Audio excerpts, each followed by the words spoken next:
Hello everyone, I am Tacit and welcome to the beginning of the Vault Grind stream. So today, we're going to be doing something a little bit different, well, this whole entire weekend. Of course, it's the 7-year anniversary of this channel this Sunday, and we have a Vault event weekend. So one thing that we're actually doing, over the last couple months, we went from several thousand Vault keys down to 0. And yeah, our goal is to get all the way to 1,000 this weekend. Of course, we do have slightly more right now. That was mostly just from a couple hours of grinding off stream. Mostly just trying to get some more paloozas, which is why the vault key number is so low. As we pretty much only opened vault keys specifically on, or not vault keys, but paloozas, I mean, specifically on the stream. So that's pretty much the game plan, is to go through a bunch of these, get a bunch of progress on them, and get our vault key stack up. And by the end of it all, get to 1,000. So the game plan for today is we're going from now till about 9 tonight. For today, you know, pretty much till standard time, as far as when we normally do the stream. Tomorrow night will pretty much only be the standard stream. We'll probably start normal time, maybe go for like an hour or two.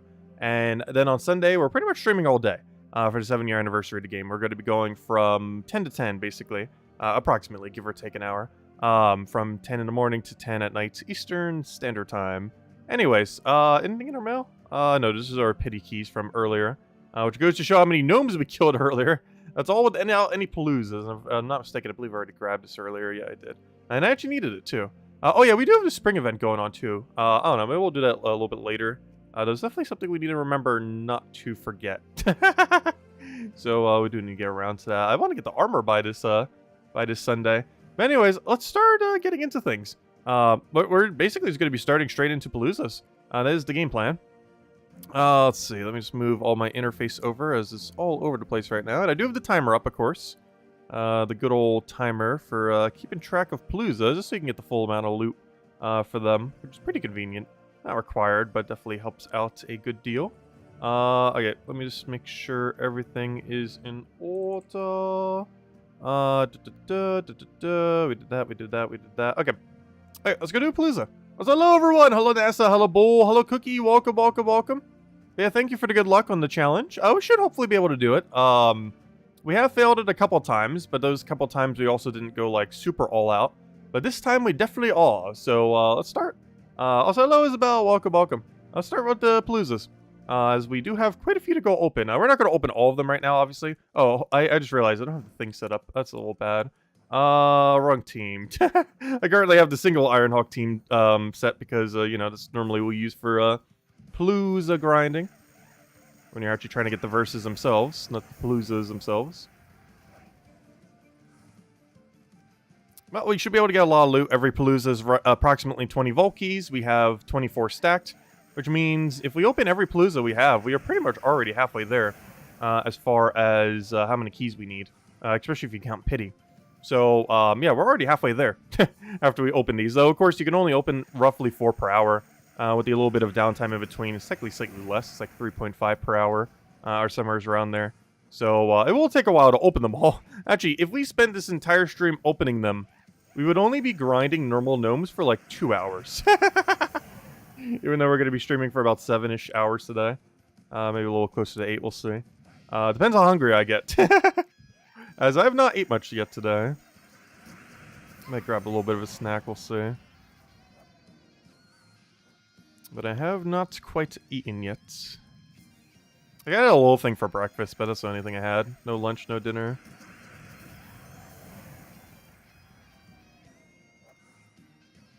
Thank you, Bull. We'll catch you later. Also, hello, Stardust. Hello, Isabel. Hello, Renos. Welcome, welcome, welcome. Yeah, we're going to be streaming quite a bit of this weekend. Obviously, not all grind will be on stream. However, a good number of it will be. And ultimately, I want to say we'll probably be streaming for 20-ish hours this weekend across it all. Even though we're probably going to be grinding it a little bit closer to 30-plus hours. I probably already grinded it for like 5 hours today. It's hard to tell exactly how long, because I always do it like in between other things. So, and I'll be doing that a lot on Saturday. So we won't be streaming much on Saturday. Just a standard time. But, you know, I do it in between other things, so it's a little bit harder to time, because it's like 5 minutes there, 10 minutes there. But I believe in total I did it for like 5-ish hours today. a little bit at a time. Because we had to have killed like 20-something, or enough to get 20-something of the, well, we got like 3 of the pity keys. So we would have had to have found 20-something gnomes along the way. And I got a couple verses along the way. I believe last night we only had like 21, or 22. Now we're up to 24. Because I was able to find some verse 3s. Unfortunately, a lot of the verses were not verse 3s. And verse 3 is my current lowest by quite a margin. So anytime we roll verse 3 does indeed give us a good old palooza. So basically every verse 3 is just a palooza then. The other ones are just nothing, in a sense. I still like getting them, because what if they are eventually useful? But verse 3 is the main bottleneck as of currently, and into the near future, at least for us. Based on where all the numbers are at. Ooh, curse gnome. Oh, so I found a stray Dragonite gnome earlier, too. In our hours of grinding. Hey, an epic Volky, always great to see. This is one of the better loots we can get while doing this. Though I can't quite say the same about their actual drop table, because gosh, an epic Volky would be so bad sometimes. You definitely need to do something about it. It's one of the reasons why I'm hoarding them. I almost know for sure they are eventually going to ever so slightly buff epic Volkies in some way. And when they do, we will have them prepared and ready to go. And we'll probably open a billion of them like we did with Volkies when they buffed it most recently. Because Volkies did get buffed back in December. They've actually got buffed like 4 different times. It's kind of insane. However, they did get buffed again last December. Technically, even epic Volkies did. It was an indirect buff. They added the orbs. The orbs we normally keep track of at the bottom. Though, of course, now we're keeping track of Volkies right now. Also, wait, is the timer out of frame, or is it just my thing? Never mind, the timer's in frame. It just looks like it's out of frame because I have the thing out of frame on my screen. Hello, Tyrion. Welcome, welcome. Because the way I have it on my screen, I can only see the big number. The big minute number. I can see the seconds, too, but barely. I can't see the milliseconds. Which, realistically, we don't really need for what we're doing. It just kind of shows the milliseconds. I think I could change that to not show the milliseconds. Because we don't need it that precise. We mostly just need it within a couple second range. Yeah, I hope all's been well, Tyrion. Welcome, welcome. Yeah, we're gonna go for about 7-ish hours today. And hopefully we'll get pretty lucky along the way. Honestly, most of the time is going to be Palooza opening. Based on how many we have, it should take roughly 6 hours to open every Palooza we currently have. And then, of course, we can grind more up. As far as using our current stacks, it would take about 8-ish hours. I mean, not 8-ish, I mean 6-ish hours.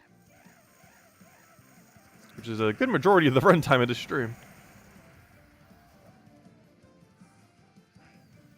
And hopefully, between tomorrow, we can get enough Paloozas for Saturday night, and more importantly, the entirety of Sunday.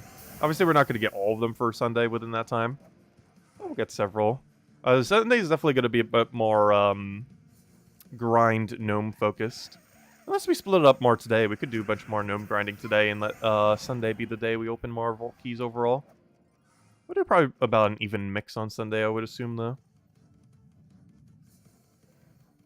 Are we going to put our, put your Palooza down to 0? Yes.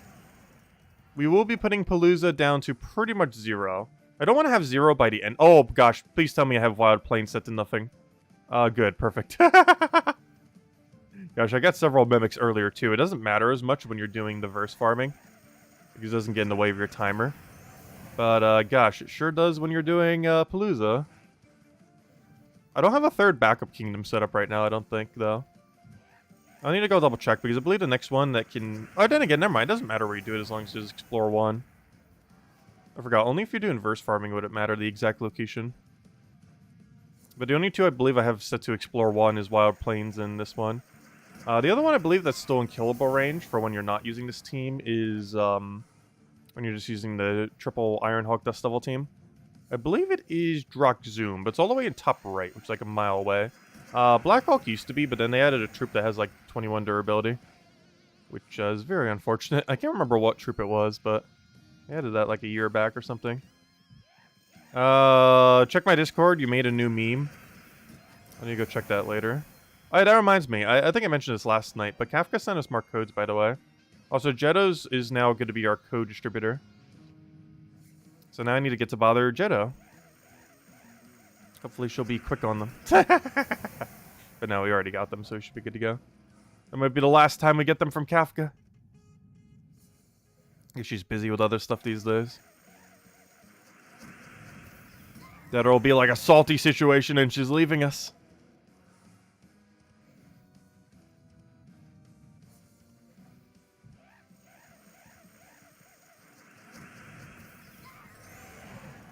You mentioned in the gems chat. I'll check it later. I'm not going to check it right now, though. Especially during a palooza.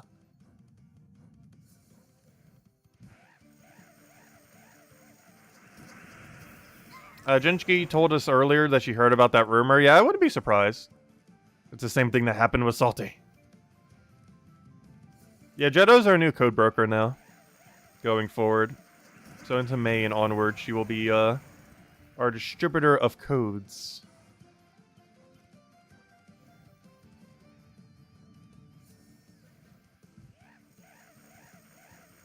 I need to go find G-Man's Discord in case she goes too. Has G-Man still been around? I know Jetto obviously has been. I haven't been checking the forum as much lately. Honestly, I should go make my first forum post in ages and tell everyone our 7-year anniversaries this Sunday. I'll probably do that sometime tomorrow. Because we're going pretty much all day on Sunday, so might as well. We haven't advertised on the forum in like, I want to say 4 years. Any of our videos. Honestly, I have not posted any of my videos in any location that isn't YouTube in almost 4 or 5 years now. Like, I haven't posted them on Reddit, Twitter, Facebook, anything. People still use Facebook, right? I know almost no one in my generation does. But it still has enough population that's still one of the bigger websites in the world. I'm pretty sure. Though I'll probably just post it on the forum. That's where we started, too, so might as well. I actually asked on the forum one day, like, hey, would you guys be interested if I, like, start a YouTube channel on Gems of War? And the overall consensus was, yeah, go for it. And that's how our channel was pretty much started. It's kind of funny, because our guild was started on... Well, our channel was pretty much started through the forum. And our Twitch, or streaming in general, was basically started from... Or our guild was started on Twitch. So, yeah, all resources we don't use anymore. Oh no, a Dragonite Gnome. We still don't have a good way of killing this guy. Our most effective way is just get mana. Either through a yellow or green. Ideally yellow. Because we can actually one turn max yellow. Luckily we got 5 times there, so it didn't really matter. But taking a 3 no surge yellow is full mana. Because we have +2 yellow plus the +1 from Dust Devil. It's just Suspiria has a 6 mana cost, so it's guaranteed full mana with a yellow. You can take green as well, but it's only % chance. Problem with brown is you'd have to take it twice. So you're mostly prioritizing yellow with green as the secondary.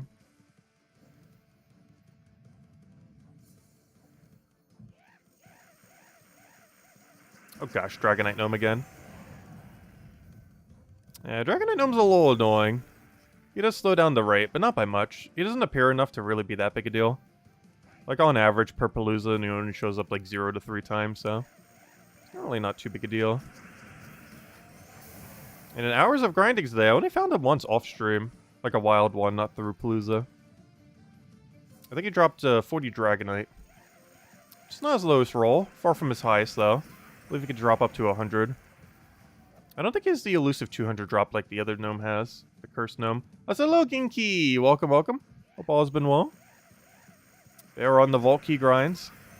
What are your guys' vault key goals for this weekend? I know Tyrion's going for 1,000 plus. But what about the rest of you?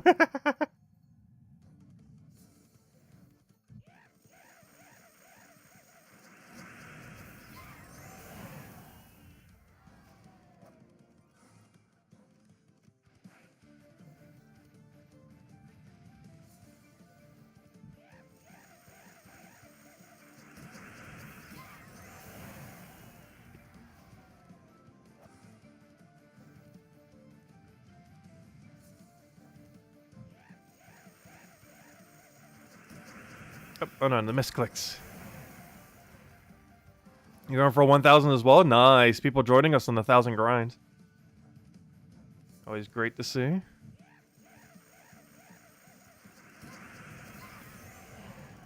But yeah, vault events are just crazy, crazy loot.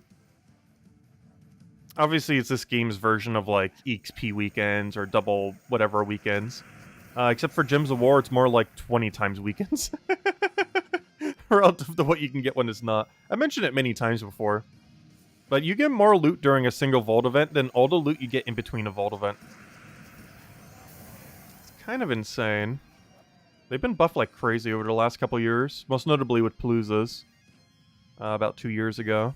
Which, gosh, was it about 2 years ago at this point? Gosh, it's been forever. Yeah, I don't think it was last year. So yeah, it would have been 2 years ago, or a year and a half, depending on how you look at it.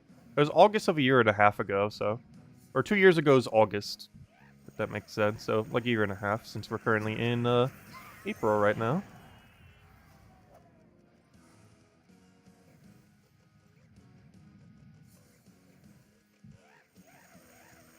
But yeah, it doesn't feel like it's been that long, but I think it has, now that I think about it. It definitely wasn't last year. Or was it? And I'm going crazy. I don't remember. I'm losing track of all sense of time. Honestly, I have completely lost the concept of time since the pandemic.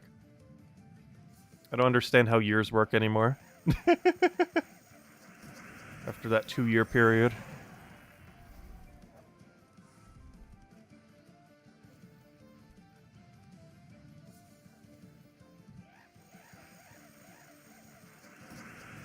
You're at 74 Volkeys, only 2 epic Volkeys so far. I think we got 2 epic just from this Palooza alone. Hopefully. I know for sure we got 1. And the more the merrier. We'll do what we normally have been doing lately, and we'll update it every 2 Paloozas.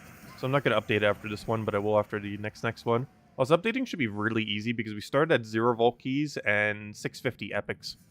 So it's super easy to tell how many Volkeys we have. Just look at Volkey number, and that is how many Volkeys. And Epic Volkey, you know, we just have to subtract 650 from it, which isn't too bad. We're coming up to the super loot. Hopefully we can get a good room in the next few. Hopefully I've started the timer at the right time. Find out in a moment when... oh no, don't lag! What are you doing, lagging? Back in there. I think we can get 2 more in. Maybe 3. 3 would be pushing it.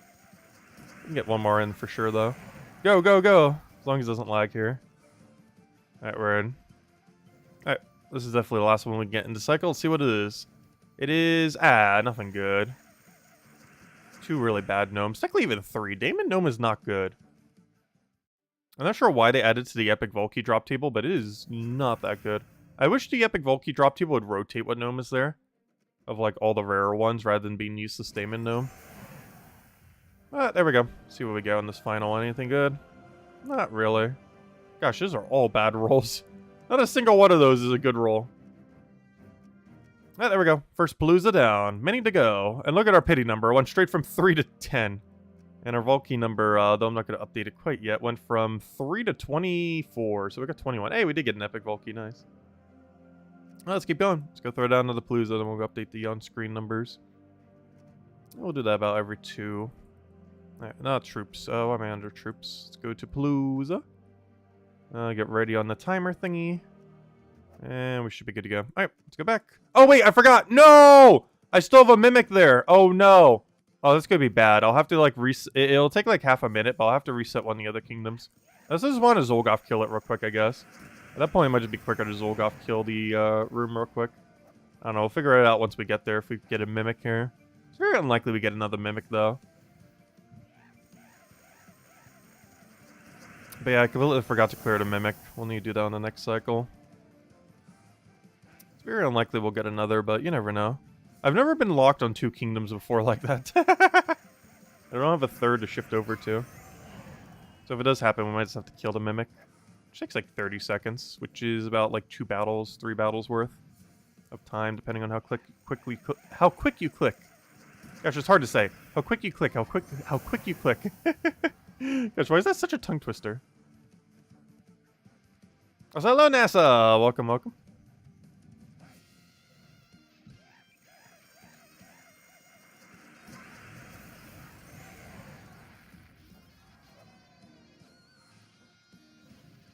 It says, game key mentions, definitely feel free to leave a like on the stream. Helps a lot and is greatly appreciated, especially on longer streams like this. Or up for a while. as YouTube has quite a bias for longer videos with a lot of likes when it comes to live streams. Because normally it's looking at engagement and, you know, like number of likes and everything else. And as well as like comments and everything, or, you know, how many people are messaging. But over the course, but the way that they have the system set up is kind of clunky. Because it prioritizes longer streams. Because longer streams, you know, get a lot more everything. Just by the, you know, the nature of them being longer. Which is why you might sometimes get notified of a stream from someone who's been going on for like hours on end, randomly out of nowhere, even though you didn't get it earlier, just because the engagement numbers went so much higher over the course of the stream. It's kind of funny. It's one of the other reasons why those like day-long stream kind of things that some people do get recommended so much.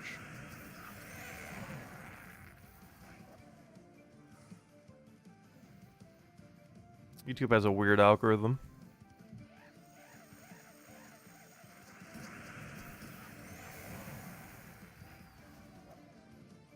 Well, the problem with streaming over 12 hours on YouTube is, if you plan to have the video go up on your channel, it cuts it off. Well, I don't believe there's any limit on YouTube for how long you can stream. Anything above 12 hours starts to cut off the rest of the stream if you're posting the video on it on your channel. Which is very unfortunate. So hello, Easy Breezy. Good morning.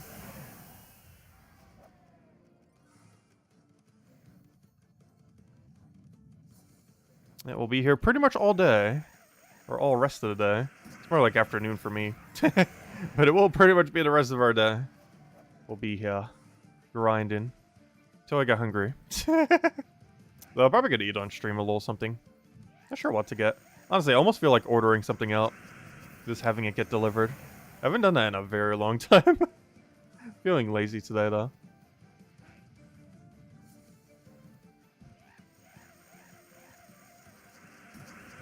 Just like randomly order a bunch of Dominoes or something. The problem is that's super hard to eat on stream. As like literally anything you can get from them is absurdly messy. I've been craving that dip again though. I've never actually ate it on stream. I should get it either today or Sunday. Probably on Sunday. We'll treat ourselves for the 7-year anniversary. I think I'm gonna do that. Just randomly order it. Like midway through the stream. Because I've talked about it so many times, but I've never actually eaten one on stream. They're so good. They're like the one thing from Domino's that I actually like these days. The pizza, kind of meh. All their other side things, kind of meh. Though some of them are better than others. But gosh, their cheese dip definitely fills the cheese dip void that I perpetually have whenever I get a craving for it.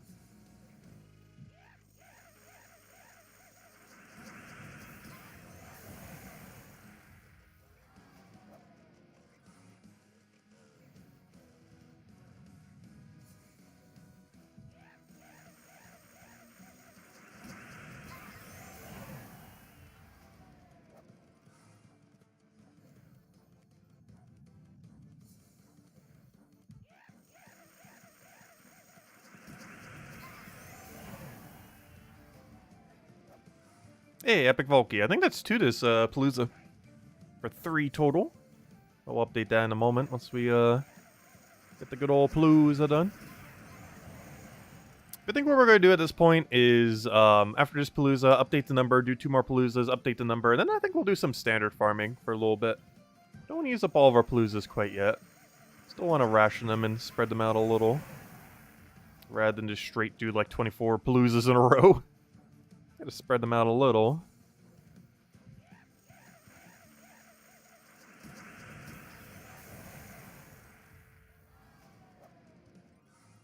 Oh, double Volky, always great to see.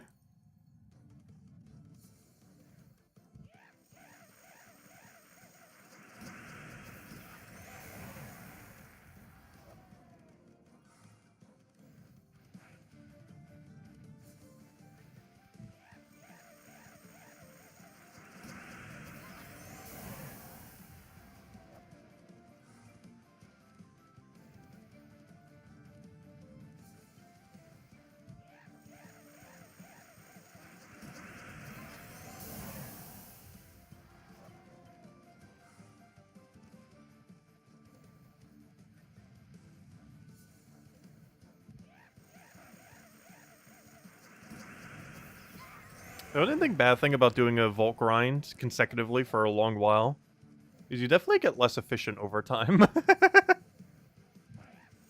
Like, if we were to do, like, verse farming, like, we could do, like, 6-ish per minute. Give it, like, 5 hours, we'd be at, like, a rate of 5 per minute. It would just keep getting slower and slower. Realistically.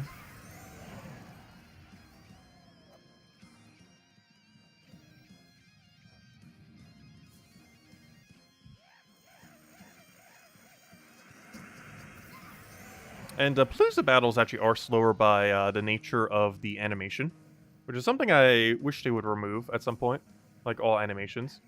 One slight annoying thing about paloozas that actually slow you down when winning this quickly, or even if you're not winning this quickly, is they play an animation for all 4 gnomes at the beginning of every battle. This happens on other battles too, but you know, it's not every single battle, it's only one when it occurs. However, when you're doing a vault event, or a palooza I should say, 4 of them come in, and all 4 of them have an animation that all take up time that allow you to not do anything. And this obviously slows things a little, as the cast button is grayed out until they're all gone.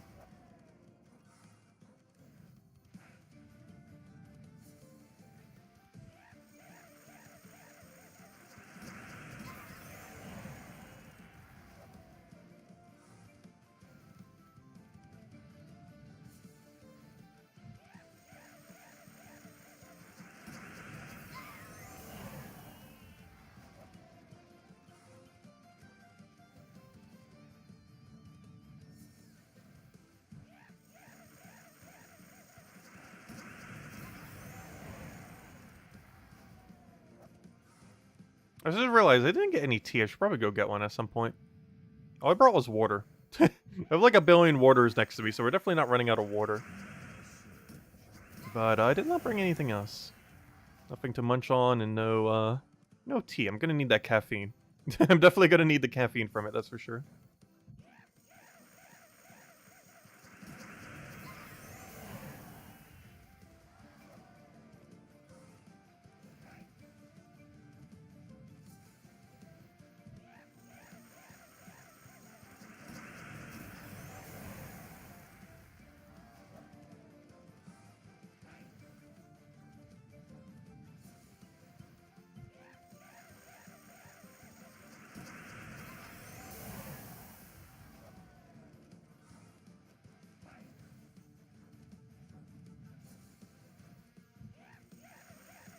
Oh, what were we saying about Jetto when you... Oh, yeah, we were talking about that. Well, someone was mentioning the rumor that Kafka might be leaving, or that you mentioned that.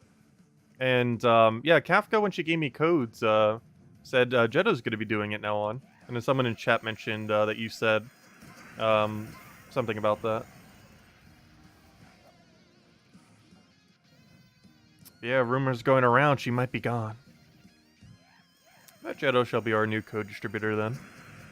Dude, I got more codes from Kafka the other day, finally. And we are as stocked as we could possibly be this weekend. I did not get any special codes, unfortunately. I did ask. We did not get any. However, the way to get around that is just hand out more standard codes. Because multiple standard codes basically is the value of a bigger code. Just in gem key form rather than the gems themselves. Which isn't too big a deal. This goes towards new mythics. These obviously gems you can use on anything, whereas gem keys are pretty much exclusively for either past mythics or new mythics.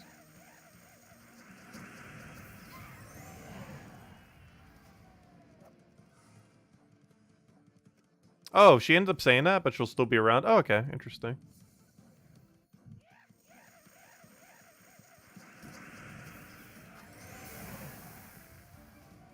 You can't see my eyes? Wait, why can't you see my eyes? Are my glasses in the way? Wait, what's in the way? Or is it because of the glare of the light? That tends to happen sometimes. I have not found a solution to that. These are even like anti-glare glasses, and they do not anti-glare that well.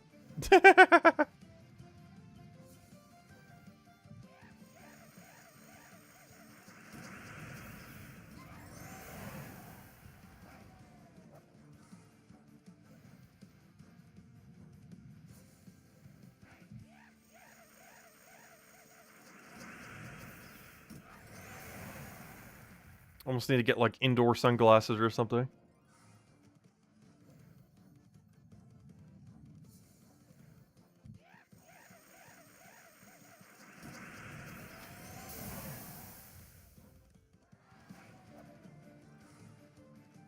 But I have not found any pair of glasses that, like, properly unreflect light. So it doesn't get in the way. Once you get, like, a really particular angle.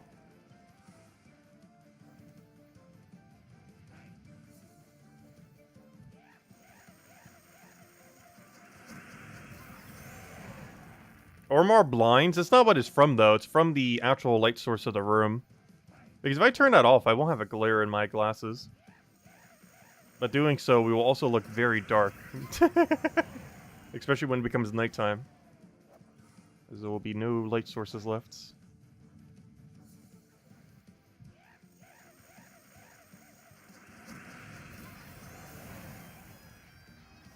You're still tired from last night? Oh, what, you've been grinding since last night?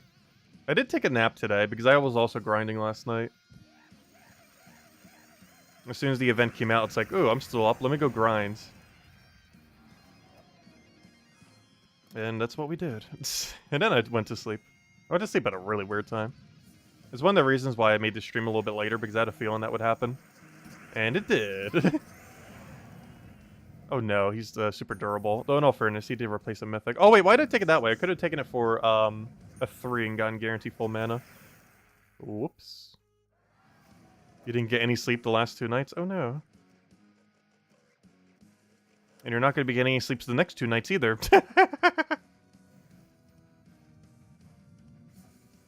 Oh no, you slept most of the vault so far.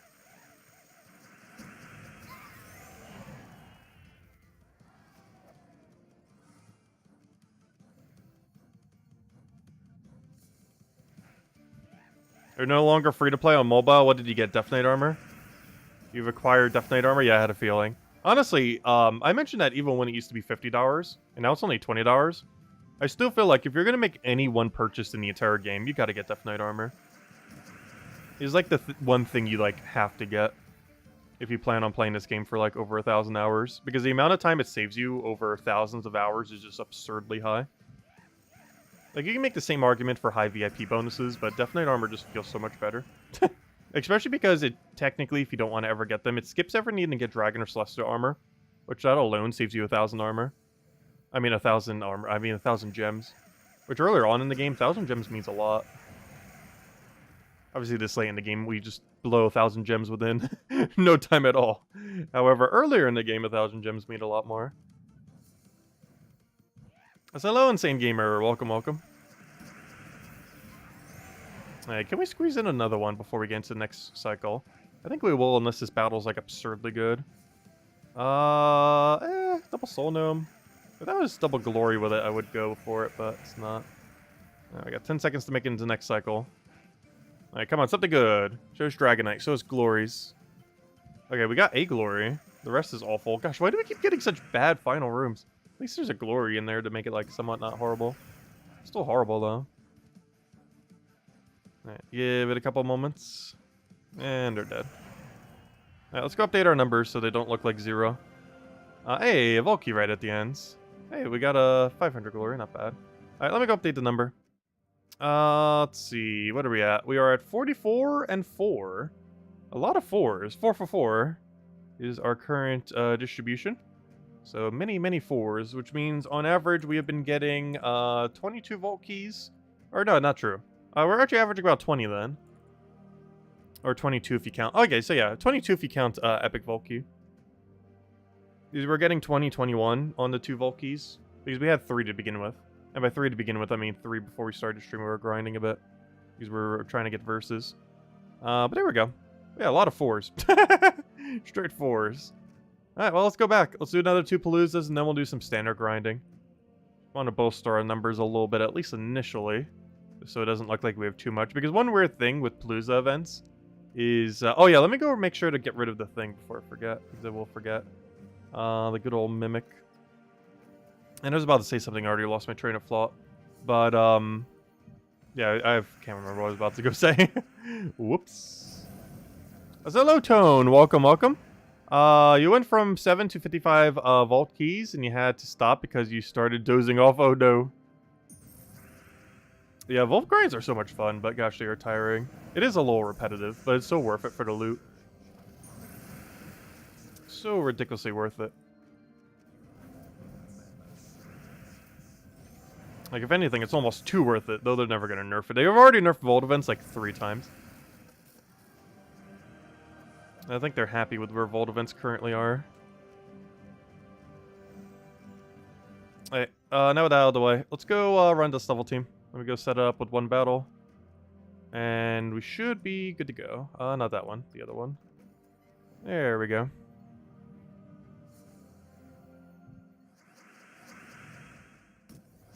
Oh, you got the Typhlosion? Nice. I still haven't bothered doing it yet, by the way. I meant to and completely forgot. But yeah, we need to go get the Typhlosion. I'll probably just do it into a public room. Check real quick what the meta is. Just peek at them. And then just switch to whatever Pokemon I have that's closest to that. Because I have no clue what the meta is. I haven't been paying much attention to that game lately. But whatever it is, I'll end up using it. Oh wait, what am I doing? I need to go back to actually using a Palooza. I was just trying to get rid of the one room and set this as our team. And now to set. Okay, let me get past the mini boss, I guess, while we're at it. You upped Isabel and your son last night? Nice. Is it particularly hard? Even if it has a play rough, when it has a dark type weakness, it seems somewhat difficult. But it shouldn't be too bad. Let's see, because it should only really have, what, Fire, Fairy, and Ghost? Anyways. What am I looking for? I am looking for Palooza. Go to Other. Go to No More Palooza. And let's go click the button. Alright, 3rd one. Oh yeah, you know what? Let's keep track of how many Paloozas we open this weekend. I feel like I never do that. I should get another number that just is P. And not explain to anyone what P stands for. Just have an indicator that is P with a number next to it. And then everyone who comes into stream later, who doesn't know, will ask, what does P stand for? And then Lester will make a joke about it in 3 hours from now. I can see the future. Oh, so hello, Bert. Welcome. But yeah, we're going to do that just for the fun of it. And also so we can keep track of the number without it taking up too much room. We're going to have the P counter. I'll create the P counter after this Palooza.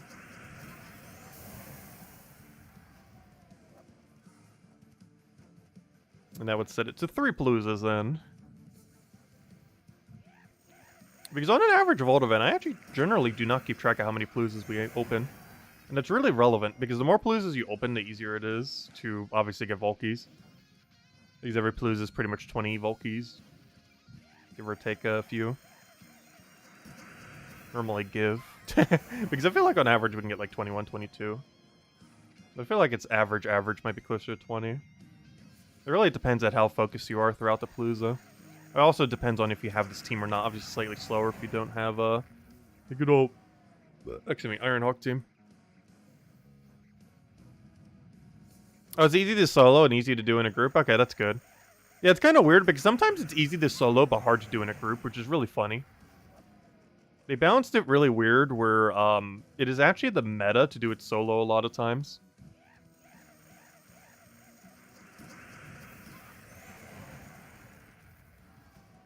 Just because the solo strategy is way stronger than the group strategy.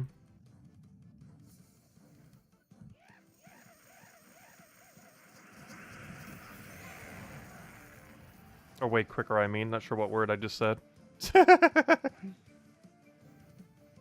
Yeah, I was thinking of Annihilate. When you said play rough. Because it was like, oh, fighting type would be good against that.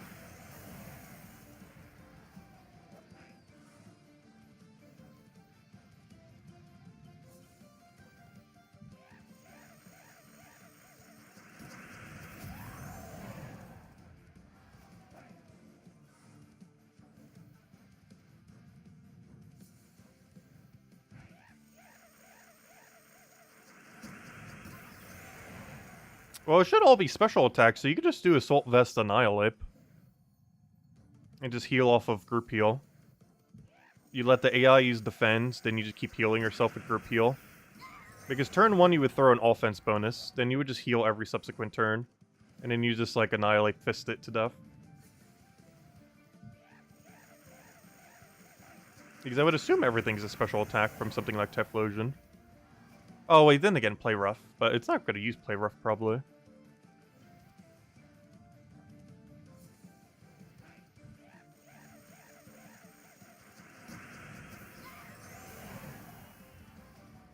You could go down the Screech route. Can't do Assault Vest in that situation, so you might die more often.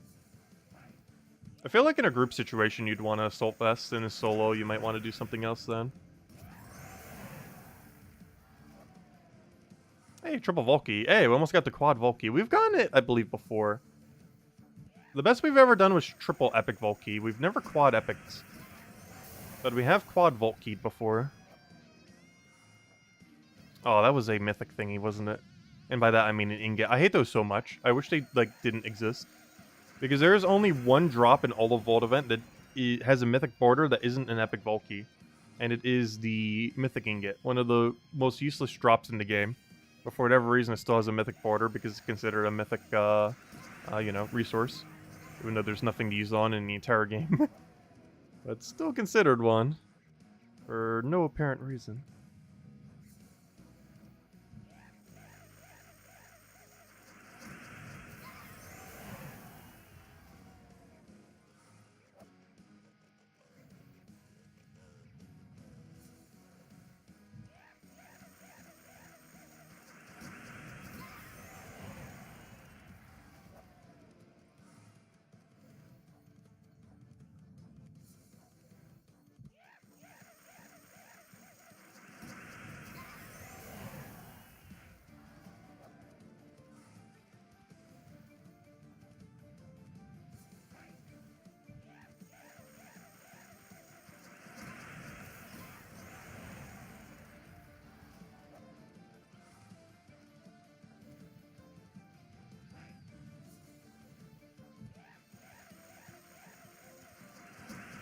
I know, misclicked.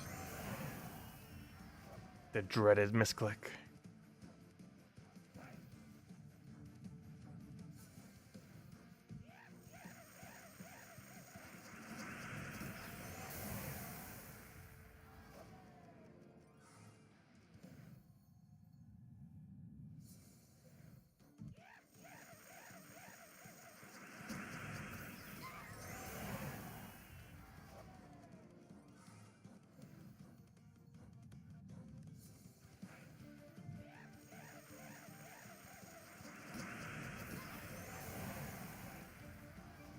Oh, what did I put in the title? Did I not put addition? I think autocorrect might have changed on me. I know, I need to go change that. What does it currently say? Did I spell with an I? Because I'm pretty sure I spelled addition. What did I spell it as? Because I'm pretty sure autocorrect made it weird. Oh, addition. I spelled addition instead of addition. Oh, that's funny. Oh, that's funny. That's what happens, because I just took a nap earlier, so brain was not 100% functioning yet. But yeah, I said addition instead of addition. Oh, that's funny. That's really funny. Like, looking at it now, it's very obvious, but wow, that's really funny. They both sound the same. It's the same word. Addition. Wait, I spelled it wrong, though. Let's see what autocorrect says. Maybe it did autocorrect to addition. Let's see. How do you spell addition? Addition. Addition. There we go. I think I spelled that right now. There we go. Correct addition. Should be correct now.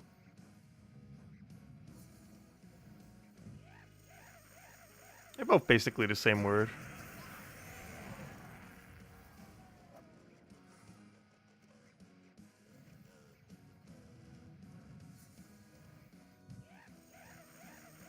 But yeah, I think it might have been autocorrect that got it earlier. Because even when I was spelling it right there, I still spelled it incorrectly.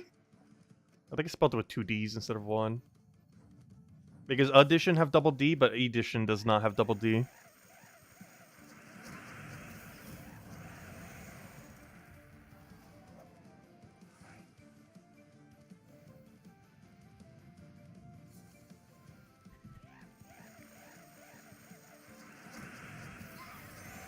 Which, despite the D difference, they both still sound exactly the same. Pretty much. Edition and addition.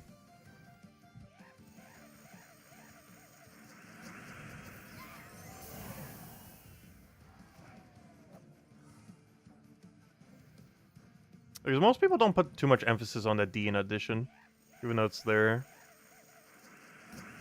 Like, when you say add, the D's obviously, like, very much there. But when you say addition, a lot of people tend to drop the D, like, in pronunciation. It's more of a than an odd kind of sound.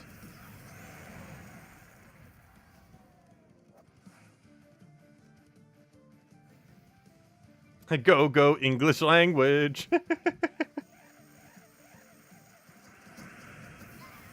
What's kind of funny is I almost went to college for English. Like, the main things I was studying, other than just getting general credits, was, like, English and psychology.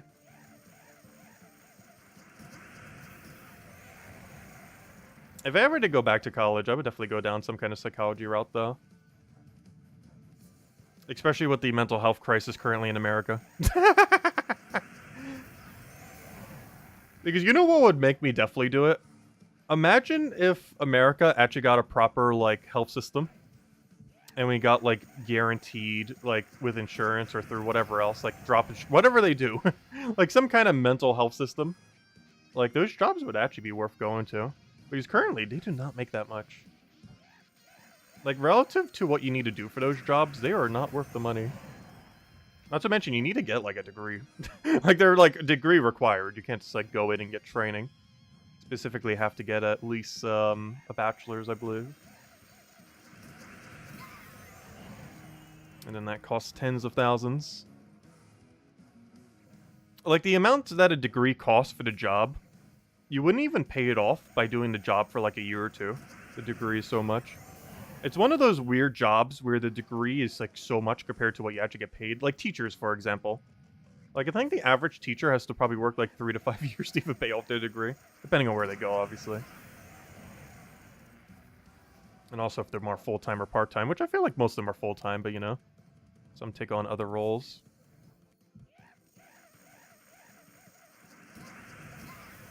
There's a lot of degrees where the cost just makes no sense relative to the pay of the job.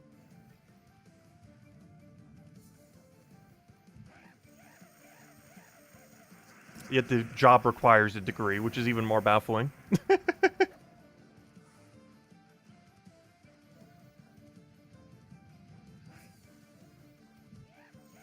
And then people wonder, why is there, like, no one going into this field?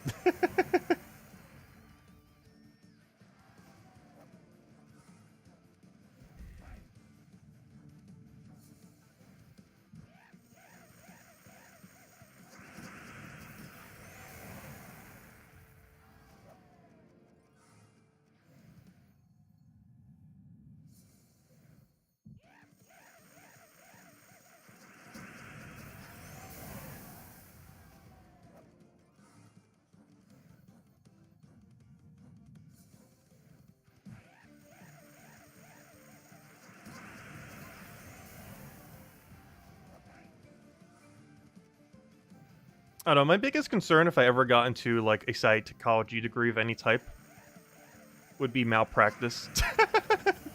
Because if you were, like, diagnosing a friend, would be drastically different than how you would go about it as an actual, like, customer that you need to not get sued by.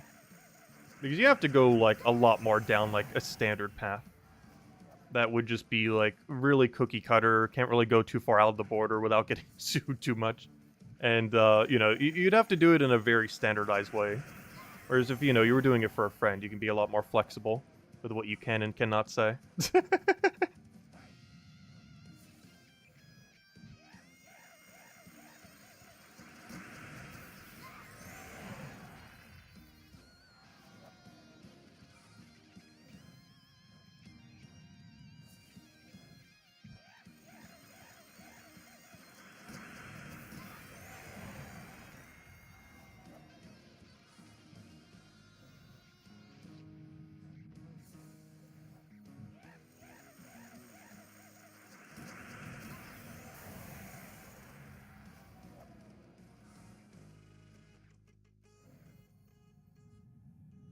I'll catch you later, Genki. Have a good sleep. He'll be here probably when you wake up. It'll be here a while. We're going for at least another 6 hours. How much more beyond that's within question? We're definitely going for at least another 6. What food's on the menu for discussion for this stream? I'm not sure. The only food I brought up so far was I'll probably order the dip I keep mentioning from Domino's on Sunday. Because that's going to be our 7-year anniversary day. I haven't gotten it for a little while. Because I've never actually eaten on stream. I probably mentioned it like 100 times. Yeah, I've never once actually ate it on stream. Mostly because it's really messy, and we'd have to almost like stop playing the entire duration of eating it. It takes like 15 to 30 minutes to eat. Which is one of the main reasons we've never done it on stream. But if we're streaming for like 10 hours, it wouldn't matter as much. We'd have to eat at some point anyways.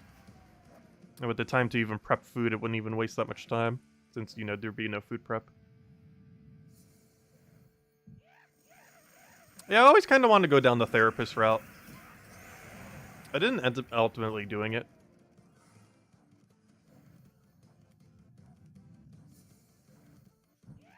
But it's likely what I would study if I ever did go back to college.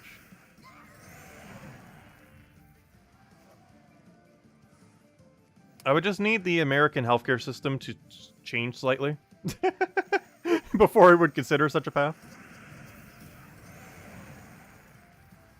That or move to a country that better values mental health.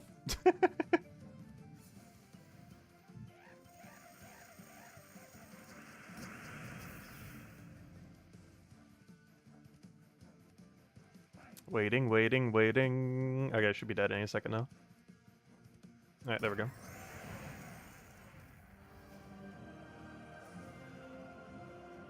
Alright, let's go add a P counter. Ooh, 30 gems. Nice, 31 tribute. Alright, hey, 69! Speaking of things that we'll call Lester. Also, hello, Imperial. Welcome. We got exactly 69 Volkies. Oh, you know what? We gotta update the number. We can't not update the number to 69. Let's see. What am I looking for here? Inventory 5. Let me change the other number. Oh yeah, let me go make the P counter. I said it would do that. Okay, let's see. How to make a P counter. Alright, that's how many paloozas we've done. Though I will not explain the number. Just let everyone, whoever comes into chat, just ask, what does P stand for? There we go. There's our number of paloozas. We've done 3 Ps. Anyways, let's go do another. Other. Because I generally don't keep track of that number. But this time around, we will indeed do so. Okay. Let's go get it rolling. We don't have anything else to get rid of. Start the timer, and let's get into it.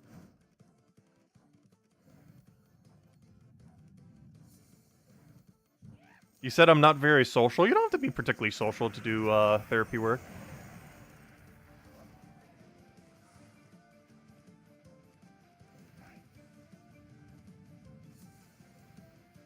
Like, honestly, you'd probably have to talk less than we do during these streams. Like, you do talk, but, you know. It's a different type of talking. It's not like socialized talking.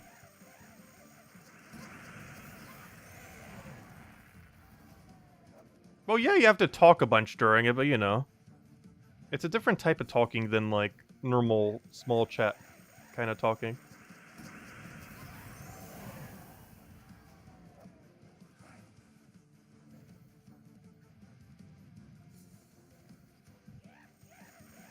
So after doing it a few times, it would pretty much be like almost the same thing every time. Like, obviously there's different behavioral stuff, but you know, once you've done like almost everything a couple times, it's pretty straightforward what you have to do for every single individual person. Like, obviously everyone has a completely unique case, but it'd mostly just be them explaining it. And you would just have to go down the route of talking through the rest. And whatever mandatory testing and everything else they make you have to do.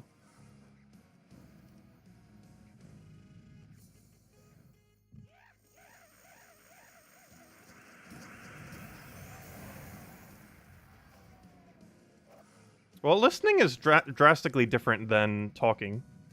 I'm a decently good listener. Because I tend to not talk too much, so I'm really good at the listening part.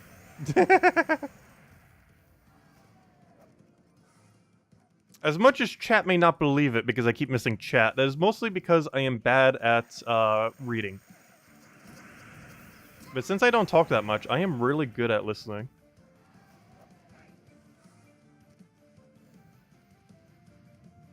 Just absurdly bad at reading. Which from a chat perspective makes it seem like I'm not listening. But from an audio listening standpoint, I am really good at listening. Just not from a reading text-based standpoint.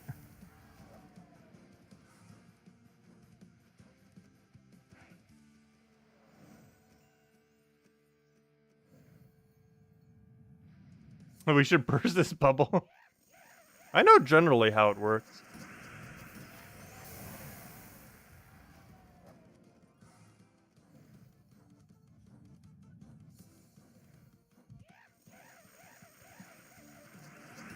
You don't even like phone calls? That is true. It's more of an introvert thing, though. Like, if it was actually required for a job, I wouldn't mind it much. Like, I know in high school, I actually got, like, a business phone I had to use. And, you know, I didn't mind using it because it was, like, a dedicated for work. So it was, like, a whole different kind of atmosphere when using that phone. So it wasn't that bad to use it socially. Or not socially, but, you know, for the work of socializing.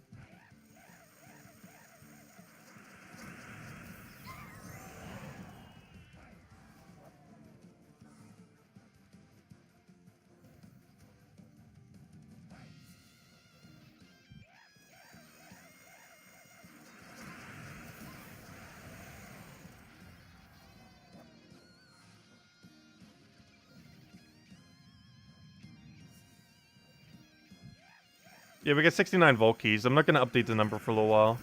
I'm just going to leave it at 69 until Lester gets here. No, just kidding. Unless he gets here in the next, like, 30 minutes.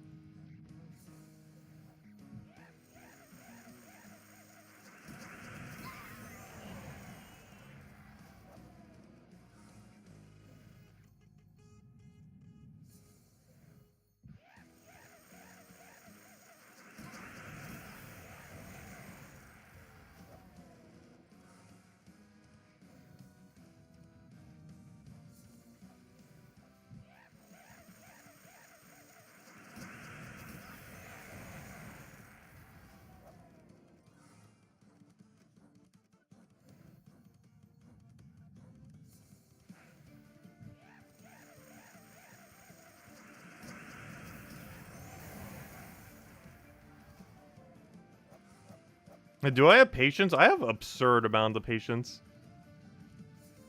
I would say the most tolling thing about being a therapist is just having to deal with that much stress, though.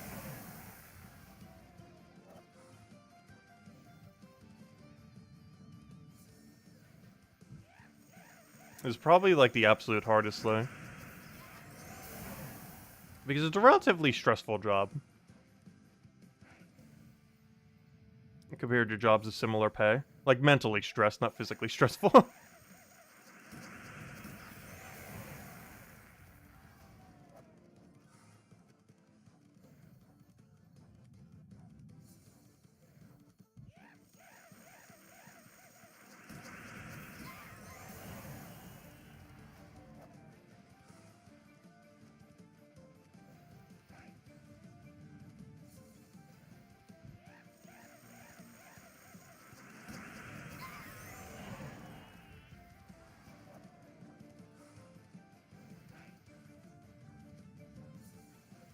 Like, it's definitely a kind of job where I'd either want to be, like, married or in a relationship before I got into it.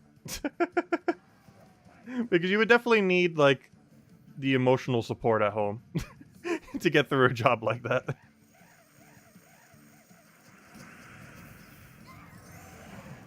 Like, I definitely wouldn't want to be single and be a therapist. I would, like, want to get in a relationship and then be like, I'm gonna be a therapist now. I'm gonna go study for it. Go out there and go do it. Like, I feel like I would want to do it in that sequence for my sanity's sake. If I was to ever get around to it.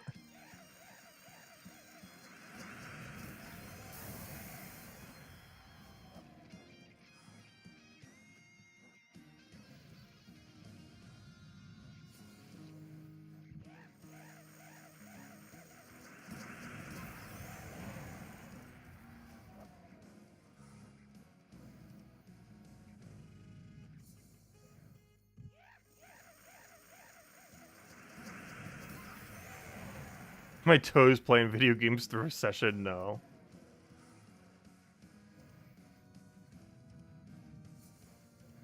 Yeah, that's something that seems to be a lot more prevalent these days. Like, people doing other things at work. Like, at a job like that, I would never do that, obviously. Like, if I was to ever get a fast food job or something, obviously I would.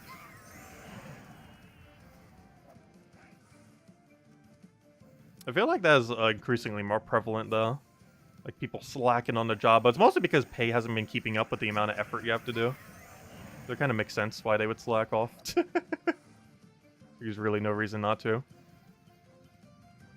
If you're barely being paid for what you're doing.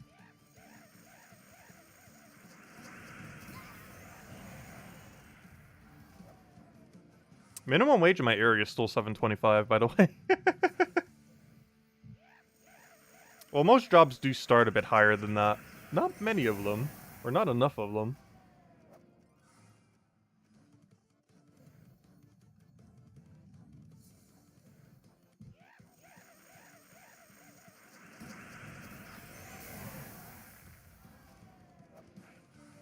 Also, a lot of job listings are very absurdly misleading around here, too.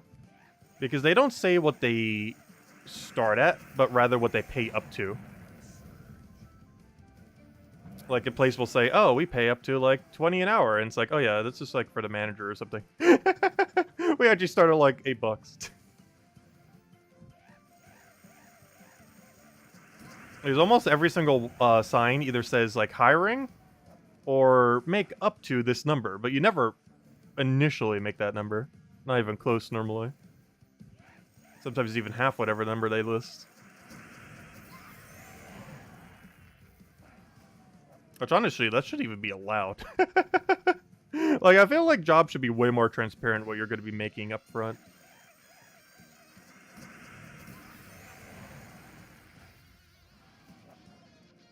I feel like across most jobs, that's not really particularly transparent. Despite that being, like, one of the most relevant things about any job. As, like, 80% of jobs, like, not careers, but specifically jobs, like, maybe more than 80% if we're talking about just jobs. Like, 99% of jobs are being done solely for the money and no other purpose. So, it's kind of relevant what they're paying. For what amount of labor.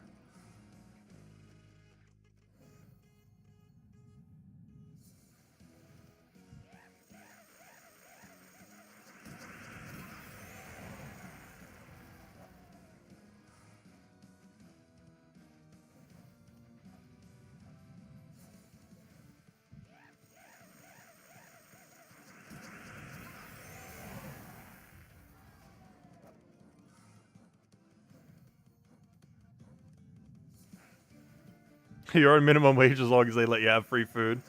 Actually, I had a job that was kind of like that during high school.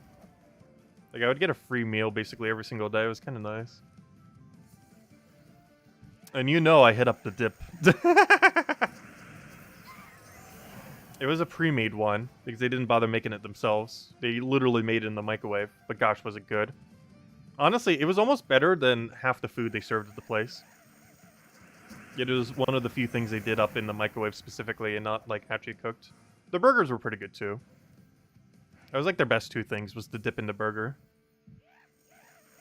Like, his burgers, you can't really mess up that much. And they had quite a few good things to put on it, like their onion rings and a few other things. And, the dip was just good. It was just a really good pre-made, like, spinach dip or something. And you know me and spinach dips. And artichoke dips and similar dip-like structures.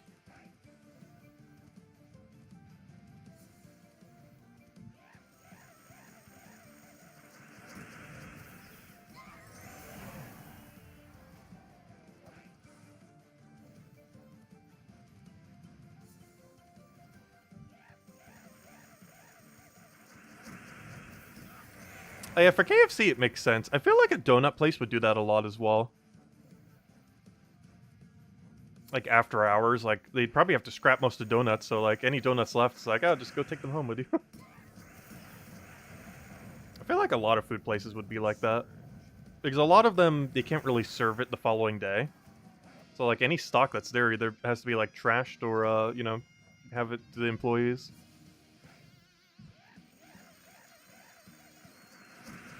But yeah, the downside of being at the end of a shift in any cooking establishment is, you know, normally the cleaning process. But the upside is you get like a ton of free food normally. Generally speaking. Not sure how all fast food places work, but more often than not, you would get free food.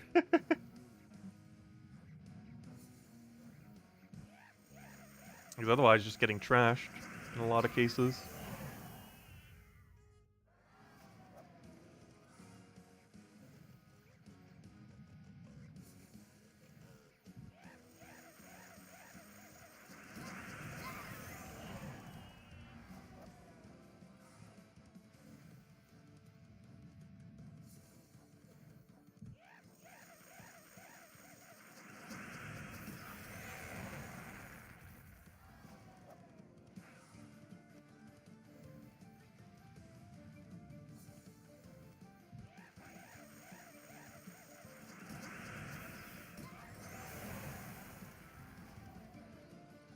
You have the same experience at Pizza Hut, Domino's, and Wawa. Oh gosh, I miss Wawas.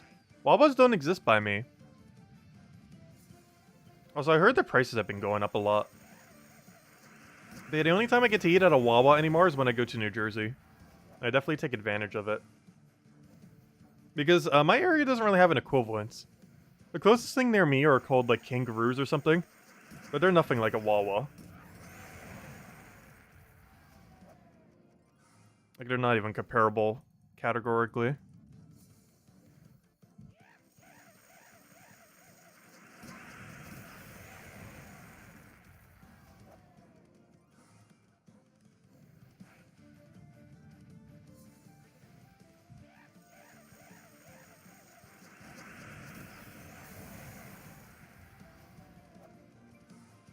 Oh no! Because of that pop-up, I don't think we can get another battle in there.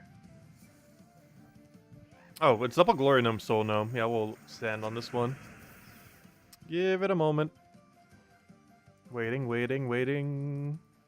Waiting, waiting. Waiting, waiting. I think it's good to kill them now. Let's give it a few more seconds. Okay, there we go. Used to run the deli apartment in a Sammy's. Oh gosh, I would never want to run the deli part, or whatever you'd call that, in a Wawa. I would go insane. Luckily, they have it pretty automated now, so maybe not. When they had it less automated, I think it would have been worse, when people were pretty much just, like, asking their order. But now, you basically just type... Like, someone will just put into a screen their order, and then you'll get it on the other end, or I'm not sure exactly how it works, because I never worked on a Wawa. But, you know, they would have a screen thingy that would get all the info. Then you just, you know, put together the sandwich, put it over to the window, call out the number if you even need to call out the number, and boom, you're good to go. You have no idea where a Wawa is? Imagine if you wanted to go into a gas station food area. Like, not because you had to for something, but because you actively wanted to. That is what a Wawa is. That's hard to comprehend if you've never been in, like, an equivalence of something as good as it. But it's basically a gas station food shop that's actually not horrible. It's basically a Wawa, though they are a bit overpriced. But, so there's a lot of places like it. But yeah, they actually have good food. And a pretty wide selection. Like, almost like Walmart level selection. Yeah, Wawa's like a 7-Eleven, but better. Though I don't have either near me. Neither of them exist in the South, or at least my area of the South. I'm so used to them, because in New Jersey, they're like on every corner. Like, there's probably more Wawas than there are Starbucks. Let's go run another P. Okay. Good old paloozas. And then we'll go update our numbers. And then I think we're going to do some standard grinding. We're gonna relax a little bit and not have to worry about a timer. So far this entire stream, we've just been running paloozas.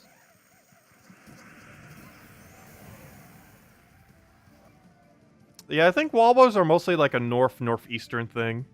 I'm not sure. Because I know they're everywhere in New Jersey. And a few other surrounding states. But particularly New Jersey.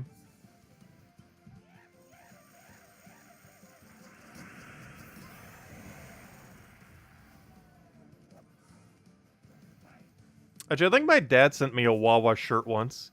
Like a tie-dye one. I should go find it. Because it's somewhere in this room. I'm not sure if it still fits me. It probably does. He sent it as a joke one year. But, you should go find that shirt. I generally don't wear it because I believe it has green, so it, like, green screen slightly.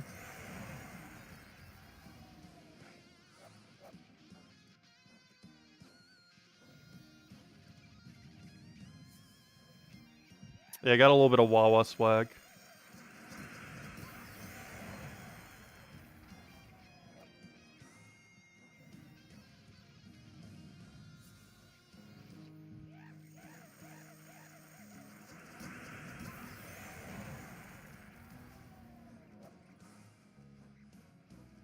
I have to say, one of my favorite things from Wawa that I had so much during college was their breakfast biscuits.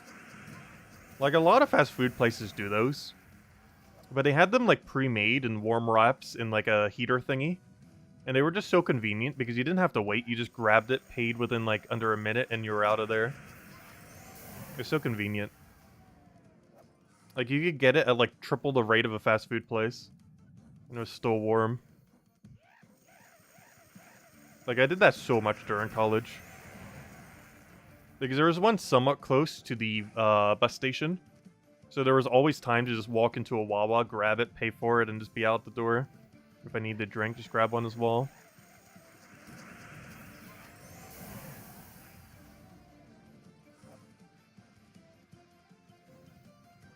And they also had those drink machines that had like a billion flavor options. So I would go for like a Coke Cherry with like a cream root beer or something, or a cream Coca-Cola or whatever they had. And just make it like a triple combination of a bunch of stuff. It was so good. Also, I've still gone 4 months with no soda. I'm trying to go all year without having any soda this year. And so far I'm doing pretty good. So I need to find another drink alternative. If any of you guys know of any, I need some suggestions. Because I've been staying away from carbonated drinks and soda. I know carbonated drinks aren't bad, but I'm also putting in the same category. Just to stay away from anything even soda-like.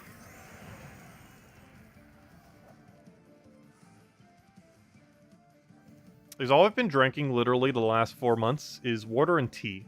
And occasionally milk. But normally milk as an ingredient, not necessarily as a drink.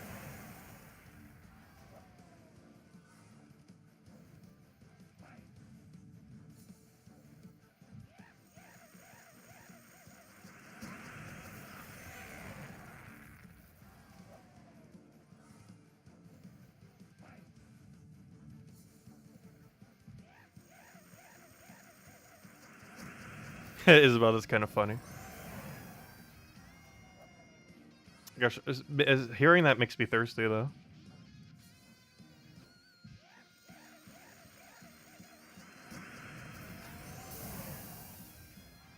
I can't remember any place that has one of those mixers near me.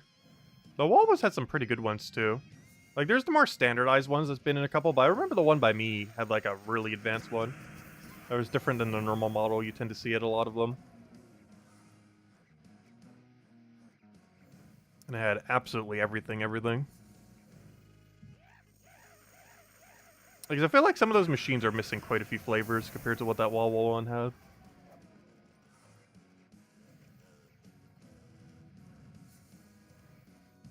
I can't think of any place that has one of those mixers near me, though, that I would ever go to on a regular basis.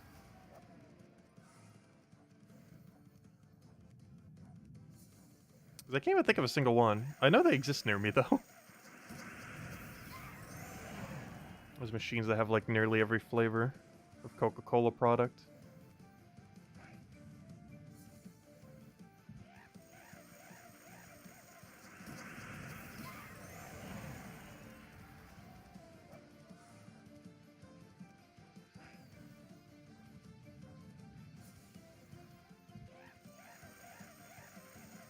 So it's kind of funny because the pizza place near me there, that I used to get dollar slices from, that they eventually raised to $1.25. Their drinks were actually a little bit more expensive because, you know, they had to make their profit somewheres, so their drinks were a little bit increased. But the Wawa, you could get like a large for cheaper than like a standardized cup at that place. So a lot of times what I would do is get a few slices from the dollar pizza place and then go to the Wawa and get their gigantic drink, like the biggest size they have. And then for a cheaper price, I would get for like basically under $5. I'd get like 3 slices of pizza and like an all you could possibly drink mixed drink of like a billion different flavors. It was so good. It was very cost efficient. Not as cost efficient as getting the $1 fruit parfait from a McDonald's and then filling that with a drink, but still pretty cost efficient. Gotta pinch those pennies in college. Oh yeah, I'm definitely hungry right now. The problem is I don't have too much quick food at the house at the moment. I was kind of joking about it earlier that I might just go order something out, but I'm almost tempted to. I generally don't that often. Like maybe once a month, if that.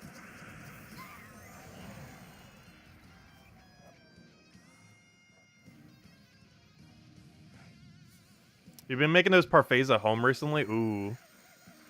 I don't feel like I'd go through the effort of making them myself, though. It's just so much more convenient picking up, like, a fruit cup of yogurt. I probably should at some point make my own fruit parfait.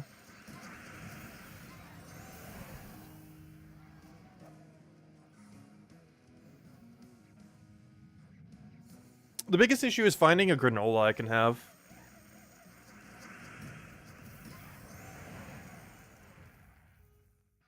Hardest part is cutting up all the strawberries. Oh no, that's not too bad. Honestly, strawberries are really easy to cut. It's more so just removing their stem properly. Because actually cutting them is not bad. I find it more annoying cutting an apple than I do a strawberry.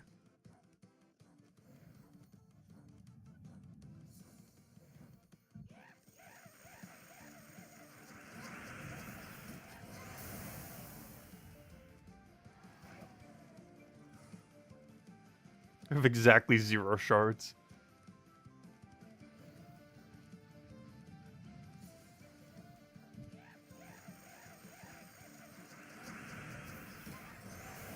I think you stayed.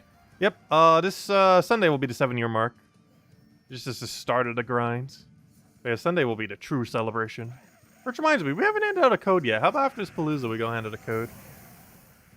Got a ton from Kafka the other day, so we can go kind of crazy this weekend.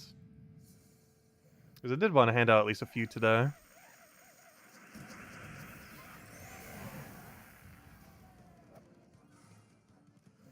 Oh, so I'm about to go grab a tea as soon as we finish out this, this current set. And then we'll go update our numbers, see where we're at. Get rid of the 69. The only problem now is we're going to be at a weird odd number. Normally when I keep track of paloozas, it's a nice even number.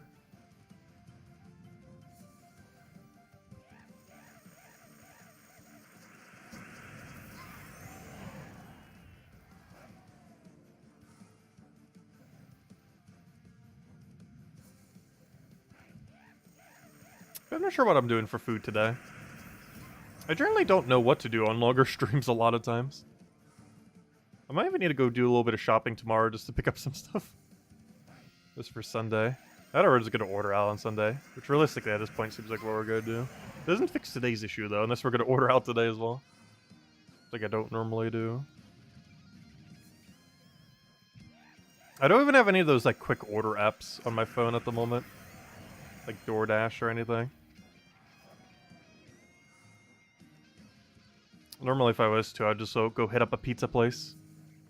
Normally Domino's because they're literally like a few feet away. Not literally, but they're like a mile away. Which is pretty close, relatively speaking.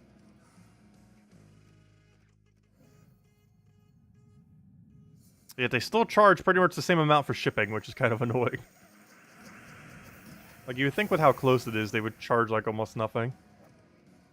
And I guess them having to get over here. Still charge a somewhat similar amount. Like, obviously they charge more if you're, like, really far away. But they still charge, like, several dollars for, like, what's not even a mile.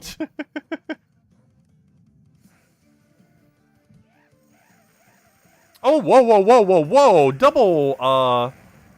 Double what's his name? Why do I forget his name? Dragonite Gnome. If I truly still needed Dragonite, we would stall for 4 minutes here. It's not our first double Dragonite. I think that's our second ever. Look at that. We got 18 Dragonite in one battle. Not bad. And that would have been closer to 100 total if we would have waited 4 minutes. I'm not going to wait 4 minutes, though. I value the keys more. Because we already finished the Dragonite grind. That'd be like waiting on double Curse Gnome. It's cool, but there's no point in doing so. And Dragonite has pretty much reached the same point. Or maybe if we still needed Diamantina, I would have. But we already got our 2 copies.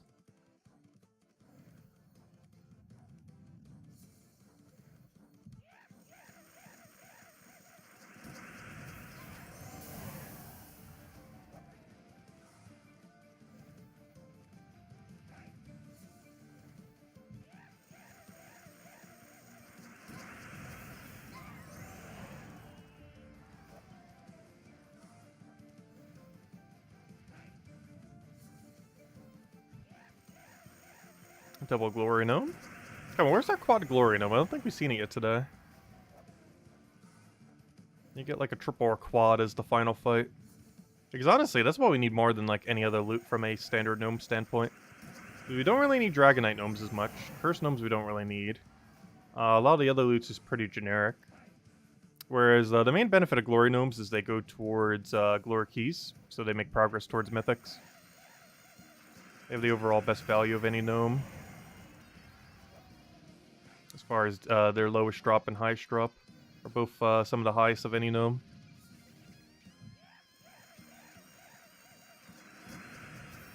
Yeah, having catfish, shrimp, and a baked potato for lunch. Ooh. Sounds pretty good.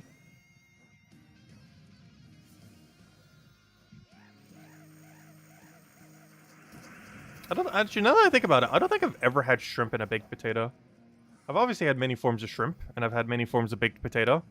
But I don't think I've ever had shrimp and a baked potato.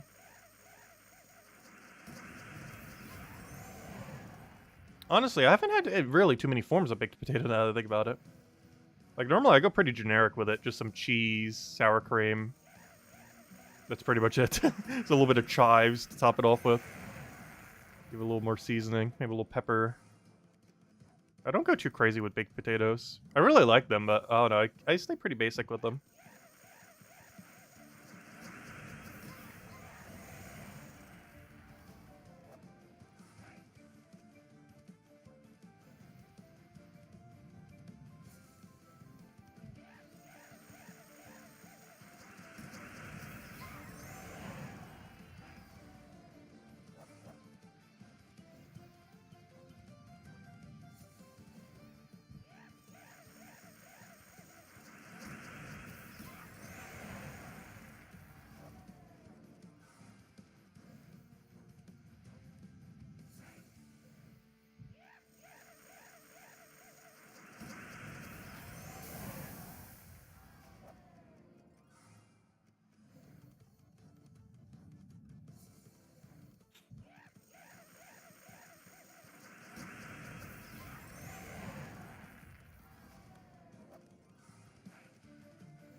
I could probably squeeze one more in after this one. Let's see. Well, 10 seconds. Is that enough time? We're gonna make it enough time. Go, go, go, go, go. Quick. Click quicker. Go, loading screen. Go, go, go, go. I think we made it. Barely. Oh, that's barely if we made it.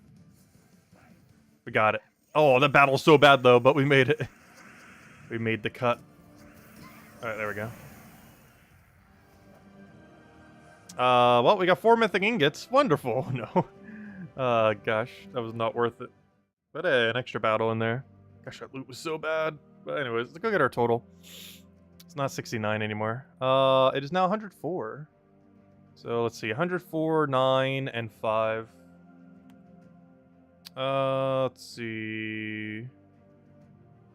104, 9, and 5. I'll be back in 1 second. I'm gonna go get some tea real quick. And then we shall continue to grind. Technically, we're 1/10 the way through after an hour and a half. Though that's because we've just been running straight palooza. So I think we're going to run some standard vault event after this. Or, just running some quick kill explore. Yeah, I'll be back in 1 second. I need some tea. I'll be back in like a minute.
Okay, we're back. So, Uri. I have gotten tea. The caffeine to keep us going. Anyways, let's do some nice chill standard explore. Get out the single dust devil, click a button to win. What's the meteor banner instead of kobold banner that's in your team link? Wait, which one? Which team? What team are you referring to? Let me double check. I assume the one we were just using. Oh. Oops. I'm using the wrong banner. You know why this is the wrong banner? I changed it because of, my bad. This banner should be double yellow. I was talking about this earlier, too. It should be double yellow, actually, probably brown, actually. There's a couple ways to run it. Double yellow is required, though. I'm gonna run double yellow brown. Yeah, there we go. But yeah, you should have double yellow for Sister Superior, so you can go triple yellow. The reason it was a different banner was because, I sometimes switch it for the weekly event, which is something we won't need to do for campaigns anymore, supposedly. But yeah, I switched it for the event. But now it's more standardized. You always want to make sure you have +3 yellow for the Sister Superior, so you can one-turn it without a surge. And then the other +1 you could put into either Dust Devil or Sister Superior, other color, depending on which one you want. But having triple yellow is important. The one off of Dust Devil and the other 2 from Banner. So you have 3 total for the 1-turn, no surge, Sister Superior. But yeah, the banner was different because I sometimes change it for quick kill when I'm doing, same as this one. Whenever we have an event, I end up changing it. But we currently don't have an event, so I could change it back. There we go. But yeah, whenever we have those other events, I sometimes change it. But that's not a thing anymore. That's being changed next patch. To what exact system, I don't know, but we will no longer need to like change our banner on teams like that. Or our weapon, or our class. They're changing that whole system next campaign. And we should begin the patch for it on Tuesday, and the campaign 2 Mondays from now. So that system will be changed forever, very soon.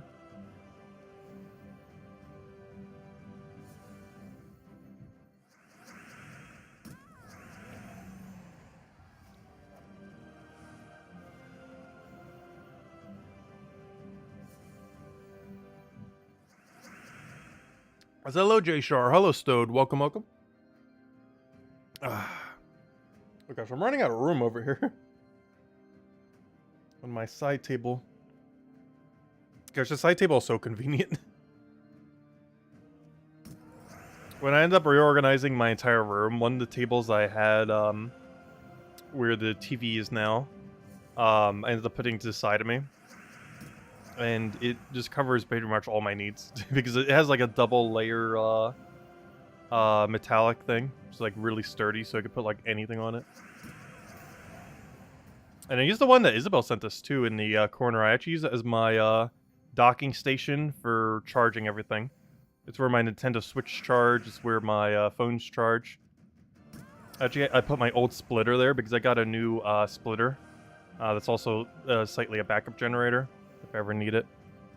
But I have a little splitter where it has like a billion USB ports as well as, you know, standard ports for the electrical stuff. But I mostly use it for its billion USB ports, and it charges my my Switch, my phones, my everything.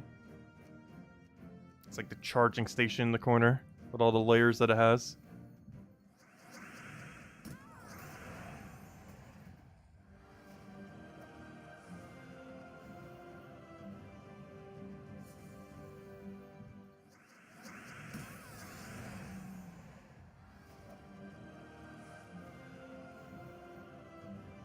It feels nice and chill being back to these. You don't need to constantly be worried about going against the clock. Just kind of relax and keep clicking. This is what I was doing before the stream. You don't get too many Volkies from it, but the main, most useful thing you end up getting from it is, gosh, what would you call it? The, gosh, why can't I remember the name of it? The, verses. Particularly verse 3 is the main one we need. Hey, Curse Gnome. You also get the full loot from everything, which is nice. This Curse Gnome gives us 11, instead of like 1 or 2, which you would be giving us if we were in the palooza. Because we're only getting like 10-20% of the loot or so when we do palooza. At the range that we normally do it at. Whereas in Explorer, obviously, you get 100% of the loot. It is so much more relaxing. It's not as interesting from a loot perspective, but gosh, this is so much more relaxing. In the rhythm of this for hours on end, which I actually did earlier.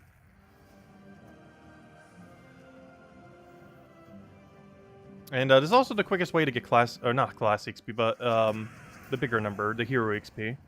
This big number right here is actually the quickest way to get that in the entire game. It'd be even quicker if we had a PvP event going on, or, you know, Guild War.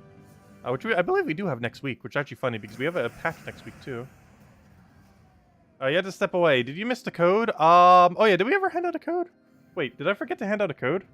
Wait. I meant to before I left. Yeah, let me go hand out a code. Hold up. Did I not hand one out yet? Here we go. I got like a billion codes to hand out. I'll probably hand out like another 2 to stream, maybe even more, we'll see. And then on the anniversary day, we'll hand out a lot of codes, maybe even 5+. We'll see. But we'll hand out a few today. There's the first one. I just forgot about it. We have a few more today. Because we're going to be going for quite a while. We're only an hour and a half in. We're probably going for another... What is that? 6.5? About 6.5. Or sorry, not 6.5. 5.5. Because the stream's going to probably be like 7-ish total today. Tomorrow night will be a little bit more standard. We're actually going to be streaming at normal time tomorrow night. And then Sunday we're going basically all day. From 10 to 10 or somewhere around there. All day stream.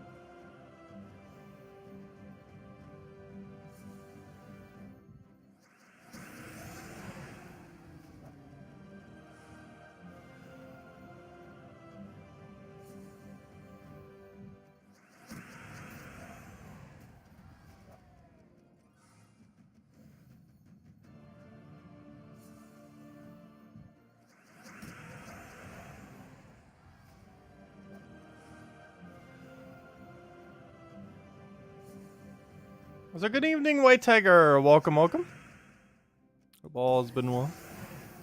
If anyone has any questions or anything you want me to go over, do let me know. We'll be here a while. Any food topics you want to bring up, or no? Any topics in general? Food just gets brought up when we're hungry. It's kind of funny. When I went out, my mom actually just got back, and she already did the food shopping, so I don't even need to go out tomorrow. Perfect. I was mentioning that earlier, but she already covered it, so don't even need to. I really hate going to the Walmart near us as well. I hate that they have all the automated machines and everything. I hate scanning everything. Like, sometimes I almost just go to the Walgreens next door just because I don't want to have to scan all my own stuff. I still don't understand how they can legally get away with that. They're literally, like, making you do the work of the thing. Like, luckily there are still places that, you know, have cashiers. Because honestly, I'd rather pay 10% more and go to a place that has a cashier. Assuming I'm not ordering or, you know, getting a bunch of stuff.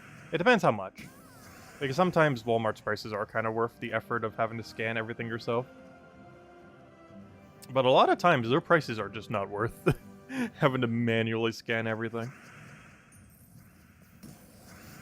You basically have to get like a part-time job there for like 10 minutes to go scan all your stuff if you get a big cart of shopping. Rather go to any other food place and just have them scan it for you.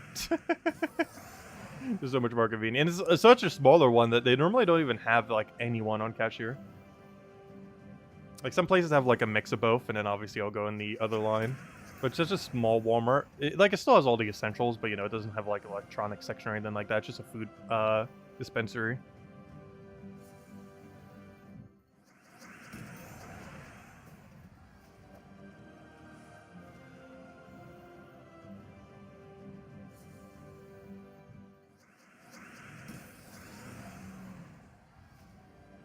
You're still in the W-2 for the Walmart cashier. That's funny.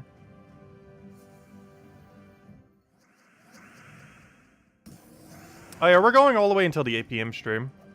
We're basically ending at normal time. We started way earlier, but we're going until standard time pretty much. Basically the game plan for today. We started substantially earlier, but we're ending at pretty much the same time we normally do. Give or take several minutes. You know what? I've been buying so many color deeds, I'm actually going to skip on red. Honestly, I need to start skipping on everything that isn't blue, purple, or green. I've been taking quite a few of them this weekend, but I'm going to run out of gems if I keep taking them the entire weekend. Or maybe not run out, but, you know, burn through a lot more than we should. Oh, another Dragonite Gnome! This is the second one today. The other one was off stream. But this is our second wild Dragonite Gnome today. Assuming it doesn't escape. It shouldn't, but you never know. They do love to do that. All I have to do is just poke it with anything. If it'll ever let me take mana, I can poke him. There we go. Skulls also work. Oh yeah, 50 Dragonite. That was more than the earlier one. I got 40 from the one earlier today. Oh, hello, Presumed. Hello, Bert. Welcome, welcome. What's the penalty for retreating from a PvP battle? Only it never really shows you, like, when you lose. There's basically no penalty for running away from PvP battle. The only slight exception to that is if it's a revenge battle. I believe it gets rid of the revenge on them. So it's overall a little bit less loot. But if you run away from a normal PvP battle, there's basically no consequence. You lose a little bit of rating, but honestly, losing rating is actually a good thing, not a bad thing. Because losing rating generally gives you easier fights. So there's pretty much no downside to running away from a PvP fight. Especially if it's not a revenge fight. Because honestly, lower points is better than higher points when it comes to PvP in this game. Not for Guild War. Guild War, higher points is better. But specifically PvP, higher points is actually worse. It's why so many people use like firebombs and such. It's actually more beneficial to lose than to win. Obviously, when you're actually battling, you should be trying to win. Or retreating from a few of them, honestly, especially if it's like an annoying fight. It doesn't really penalize you at all. If anything, it actually helps you, because one thing that PvP tracks is your win rate. And it tries to match similar win rate people together. So if you keep having like a ridiculous win rate of like 100 straight battles, 1,000 straight battles without losing a single time, it'll keep increasingly giving you harder opponents. Whereas if you occasionally lose, it'll make the enemies easier.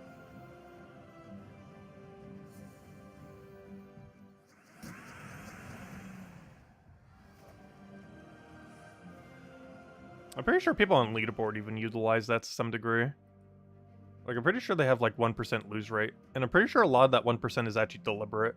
Not even accidental. Because, yeah, that's like a, what, 2 or 3%? Same as this one. Actually, that's even higher percent. I'm not sure if they're deliberately losing or if that's accidental losses. But I know that you can actually deliberately do losses to kind of speed things up slightly. So I'm not sure. It's hard to tell. It could just be genuine losses, though. There are some really annoying PvP teams out there. Oh, hello, Chris. Welcome, welcome. Everything's been going pretty good so far. Been on the grinds, and we're only 2 hours in, though we were doing a bunch off stream, of course. Only the palooza, or the vault grind like we're doing now. Because I save all paloozas for stream. I don't actually, to this day, I don't think I've ever ran a palooza off stream. With the one exception being the one day when the super paloozas came out for only a day. But aside from that, I don't think I've ever ran a palooza off stream. They've all been on stream.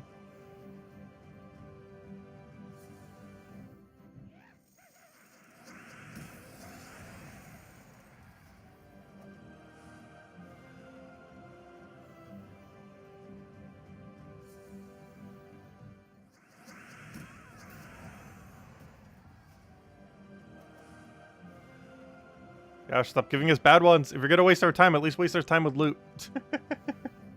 Gosh, they just need to remove genies and daemons. That or have a way to, like, disable them. Hello, McDoubledad. Welcome, welcome. Gosh, they are just so pointless. Like, their skip rate has to be over 99%.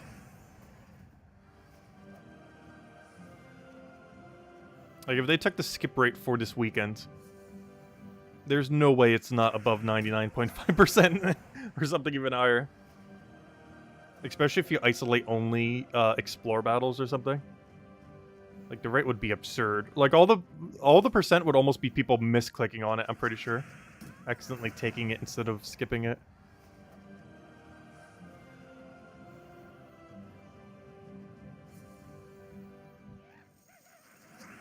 Come on, where are those verse 3s? Because honestly, that's the main thing we're looking for here. It's pretty much exclusively verse 3.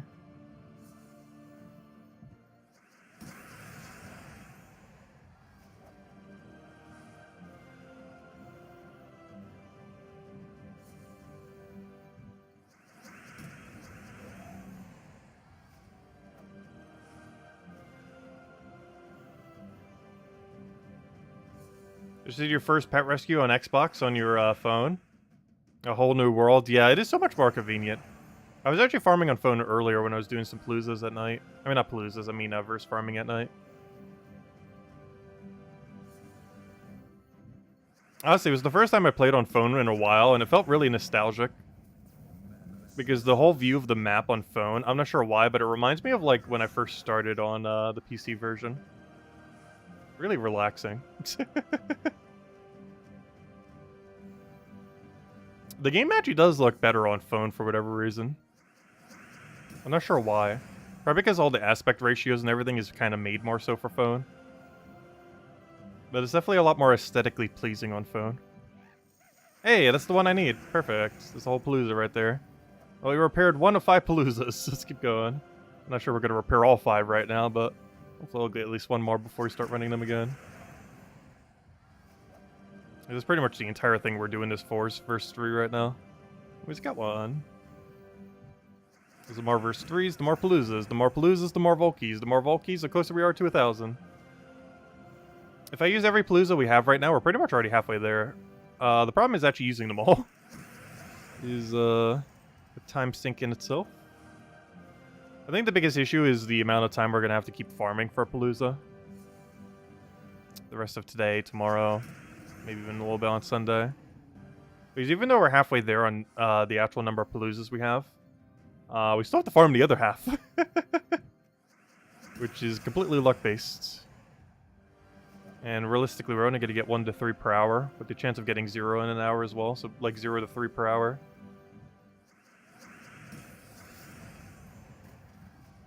And we need to farm about another 25, which means we have to do this, what we're doing right now, for about 12 more hours, probably on average. Give or take a little, depending on luck. We'd have to do exactly what we're doing over and over again. 12 hours over the next 3 days. Most of this I do plan to try to do off stream if we can, though. We'll have to definitely do several of it on stream, though. Did I ever get Infernus pet? No, surprisingly.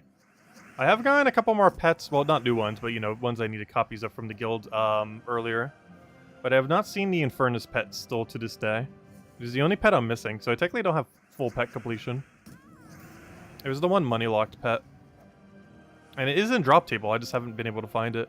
And my guild has definitely gotten it at least a few times. I just haven't been on ever when they have gotten it. It's a myth that the gnomes live in a certain area, right? Oh no, they're everywhere.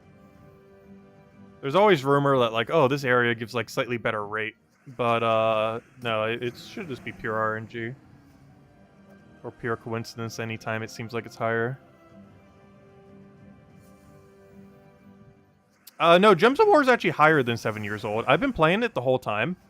The channel's only been around for 7 years, but the game will be turning 9 years this year. The 9-year anniversary of the game is this November. Because it came out in 2014. And I've been playing it since then, but we didn't start the channel until 7 years ago, as of 2 days from now. So this Sunday will be the 7-year anniversary of the channel. But the game itself will be turning 9 years in November. Currently it's like 8.5.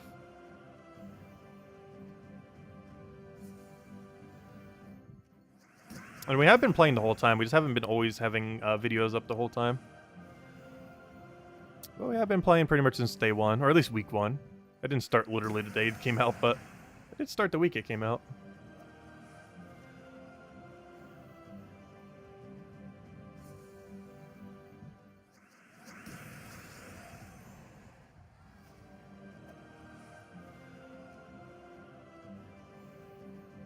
Actually, we can even see what the achievements. If I go over to achievements, like some of the easier ones, like here we go, reach level 10. There's the day we started playing, and it came out on like November 21st. We can actually see it on the store page. So the 27th was the first day we played of 2014, and the thing is November 20th. So yeah, I started like a week after it launched, I guess. So I was a little late to the party, but still basically first week. Also, mixed. What are people complaining about recently? I want to see. I'm actually kind of curious. I haven't seen it be mixed in like forever. Let's see. Awesome. Game is very fun. The game, story, blah, blah, blah. Fun game. Overall opinion. Where are all the negative reviews? It says it has mixed, and this is, I'm going to have to go down like 10 reviews to find one. Gotcha game, obviously. All free-to-play games are. Let's see. I don't know. I feel like Gems of War balances it pretty well, though. Like, out of any free-to-play like game economy, I definitely feel like this is one of the better ones. Like, there's still problems with it, but there's a lot of things it does right. One of the most noteworthy ones being it just buries you in gems, the premium currency of the game. Like, it's a little bit hard to come by early on in the game, but gosh, you get way more than you're ever going to need later on. Which is very convenient. Like, if they ever nerf Tribute, it'll be like the end of Gems of War. They said it wasn't off the table a while back. But honestly, at this point, I think it has to be off the table. Because they pretty much can never nerf Tribute.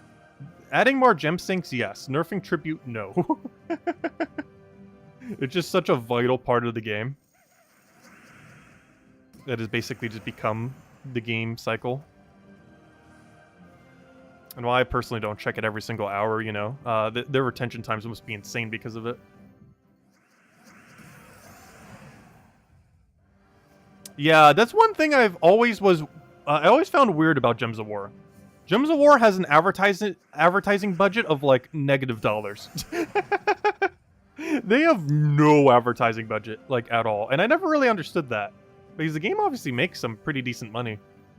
Yet, it has no advertising. Like, at all. Like, no ads anywheres. Any degree. Anything. It's so weird. I never really understood that.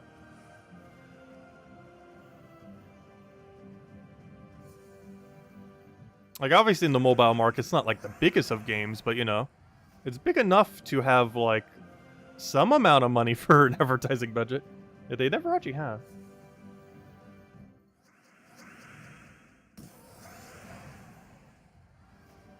Yeah, they do make a lot of dead currencies, though honestly, I don't know a single free-to-play game that doesn't have a billion dead currencies. It just tends to happen. Though they are rather notorious for doing it too often, and not really adding sinks for them later. So, hello, Brown Forever. Welcome, welcome. You've been playing for 8 years now. Nice. I was with you at Dragon's Peak at one time. Oh, nice. Well, you're welcome back if we ever have a slot left. If you're still active. You might have been one of the people who came in when we were on Twitch, too. I was mentioning that earlier to stream. Because our guild ended up starting from Twitch a long, long while back. I'm not sure we're ever going to go back to Twitch. I just find it to be a rather strange platform. It's also a platform I don't actually use. It'd be like if I started streaming to, like, Facebook Gaming or something. Like, I never use Facebook. And similarly, I never use Twitch. So it'd be kind of weird to stream to a platform that I personally don't use myself. Because obviously, I use YouTube. I use YouTube every day. I probably watch, like, over an hour of videos in the background every single day from YouTube that aren't my own. Because obviously I also check all my own videos. Not my streams, but any video I ever upload, I always watch the whole thing. Like the Monday video that goes over everything, for example.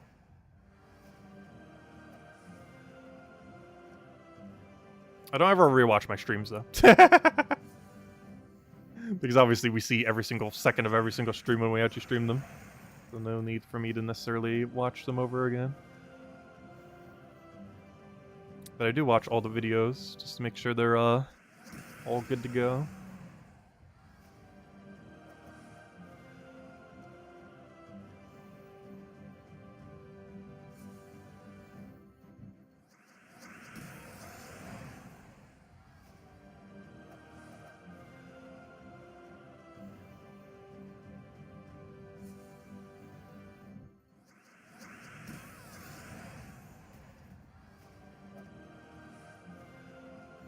Also, I believe there's some kind of new streaming platform too called Kick or something. I've heard it like very briefly here and there.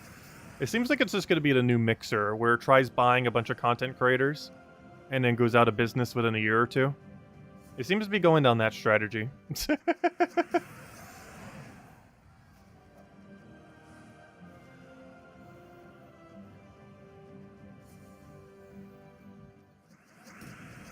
We did try Mixer for like a month at one point. It was okay. It wasn't anything too special.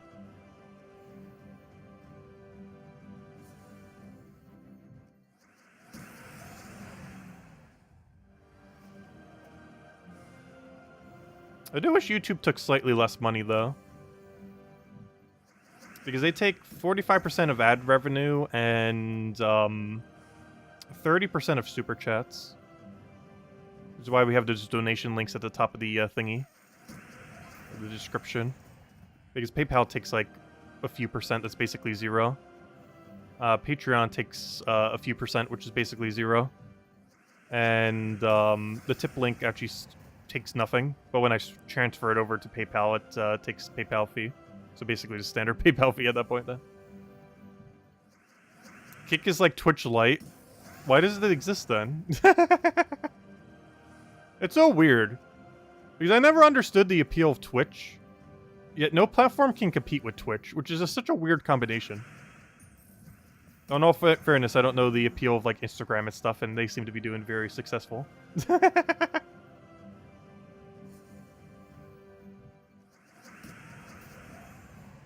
said, hello, Jordan, welcome. You understand that the Vault event and grinding, however, why don't you have Palooza active? Basically, there's two phases to doing paloozas. There is the actual palooza phase, where you have 15 minutes and you just rush farm them the entire time. And then there is the getting palooza phase, where you need to go find the verses. We're currently in the trying to find palooza phase. So, of course, what we're doing now, basically, is we're trying to cycle through as many battles as we possibly can as quickly as possible to try to get as many verses as we can. We'll also get some gnomes along the way. However, the main thing we're looking for right now are verses, particularly verse 3, as that's the one I actually need. But just generally speaking, all the verses. You can get about a dozen to 18 per hour, roughly, give or take a little. But you actually have to get the verses in order to do them, because you need one of each verse in order to do Palooza. So you can't just, like, infinitely do Paloozas.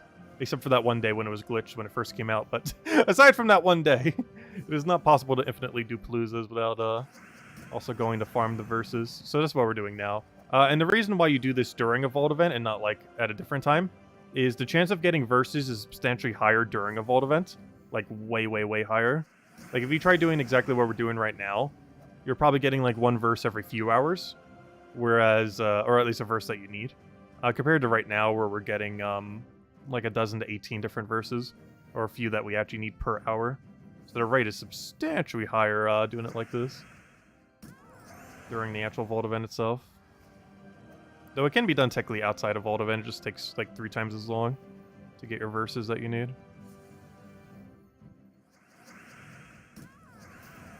Hello, Sick. Welcome. Do you have any Magic Kingdoms on level 20? No, I have not bothered doing that yet. I know some people have. I'm still a little ways away. If nothing else, doing this weekend will get us a little bit closer with all the merchants. However, no. I'm still several deed books away on every purple and green kingdom. We probably will by the end of next month, or by like sometime in the next few months. We probably will. As it currently stands, I do not have any level 20 Magic Kingdom. Though we're getting closer. Not quite there yet. Though we might after next campaign, if next campaign is either a purple or a green. Because that's probably enough to push it over the edge, because you get like 6 from a campaign. 3 on free side, 3 on paid. And that 6 combined with just a little bit more grinding will probably get us there in about a month or 2. Assuming next campaign is either purple or green, which we don't currently know yet. We don't even know what the patch is necessarily going to do to change it either.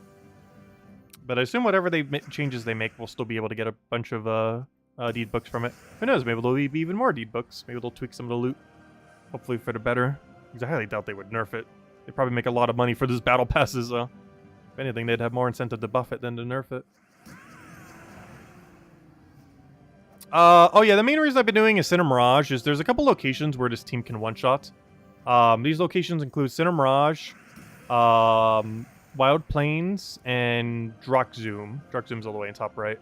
I normally just do it in Sinner Mirage and Wild Plains because they're right next to each other. Technically, when we're doing paloozas themselves, we could do it anywheres, but specifically when farming for verses, you want to do it in weaker locations. And these are the weakest, lowest durability places in the game. So weak that 20 damage can actually one-shot them with the Dust Devil team.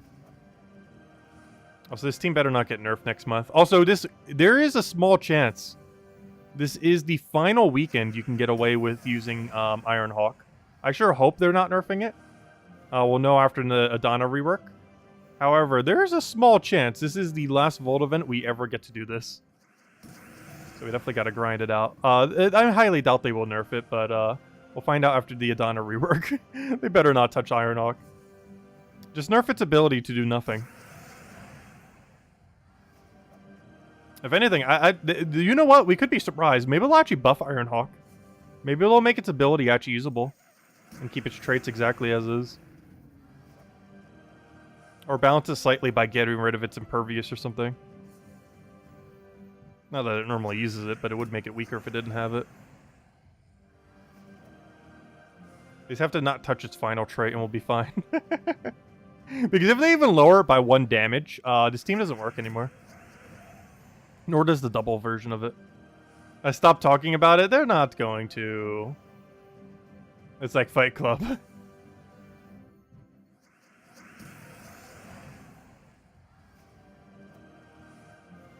I don't know. They nerf the weirdest things sometimes. Like, they nerfed Night Spider in January. A couple months ago. I'm not even sure if they intended to nerf it, but they did indeed nerf it. Intentional or not. They basically completely ruined Rogue Spider team. Going with 4 times Rogues. Like, 4 times Rogue team barely exists anymore because they nerfed Night Spider.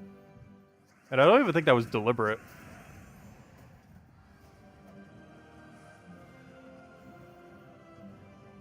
What if they gave it its original spell back? Wait, what was it? Oh!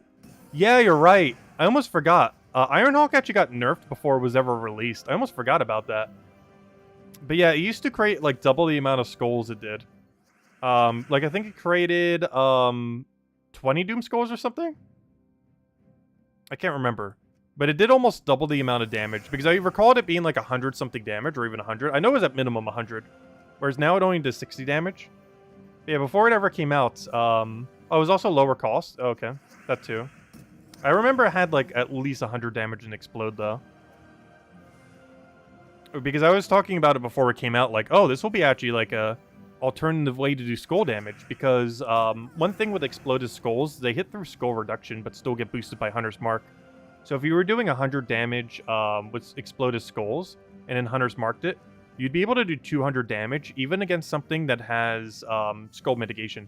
So even if they have 50% reduction, you'd still hit through it. Because exploded skulls hit past any skull mitigation. So if they have agile, it'll always hit. It will never trigger. And if they have skull reduction, it'll completely ignore their skull reduction. And it was originally going to have 100 damage worth of skulls, like 20 doom skulls or something. Plus whatever you already had on the board for damage. Was it lower mana cost too? I don't remember the mana cost being lower. Though I do remember the 100 plus damage that it would have done from Explode.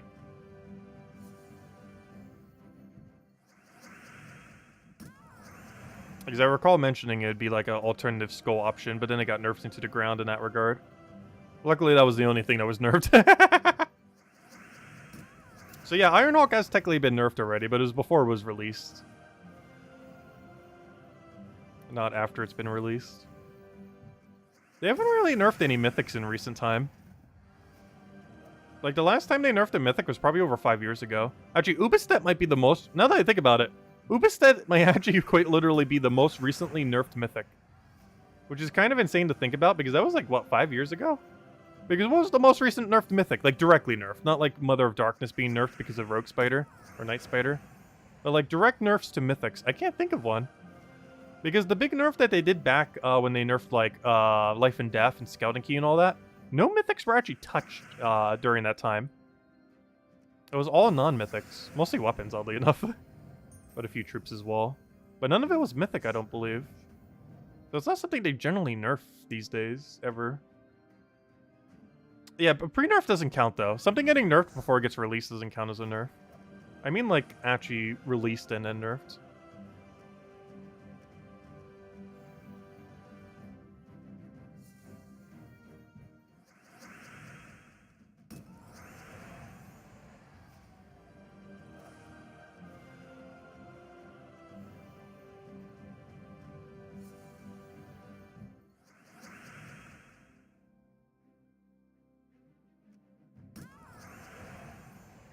Oh yeah, Sparkinator could definitely use a... Honestly, every mech in the game needs a buff.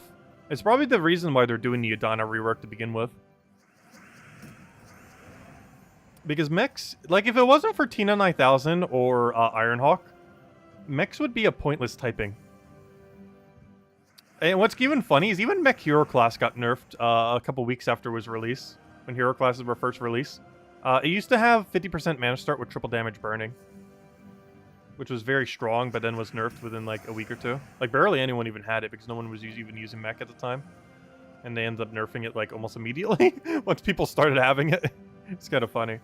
They did a couple changes around that time, but the most noteworthy one is they nerfed mech into the ground in the Mech Hero class. But yeah, mechs really need a buff. Tina 9000 and Ironhawk make up pretty much the entirety of mechs.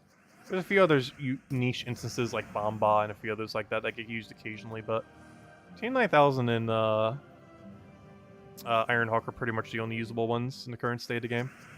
Tesla is, but she's not a mech. She's a Adana troop. It's like the only last thing from Adana that's even useful.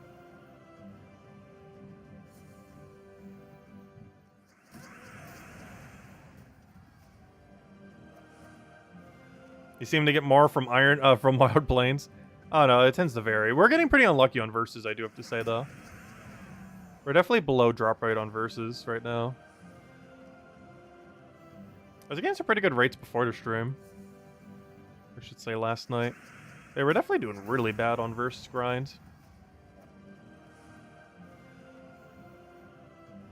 I think we got a single verse 3 the entire stream so far.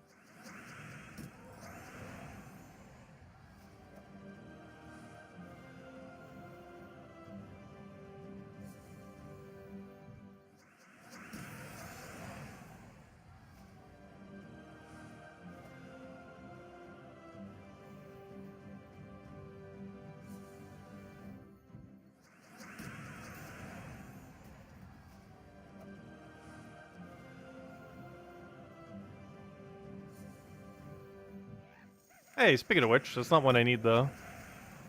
Unfortunately.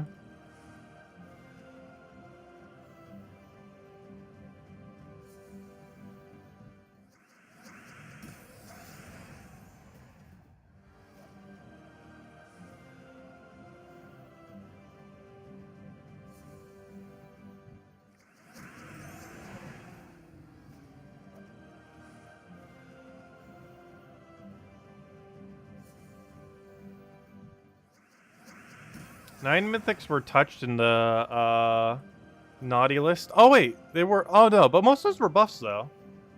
War, I'm pretty sure, was buff. Plagued was buff. Tanya, I don't remember. I think they buffed. Wait, what did they do to Champion of Anu? Champion of Guard, I'm pretty sure, was buffed. Wait, I'm not sure if most of those even got changed. What was Element Grimm's change? Oh yeah, they gave him an extra gem spawn. Ishtar also got an extra gem spawn. Yeah, most of those were buff though, and I don't remember what happened to Stonehammer, but I assume it was a buff because it definitely wasn't a nerf.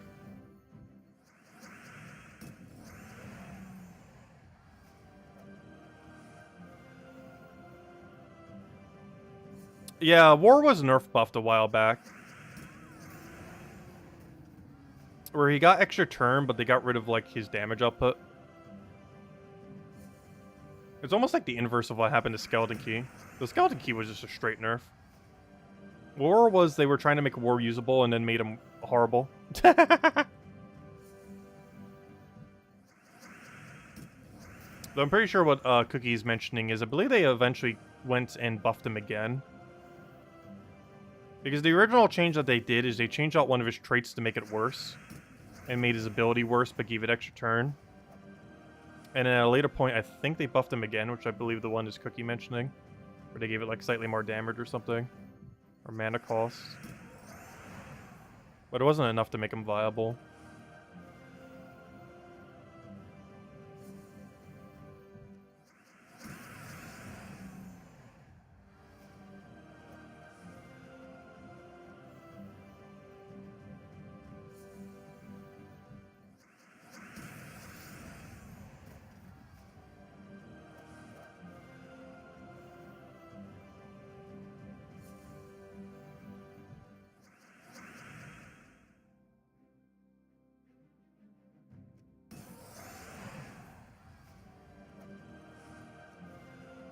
I don't know, we can go try Wild Plains for a little while and see. I'm pretty sure it's just pure coincidence, though. But they're both just as quick, so might as well. Hey, tribute's ready. Good thing we checked. 26. Technically means 27 tribute. So hello, Dreaded. Welcome. Does it seem like it's more Dragonite gnomes in gaps and less keys from gnomes outside of gaps? Well, there'll always be more common in Palooza in the sense that you're cycling through a lot more. Because every single Palooza, you're generally going to get like 1 to 3 Dragonite gnomes. Whereas I've only found 2 in like 6 hours of like standard grinding. Just because you're cycling through a lot less gnomes, so they happen less. What was the other part of that question, though? Let's see. And less keys from gnomes outside of Gnomapaloozas. Well, both of those numbers just seem like that because you're cycling through a lot less. The rate is the same, but the frequency is so much worse that it just seems like it's not giving as many. Because it takes so much more time before you go through a similar amount. Because in Palooza, you're getting 4 like every several seconds. Whereas outside Palooza, you're going like 5 minutes for 1. So their frequency is a lot less, but their drop table is still the same. Hey, a verse. Hey, maybe... ha! Could be pure coincidence. Hey, maybe there is more verses here. I don't know, we'll give it a shot. I feel like most instances anyone ever says, hey, this kingdom has like better rates right now. I'm pretty sure it's 100% pure coincidence. But hey, we got one. It's not the one I need, but we got one.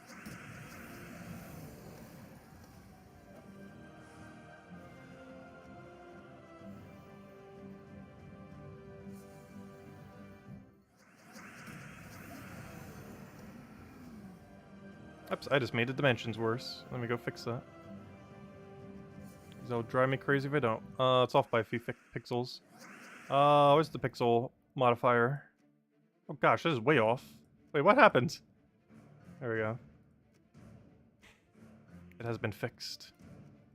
Gosh, that was like way, way off.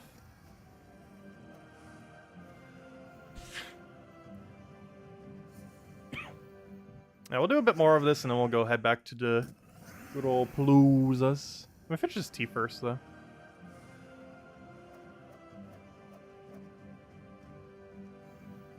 Good old tea.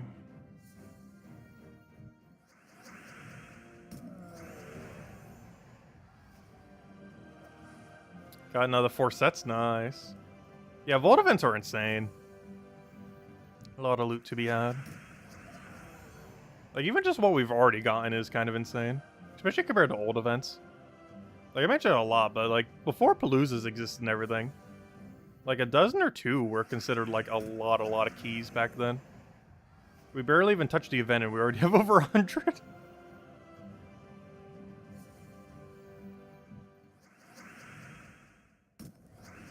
We're 5 paloozas in. I believe I farmed 3 so far this weekend. So we're almost even on palooza usage.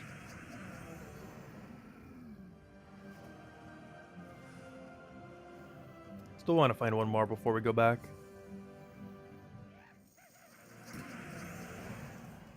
Specifically verse 3.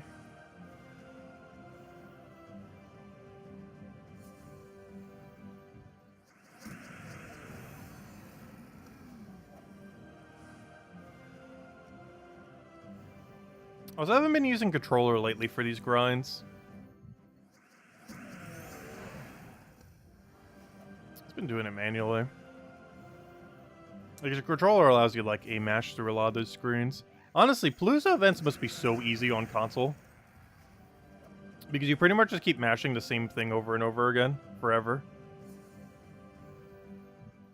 Because you could just hotkey the cast, because all you have to do is, like, click the ZR button into, like, an A press or something else. Or actually ZL, because you would cast on your own side. And then, yeah, just, like, so quick, and then you just mash A the rest of the time. Like, I'm pretty sure the rate of farming a palooza event on console is, like, 10% quicker, if not closer to 20% compared to, like, PC or mobile. Using just mouse or touchscreen. Hello, Henry. Welcome, welcome.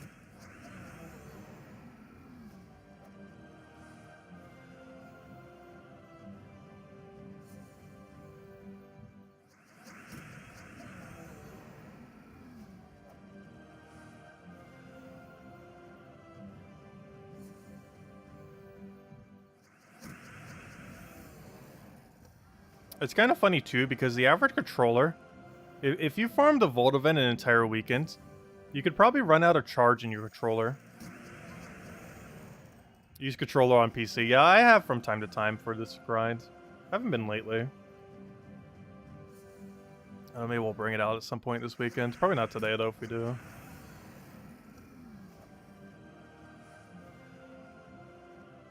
But we could if we want to. I have the Nintendo Switch controller right next to me.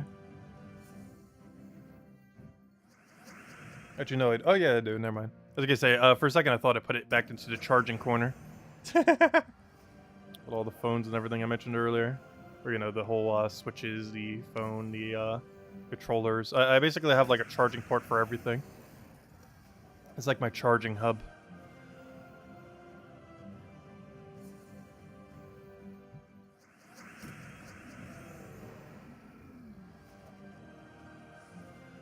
Everything that needs to be charged can all be charged in one location.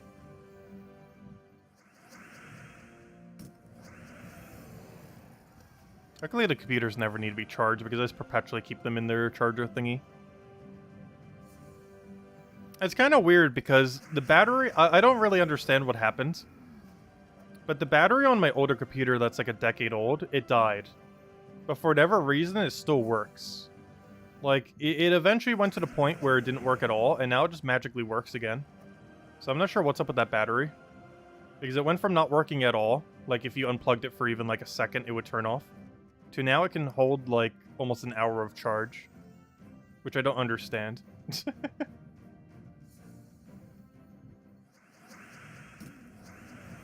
Because I never changed out the battery. It's still the same battery from a decade ago. Which honestly I probably should replace out at some point. But I don't recall those things being particularly cheap. Not to mention, I'm not even sure if they would make a battery that would fit a model from a decade ago. They probably assume every single one of those have broken down by now unless they just use universal parts.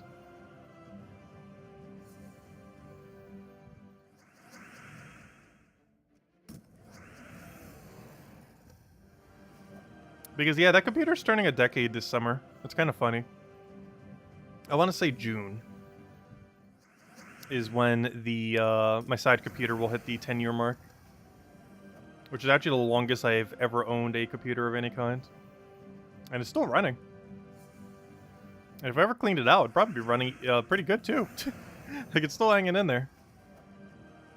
It's definitely pretty slow in some regards, as you would expect from a 10-year-old computer without changing out any parts. That's hanging in there. It's still pretty physically intact, not counting the keyboard on it as well. Which is one thing I absolutely hate about my current computer, and has already taken a lot of damage. It is way too thin. Like, there becomes a point when a computer is too thin. I'd rather have a thicker, heavier laptop than a super thin one. The super thin one just takes damage too easily. There's too many things that can go wrong with it being that thin.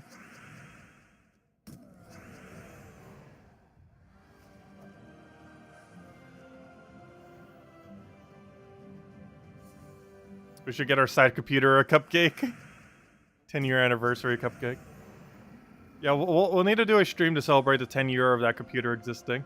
By doing a stream off of it. Wouldn't that be funny? You know how laggy that would be? I think it still could stream if we tried. I think it could still be stable enough. It still holds a stable connection and everything. It'd just be a bit laggy. But the stream itself probably wouldn't lag that much.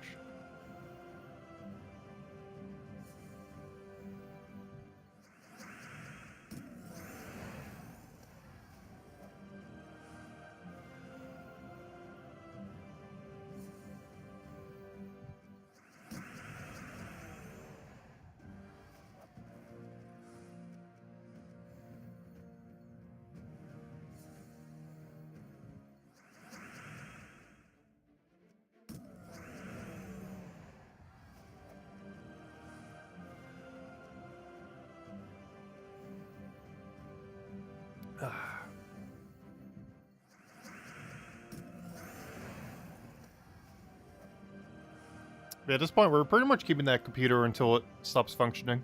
That is the game plan. Hey, verse 3! That's the guy I'm looking for! I think it's Palooza time. We can go get the P number up.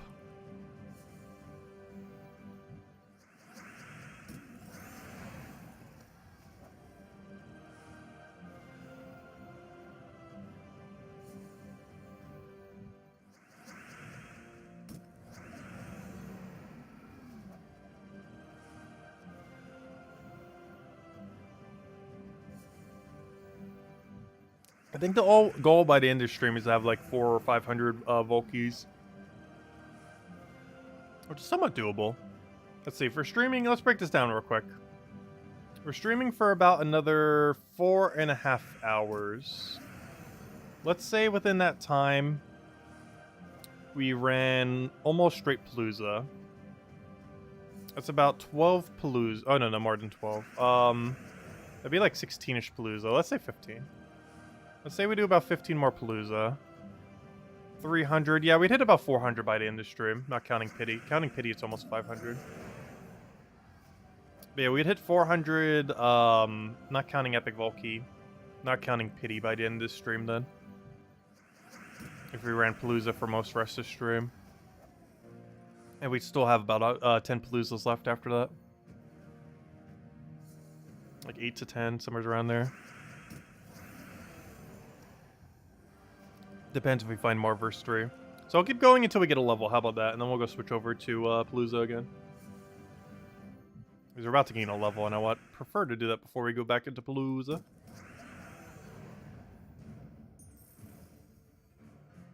Oh, why did I not take yellow? What am I doing? Win conditions is sitting there, and I'm not even taking it.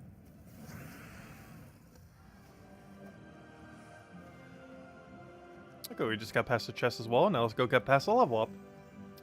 And we'll be perfect to go for Palooza.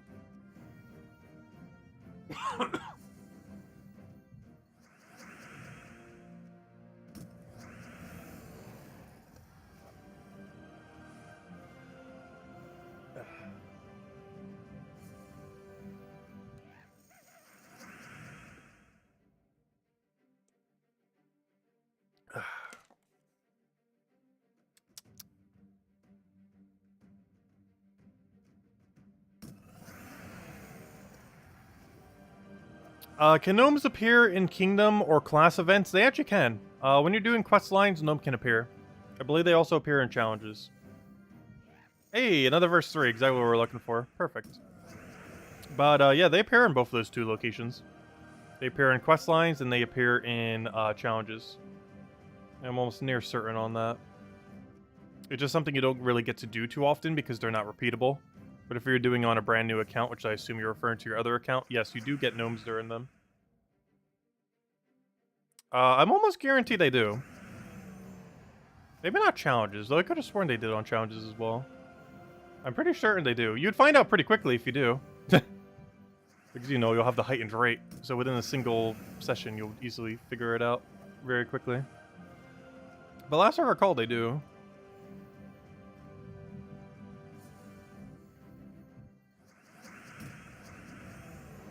It's just they're not repeatable, so, like, I can't even go check. Though there technically are some challenges I haven't done, but we've obviously done every quest line. The only reason I haven't done all the challenges is because their loot is pretty bad this late in the game. Early on in the game, when you'd actually do them, they're not that bad. But by the time they were released, we were already so progressed in the game that their resources from them barely meant anything. So a lot of them we didn't bother doing unless we had to for a kingdom upgrade. Also, one thing that's kind of weird, even though some portions of them are required to reach and for some kingdom upgrades, to get a 30-star kingdom, which is current maxed, it is actually not required to do all the challenges. Which is one thing I feel like if they ever expand the system is something they'll probably include. Because you actually do not have to do the tier 10 challenges within a kingdom to have a 30-star kingdom. For example, although I think I already finished it for Sword's Edge, so that'd be a bad example. The Sword's Edge is the closest to being a 30-star, I actually quite literally can become one. However, I have not done all the challenges for it. I'm only at tier 7 challenges. You do not need to have the tier 10 challenges done to have what is currently max star kingdom. Of course, that could change in the future when they add like 35-star, 40-star. But it's one thing that is distinctly missing. And is definitely something that would be addressed if they ever expand the star system. Is you currently do not need to have level 10 challenges done for a kingdom to max it. Or at least current max. Whatever the new max is, it will probably be included. But current max does not require the tier 10 challenges. Not like that would matter much, they're pretty quick to get to. We get that done in like 10, 15 minutes, not even.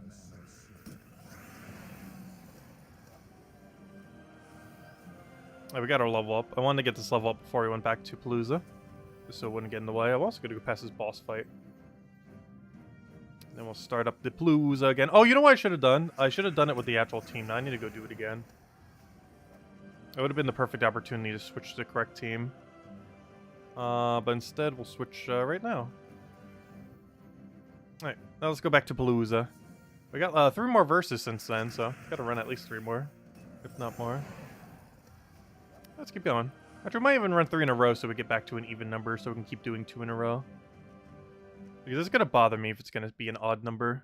Gotta get back to an even number. Or that will drive me crazy. We did not actually get any vault keys while we got those 3 verses, which is kind of surprising. We somehow found 3 of the verse we needed, but got no vault keys along the way.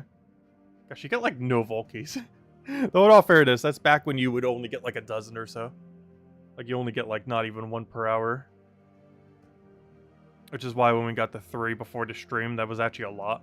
Because that was from like 5 hours of grinding. You don't even get 1 per hour when you're doing that. Not counting pity. Anyways, let's go and get things rolling. Let's go back to Soulforge, go to other. Not sure why I keep clicking like every other tab. Alright, let's keep going. So we have 22 currently. And how many do we need to hit 400? Approximately 15, so that means we would dip a little under. We'd end up dipping down to 7. But of course we'll farm for more verses between then. Anyways, let's go and do it then. Let's see, click this, click that, get the timer. Almost misclicked the wrong button. And you know what, we'll do it here, why not? Doesn't really matter. Oh yeah, we're already on the right team, I don't need to change, I already just changed it. Alright, let's get back to the grind. That's a lot of soul gnome. Oh, never mind, that was only 2, I thought that was just triple. If only you would come at the end.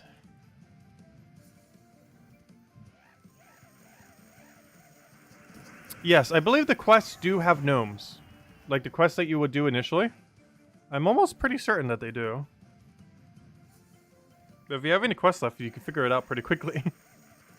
As if you go an entire quest line and see no gnomes, then they do not appear. But I'm pretty sure they do. I'm relatively certain gnomes appear during quest lines. It's just hard to ever tell because, you know, most people already finish every quest. But last I recall, gnomes do appear during quest lines.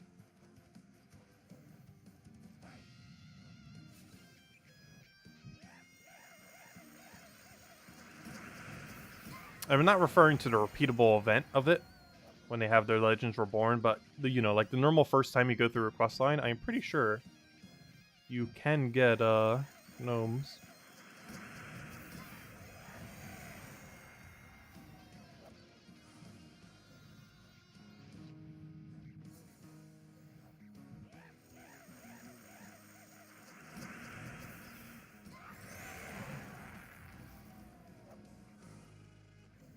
Which, if that is the case, that means you could theoretically go through an entire quest line with no palooza running. Which I'm not sure if anyone has ever bothered doing before. But it would be kind of funny. Running an entire quest line, but all you have to fight is 4 gnomes every time. That would be a very inefficient way of using a palooza, though. Because you'd have to mash through a bunch of dialogue in between every single one. That definitely would not be advised, but would be really funny. Assuming it works.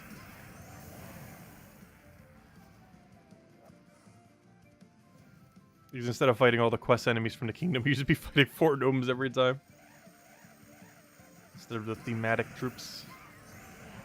The only downside of that, there'd be so much downtime between fights compared to Explore. Between all the dialogue you have to skip in, just how the battle interface works. Since it isn't as repeatable.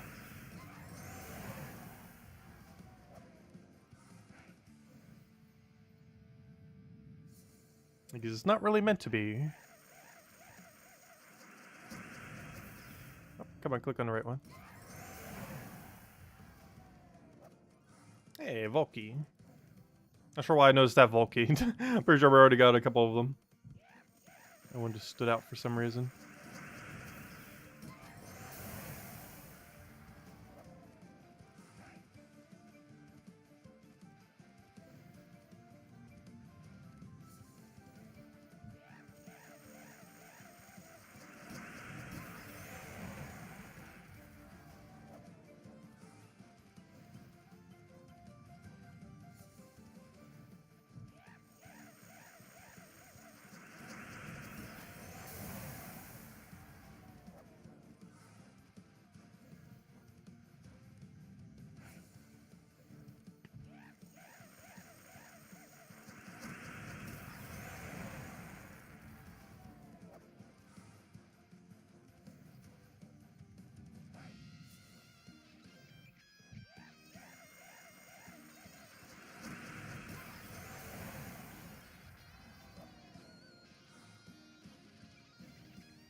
So concentrated.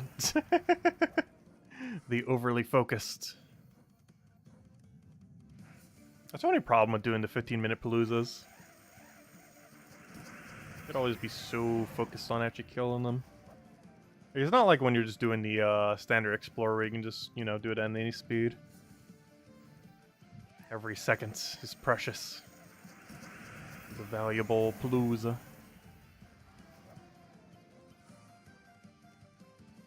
I wonder if they're ever going to tweak vault events at some point. They've done so many changes to them in the past, I feel like they're never going to tweak it again, which honestly, I don't feel like it needs it. I'm kind of curious if they ever would, though. Change things up a little. They're definitely going to add more gnomes in time, that's for sure. Or if the next gnome will be, we'll probably find out in 7.0. I highly doubt we're actually getting a new gnome then, but you never know. I don't even think we really know anything about 7.0. 6.9 we do, which is the next patch. Nice. Good old 6.9. But the only thing 6.9 seems to really be doing is changing how campaign works. Supposedly there's some other small tweak as well, but like I'm pretty sure 80 to 90% of the patch is just tweaking campaigns. Obviously it's a bit of a smaller patch.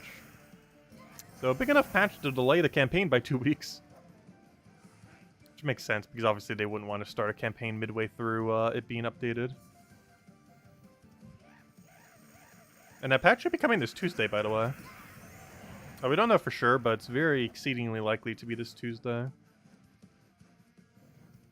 In a few days from now. Well, technically 4 days, but however you look at it. Could be on Monday as well, but generally they fall on Tuesdays at pretty much the exact time we stream, which is really convenient. It's one of the reasons why we stream at that time as well. Because it's generally the standard time they tend to do the patch, if they ever do patches for Gems of War. There's the whole reason why we even have an 8 PM Eastern Standard Time stream. Oh, I actually need that pet, I believe. Need more copies of it to max out, not Pensvale, what is it called? Gosh, the Rashka Kingdom, why did I forget? Pride Lands.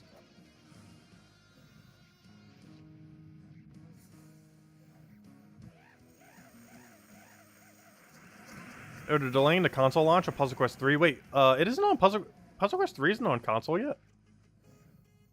I thought they already did. Interesting. Hey, how's that game been going lately? I haven't played it in a little over a year. We played it a lot the first year, and then not so much. It's mostly the daily system that ruined it for me. It took way too long. Like way too long. Like the amount of gaming I did in some days.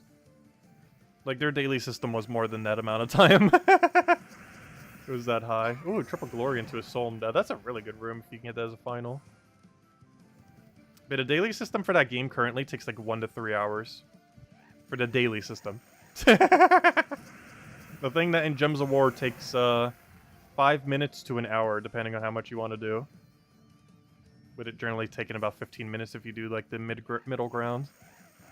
The main thing that makes Gems of War's daily system takes a little bit longer is if you want to do all of Arena and all of Underworld. All of Underworld I advise doing, all Arena I do not advise doing. Because doing the standard dailies plus Underworld brings you, I think, to an hour. Which isn't too bad. Probably even slightly under, depending if you have a quick kill option or if you're just going deeper on some.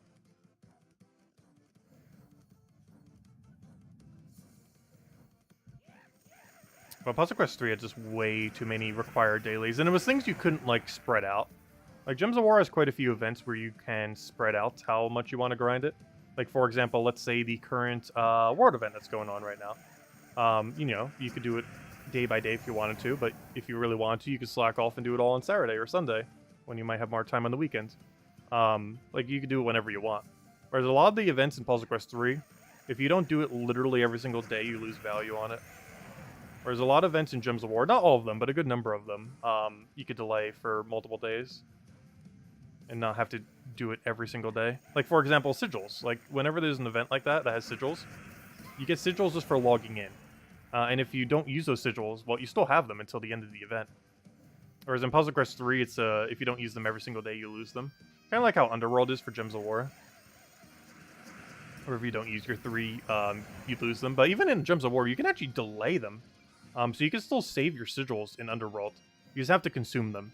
So what I mean by that is, of course, there are currently, 38 factions in Underworld. And you can, assuming there's not a battle already started for an Underworld, you can end up queuing up a battle for it, and that will consume your daily sigil. So, you know, you end up using it. But you can use it at a different time. Like, right now, I have every single faction pretty much in Underworld queued up with a battle.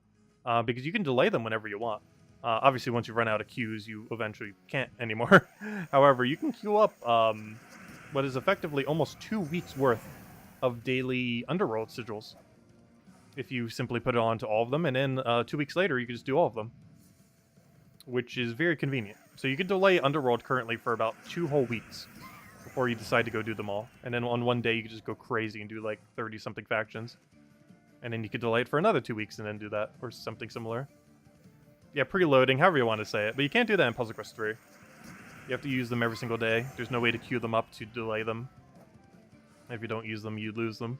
But there's a lot of mechanics in Gems of War where you can kind of choose when you want to do something over the course of a week rather than being forced to have to do it. There are some events that are not like that, obviously. Like some of the daily events, like the class event, Tuesday faction event, stuff like that. But for the most part, most events in this game can be delayed for some amount of time without being penalized every single day for not doing it. Unfortunately, one of those events is not the seasonal event. The seasonal event is set up like pretty much how like every Puzzle Quest 3 event is. Luckily, it's so short that it's not really that big of a deal. Like, if you do not use the battles for the seasonal event, you lose out on value. And it also has that weird diminishing return thing that, like, every single thing in Puzzle Quest 3 has, which is super annoying.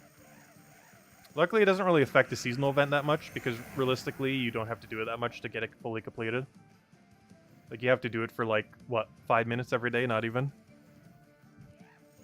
Because if you were to do 6 battles every single day, they die in, like, 20 to 30 seconds, not even. So it's not that big a deal. But that one is one that penalizes you if you don't do it every day.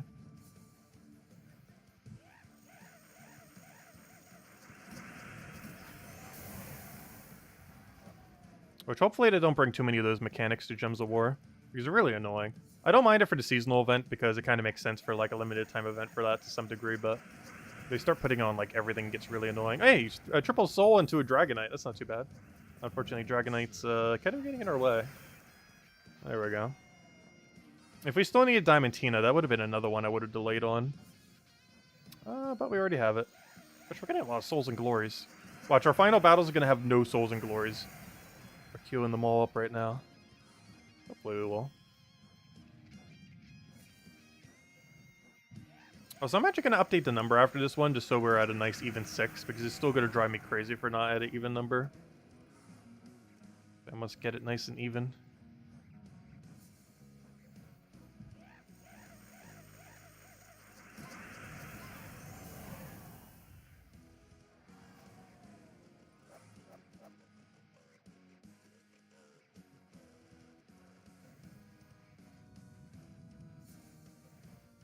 Catch you later, Stode. Catch you later tonight. Yeah, we'll still be around for our regular time stream.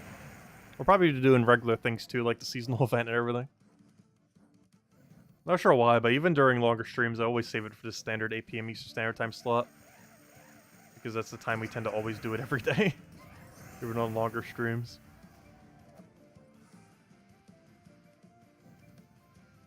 Which, of course, at this point is going to be about 3 hours from now. And at that point, we basically go into regular stream mode. We'll probably still throw some Palooza-related stuff in there, though. Can't not during a Vault event.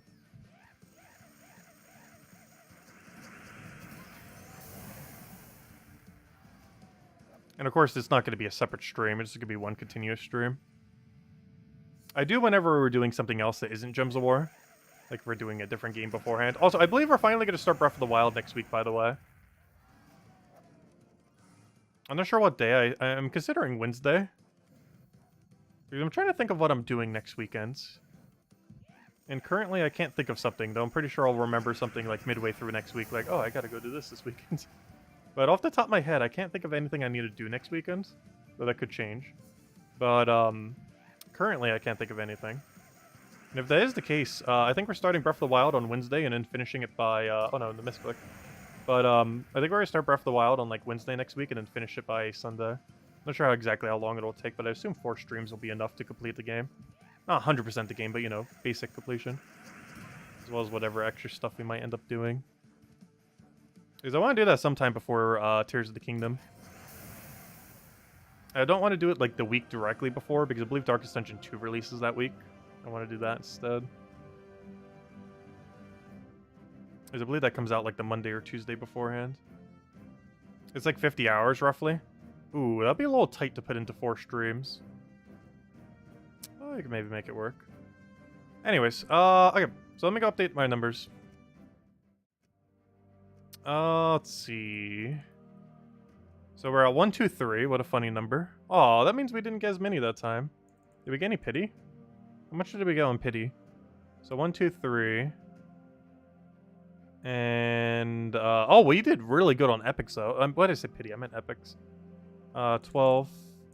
And then that one is 6. There we go. Alright, perfect. Alright, now let's go run another 2. And we're at 25 pity.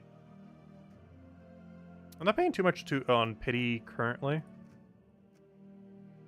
But we are counting pity towards our vault keys. But we are going to try to get a 100 physical vault keys though. As in the actual vault keys themselves. Oh yeah, I need this pet. Let me go do this pet real quick. Quick sidetracked. Oh yeah, I still have the Phoenicia team set up. I meant to replace all those for Diamantina teams. I still haven't yet. I technically could right now, but I'm just leaving as is. It's fine. Let's say hello, Logic Slayer. Welcome, welcome.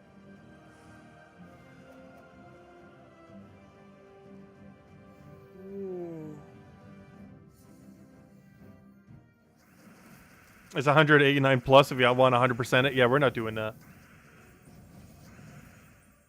There's a 100% chance we will not 100% that game.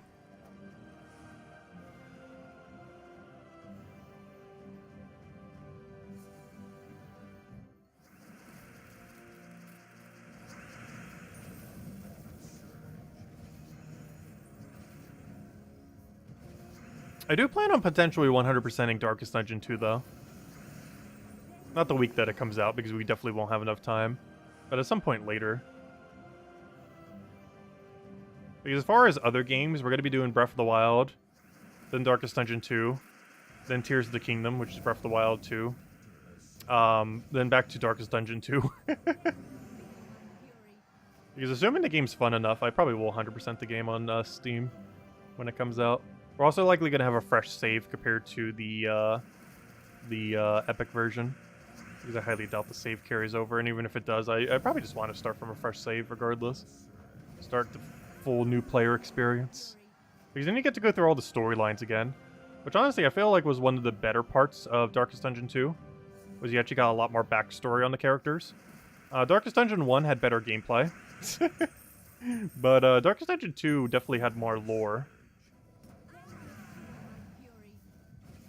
Which is pretty nice. I'm not sure what other changes they've made in recent times to that game, though. Of which I assume has been a lot. As they've been working on it for 1.5 years now, so... I sure hope they've made a lot of progress on it. Actually, what's the exact date of that? I want to know. Let's double check. Darkest Dungeon 2. I probably have looked this up like 10 times and I still don't remember the date. May 8th. But yeah, good old May 8th. It does indeed release. Still visually looks pretty much the same. I hope they fix some of the controls for it. There's a lot of clunky things with this game. Let's go on the community hub. Let's see. Hello, we're all discussions. There it is. It's like, wait, no one's discussing anything? The first thing I read here. Wow. Let's see. A couple of quality. I know, there's so much quality of life that that game needs. If someone's suggesting more, that it makes the assumption that they haven't done enough. Because there's a lot of clunky things with that game. There's still a lot of things I liked about Darkest Dungeon 1 more than the sequel, but I don't know. We'll see what the final product is. Once we get around to it.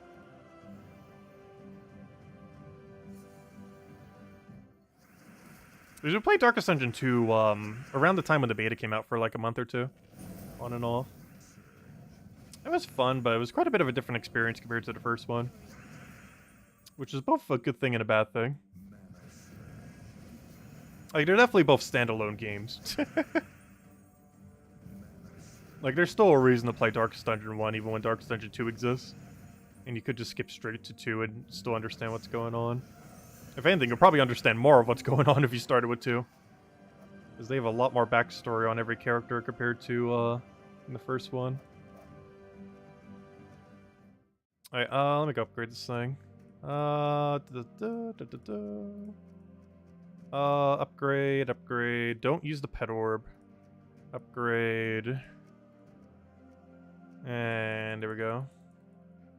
He's got a lot of verse 3s. Lucky. Can I have them? I need those verse 3s. Alright, let's go back to paloozas.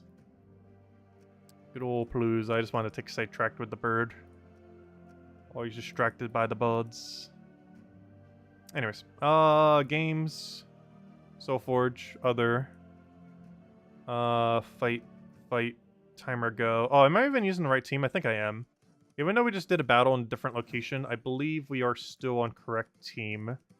Because the location we did our battle in does not save based on that. Saves on a different system. Which is very convenient. Because even though we just used a different team, it doesn't actually save the team we just used. Because it was under a different game mode.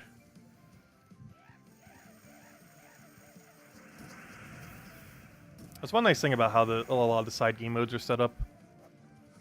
Because the team is isolated just towards it, so if we do like something like a pet battle, or let's say like a guild war or something, it doesn't ruin whatever team we were just using. Actually, guild war might, now that I think about it. But there are a couple events that don't. Like, let's say like Tuesday factions don't. Class events don't get in your way. Pet events don't get in your way, stuff like that. Like, you can do that battle and then go straight back to whatever team you were just using for standard battles, without having to actually switch your team, because it's saved in a different category. That's one slight issue with Guild Wars. It's one of the reasons why you kind of have to save 12 teams, because it doesn't do it like other game modes, where it just doesn't save your previous team. You have to actually physically have the teams made, which consume 12 whole slots, which is not a small amount. I was gonna say, I hope he takes that blue so we can skull him. And he did exactly that.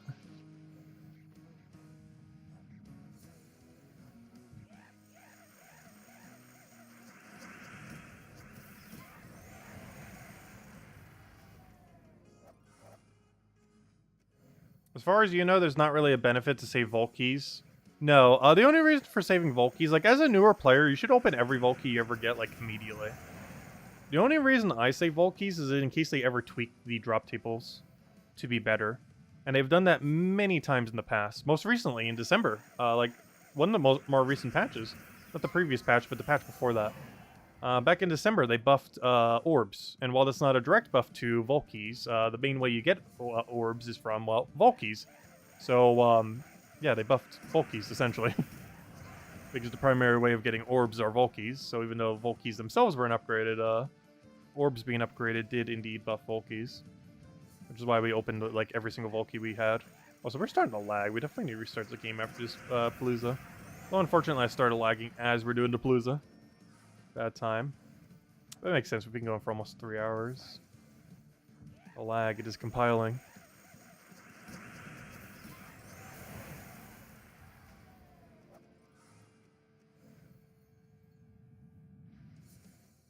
That's the only problem with doing a longer stream, too. Heater gets rather heated.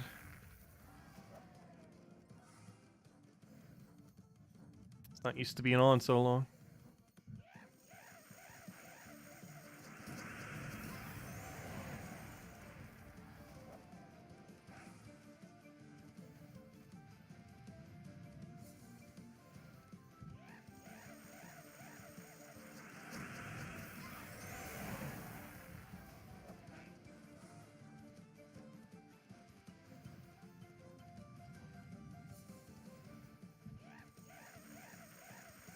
Almost the quad glory. A little early for it to be appearing, though. I need that to be like our final battle. We need major kingdom orbs, max level with an orb, but that would never exist. That would be funny, though. We just need more deeds. Like, deed books just don't come in frequent enough.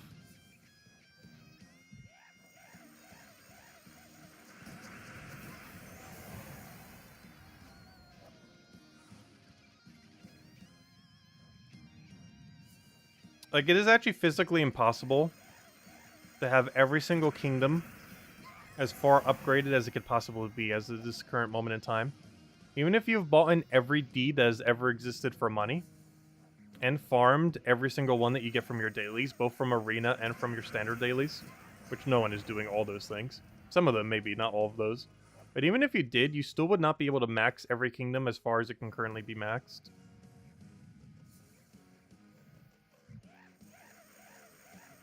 There just hasn't been enough resources available to even do so.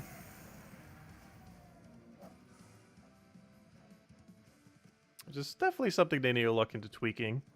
I hope, if they do, I hope the treasure hunt is the thing they do.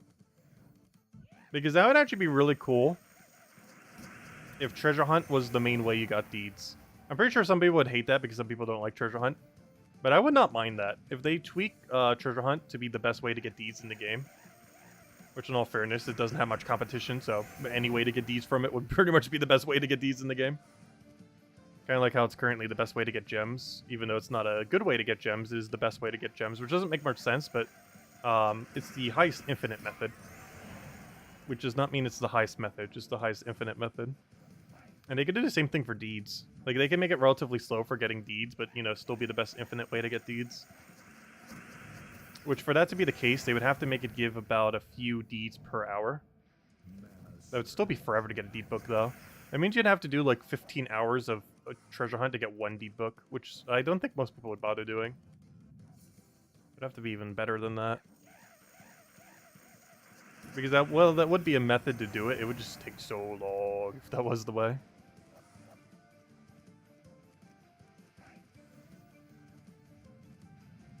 Like, almost merchants would be competition on it if that was the case. Though, of course, it would still retain all of its other loot, most likely, so. You can't buff it too much. Unless they started gutting a lot of the other loot, which would be concerning, because I hope they don't nerf the gem rate if they ever do tweak the treasure hunt.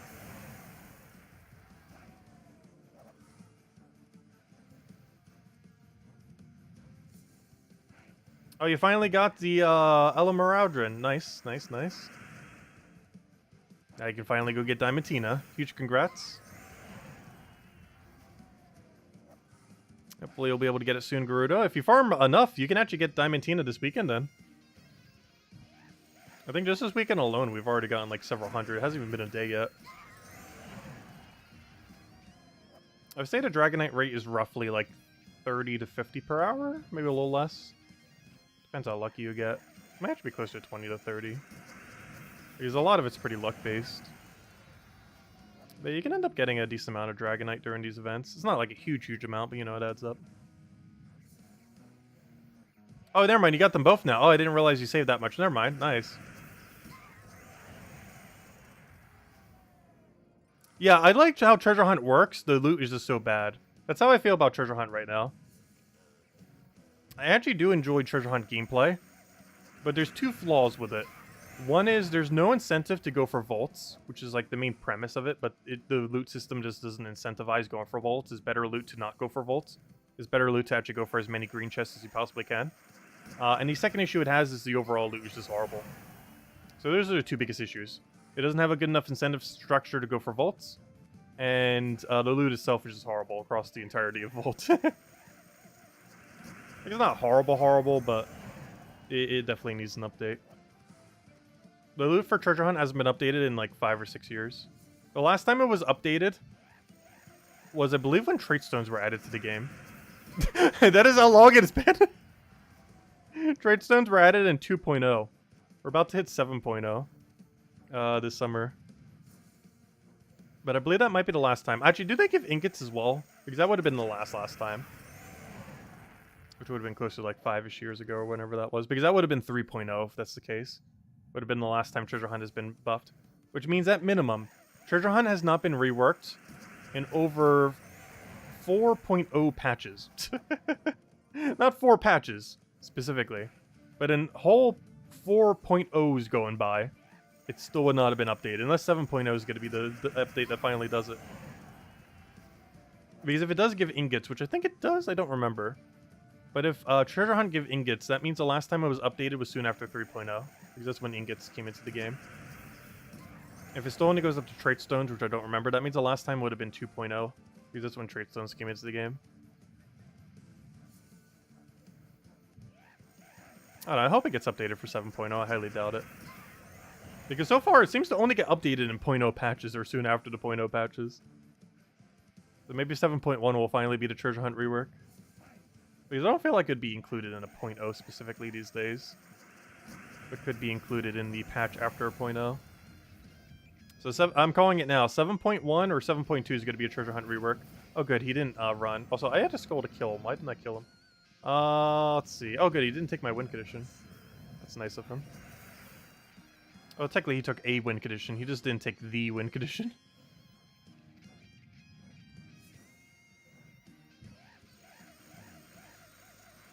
Hello, Maximus. Welcome, welcome. Your goal is 500 keys. Oh, and you're hoping that, oh, good. That's, thanks about that. Yeah, hopefully we'll help you with the grinds. Are you trying to do it with no Ironhawk? Oh, yeah, that will take a little bit longer. It still takes longer to do 1,000 with Ironhawk than it takes to do 500 without.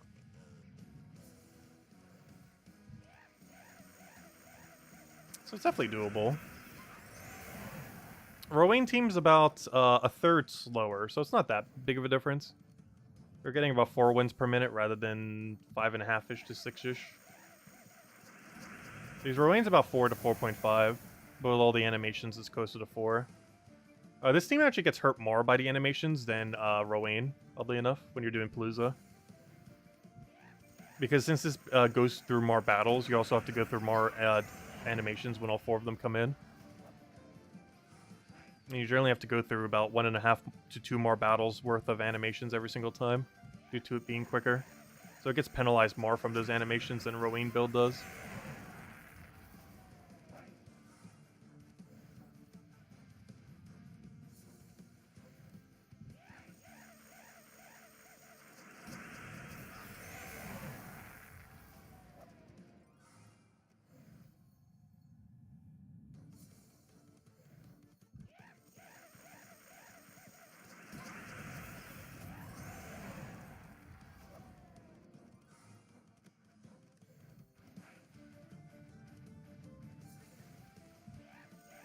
Gosh, we're getting so many, what's his name, gnomes?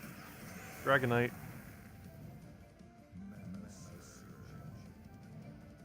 Slowing down our progress. Wait, did they even kill him? Oh, he took over a legend. Gosh, how bulky are you? And a little bit of Dragonite. The only problem is we don't need Dragonite anymore. So they have some other purpose, unless we want to get a 3rd Diamantina. You know what? Maybe we'll still put it towards Diamantina so we could set a troll team of 4 Diamantinas on defend. That'd be such a weak team, but it would be funny to set.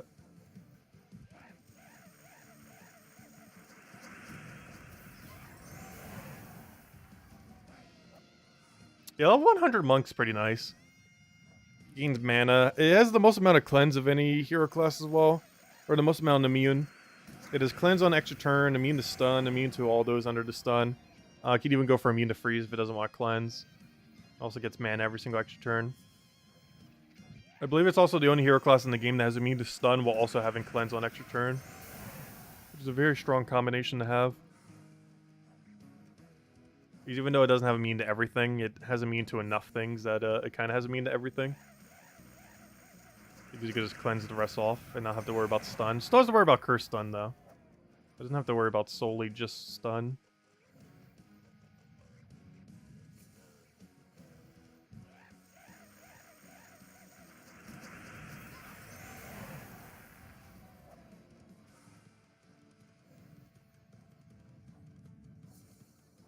Hello, Genki. Welcome back. You're back pretty quick. That was a short nap. Oh, we just got 4 glory gnomes. Oh, you're a minute and a half too early. Oh, that would have been so great. That's our first 4 glory gnome of the day. That's a perfect one to end on, but I'm not going to wait a minute and a half just to end on that one. Glory's nice, but it's not worth a vault key or 2.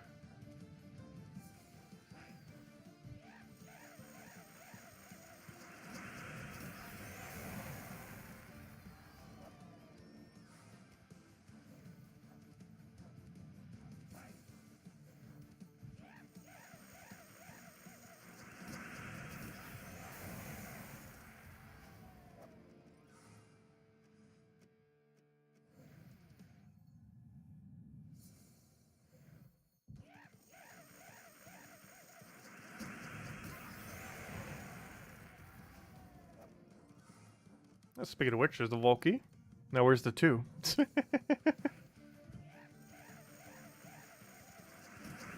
Come on, Volkies.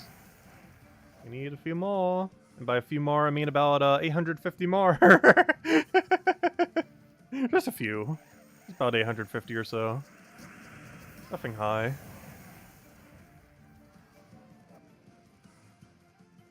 There's a few, couple hundred, several hundred. Oh, we almost got 4 souls. Luckily, the other one's Glory, which is actually better than a soul. Honestly, that's probably our best final 4 room of the day, which is kind of sad because it's not a particularly good one. Not a particularly bad one, but gosh, the ones we've been getting all day have been so horrible. Oh, we even low rolled. Well, at least we got good on the souls, though. 10,000 over 3. Which isn't too bad. Alright, let's go run another palooza. That'll end up getting us to... Gosh, we did so bad on Volkies on that one, too. We only got 13? Wait, 13 and no epic Volky. That was horrible. Wait. That Volky was horrifically bad. We got 13 keys, no epics. That's the worst one we did all day. Ironically, with the best final battle of the day. As far as the end battle for the thingy. What a weird combination. But anyways, let's keep going. Definitely gotta do another one to make up for that one. Now we'll go back to some standard farming so we don't have to keep grinding the thing. Something a bit more relaxing. Alright, I'm looking for Palooza. Where are you in all this mess? How are we down to 20? So now we're down to 19. Say yes, click button, and we're good to go. Alright, let's keep going. Man, that was horrible. Only 13 for a whole Palooza. That was really low. Honestly, that's one of the lowest we've done in a long while. They average about 20.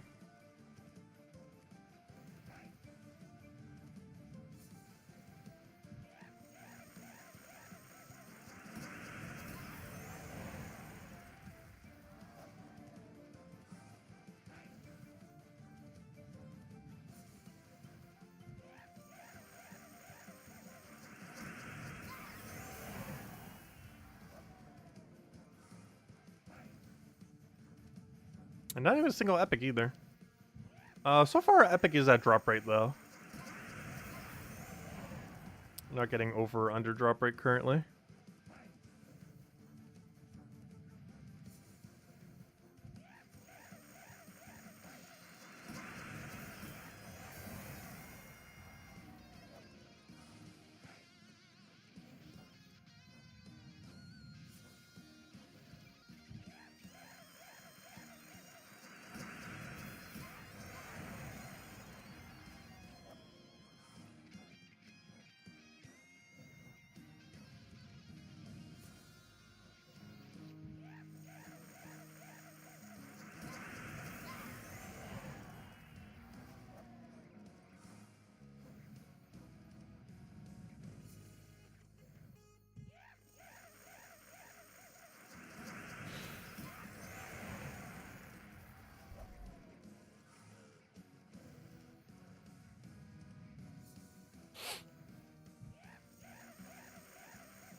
Gosh, I don't feel tired, but my eyes sure are, like, crusting. As if they want to sleep. It's mostly because my sleep schedule's been weird again. Because as soon as Vault Event started last night, I started grinding it. So I don't think I went to bed until, like, 6 or 7 a.m.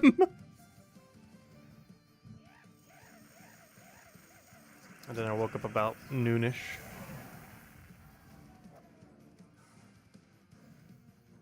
And then we started streaming an hour or two after. And here we are now.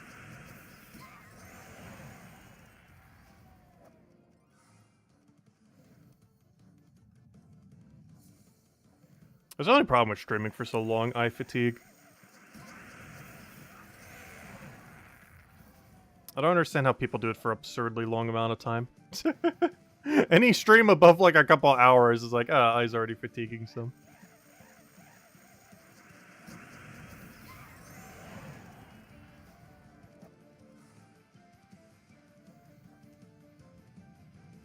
Can someone remind you what the first verse 3 gnome looks like? That's a good question. I almost forget.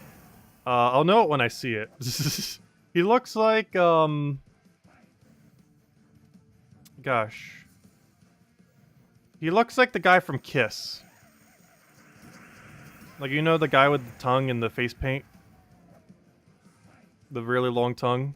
That one. Yeah, that's what he looks like.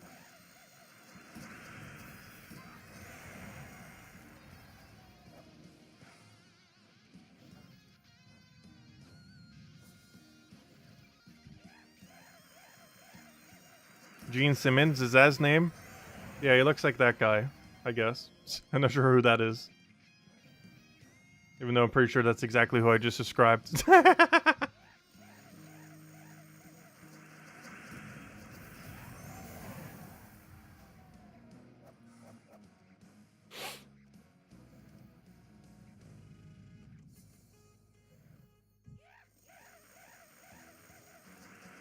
Oh wait, are we the only two that give out codes? Always thought, wait, really? I could have sworn some other people did, like Crisp and gosh, why'd I always forget his name recently? He's literally stops by sometimes too. He might even be lurking right now. Gosh, why do I always forget his name? Wow. I'm just like going completely blank. I'm pretty sure some of you guys know who I'm trying to say right now. Gosh, why can I not remember his name? No, not Rob. Oh yeah, Rob too. But that's not the one I'm thinking of at the moment. Gosh, why can I not remember his name? But yeah, Rob as well. Yeah, are we the only two, really? I didn't realize that. I could have sworn there was more people doing it these days.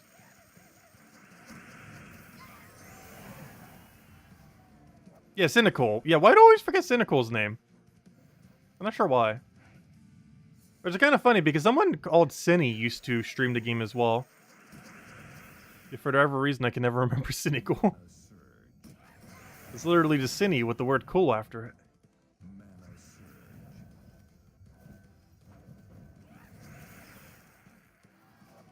It's kind of funny because that means there's two people that were basically called Cinny that have streamed Gems of War. Yeah, I could have sworn Cynical used to hand out codes. Does he not anymore? I didn't even realize we were the only two that hand out codes these days.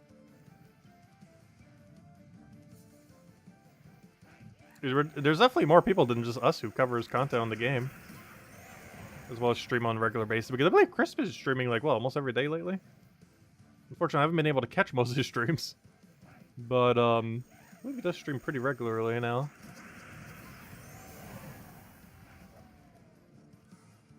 I wouldn't be surprised if he's streaming right now, though he did stop by earlier. He might even be lurking right now.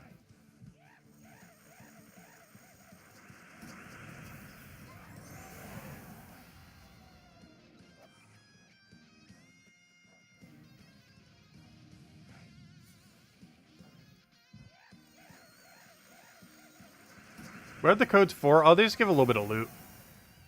Most standard codes have 2 treasure maps, 1 gem key, 200 souls, and 2,500 gold. Which isn't much loot for the average player, but you know, for newer players it can help out a lot. And for people who've been playing a while, it's mostly worthwhile for the gem key. Because the gem key is like 90% of the loot within the drop table. Whereas earlier on in the game, the gold might be a bit more useful. But most people redeem it for the 1 gem key. As every single one is 0.1% chance for a mythic. Which doesn't seem like a lot, but they add up, obviously, if you have a bunch of them. And realistically, with how many claims they have, technically, every 3 to 4 codes we hand out, someone would get a mythic from it. At least in theory. Because each one has about a couple hundred claims or so. So that means just this stream alone. Like, this weekend alone, like 2 to 3 people will get a mythic from the codes we hand out. We might not see them mention it in chat because a lot of people wait until, you know, new mythics to come out before they open their keys. But roughly every 3 to 4 codes we hand out, someone would get a mythic from it. So even though we've never been able to hand out specifically a mythic code, people have gotten mythics from the codes. We just never had the chance to specifically hand out a code that has a 100% chance for a mythic. It's a code they've never actually done before. They've done a lot of weird ones. That is not one of them, though. It would just be kind of too broken. Yeah, it definitely adds up over time.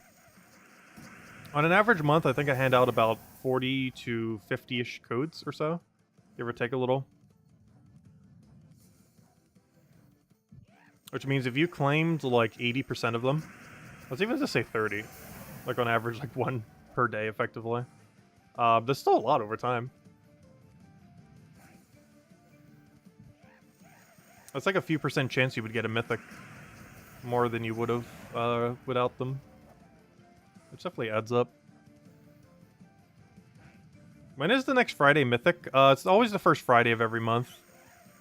So, 2 weeks from now? How many days does April have? I believe it's 2 Fridays from now. Or sorry, not 3 Fridays from now. Oh no, sorry. Wait, today is a Friday. Hold up. So yeah, it is 2 Fridays from now then. Because that would guarantee be next month, regardless of how many days are in this month. Yeah, 2 Fridays from now is next mythic. So not next week's Friday, but the Friday after that.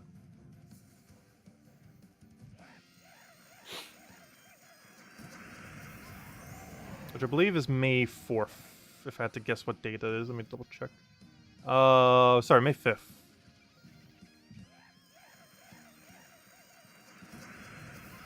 Yeah, May 5th is next mythic.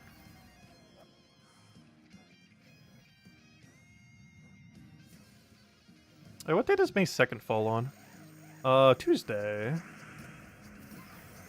It's my mom's birthday.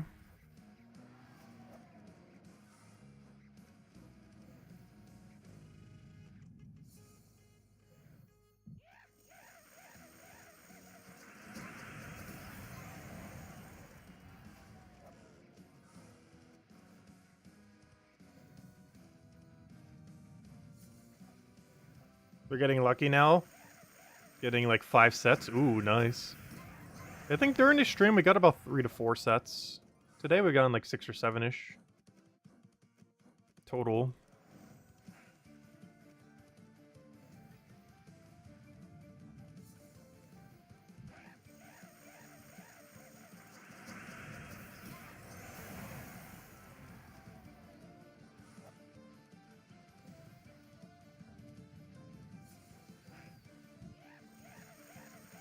Oh, so then you just never asked for code? Interesting.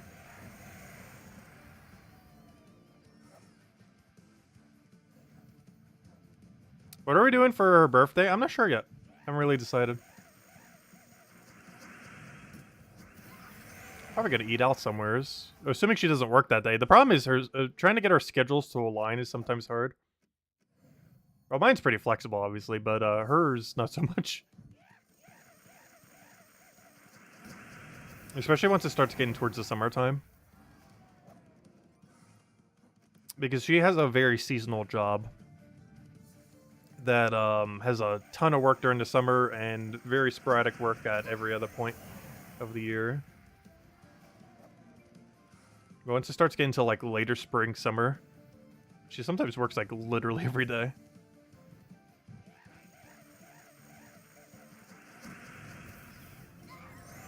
Like, she probably makes half the income of the year in, like, 3 months. Just because of how much work happens during the summer. Because generally, the more tourism there is, the more work there is for her job. And, obviously, summer in a area that's quite literally a beach tends to get a lot of traffic.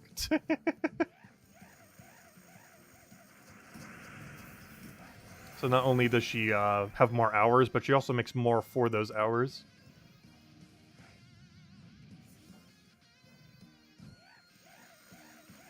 Because her pay scales based on almost like a gratuity thing, in a sense. Like, the more people they have, the more money they can make. Like, she doesn't make it like a flat rate.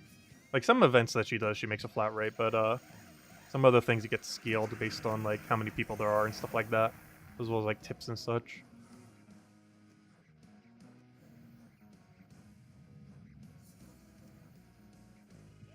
Oh, yeah, I need to go restart the stream after this. It is getting so lag, or not the stream, but the game I made. Gosh, it is getting so laggy. Oh, also, I just realized the number is over blocking the P when it starts to get to the double digit. Oh no. I need to go fix that. Oh, it's only blocking the 1, but it makes the P number not visible. Always make it smaller.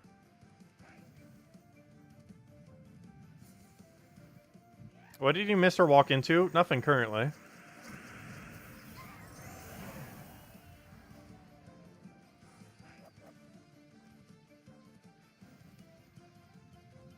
So I think we're going back to standard good old dust devil grind after this. The good old Iron Hawks.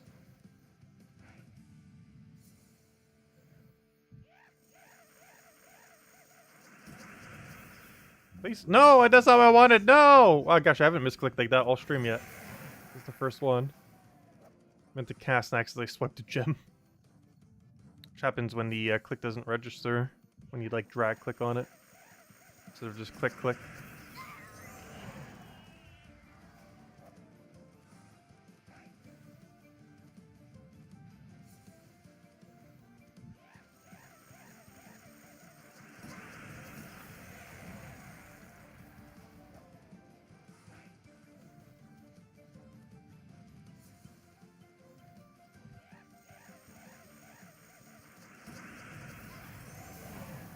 Oh, I just realized we did that a little bit too early. Now I'm not gonna make the next cycle. No, wait. Aw. Yeah, we definitely didn't make it. That's unfortunate. Let's see where we are. Let's see where we are. Alright, well, tribute's ready. Alright, before I even check, let me restart the game before I forget. This gosh, it's starting to get so laggy. Games. Gems of War. Boom, boom, boom. Alright, loading, loading, loading. Loading, loading. It should be visible any second now. I can see it. You guys can't yet, though. There it goes. Okay, so, it's 2 more. Let me go update the number then. Where are we on the thing? Alright, a little bit better on keys this time. Not too much better. Still no epic vault keys. It really does not want to give us epic vault keys right now. Okay, let me go fix the numbers. So what is this? It is a 144. And this is a 8. There we go. Yeah, we did pretty bad on Volkies then. The last 2. But, there we go. It has been updated. Oh, wait. That was the first one. Hold up. That wasn't 8 yet. Wait. No, this next one's going to be 8. That was actually 7. Hold up. My bad. I only did 1. Now I need to go do another. Alright, am I going crazy? Yeah. That would have been 7. That makes sense, because that all lines up with the numbers, too. But, yeah, that was our 7th. Alright, let's go do another. So we can get a nice solid 8. But now we're behind on epic Volkies. Alright, now we're under drop rate on epic Volkies. Okay, let's go run one more palooza. Then I'll go back to standard grinds. Right? Am I going crazy? Is that 7 or 8? I'm starting to lose track already. That's a weird number to keep track of because there's no way to automatically know. So if we lose track of it, it just gets lost. But I think that's the case. Now, let's just run one more palooza then. There's just no way we would have scored under 10 on both. Let's go to Cinemirage. So it had to have been only 1. And so we went that absurdly dry on Volkies all of a sudden.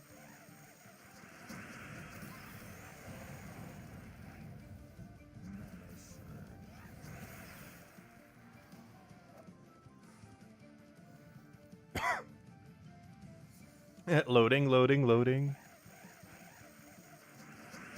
Back-to-back Dragonite Gnomes, gosh. That's not good. What are you doing giving us so much Dragonite? Why couldn't you do this when we actually needed Dragonite? Oh, we don't need Dragonite anymore. The game can sense it.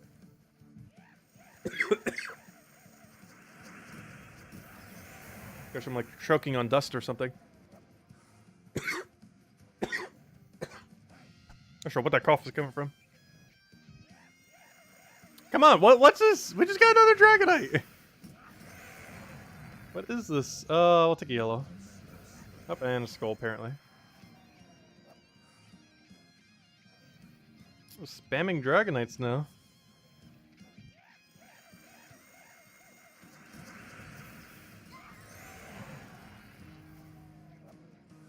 Oh, Volky at least though.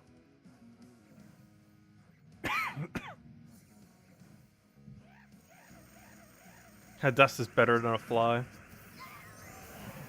Yeah, the house has been pretty insect free. You sometimes make their way in though. It's very rare though.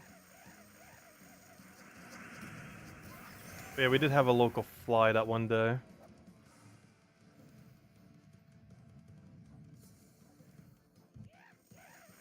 Oh, he's actually farming last night. I guess I was too, I just wasn't streaming it. It's too late at night. I would never start a stream that late, I don't think. At least in my time zone, because that'd be like 3 AM. It's like the dead of night. We have streamed at that time before, but I don't think we've ever started a stream at that time. Actually, that's not true. There was like one time, because there was like some kind of big thing happening on that week. But otherwise, we pretty much never would.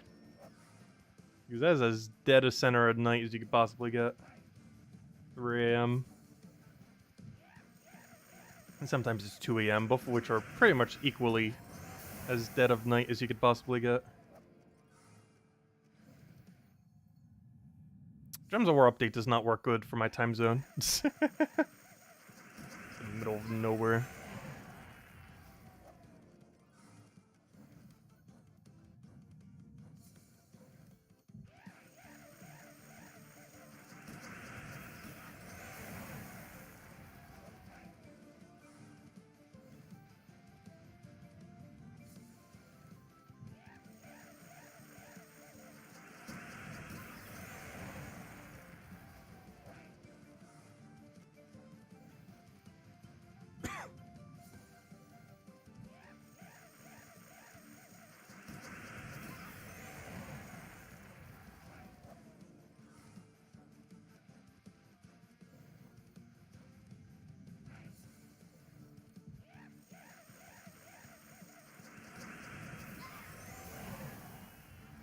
The trick to getting more Dragonite Gnomes is to own Diamantina? Pretty much.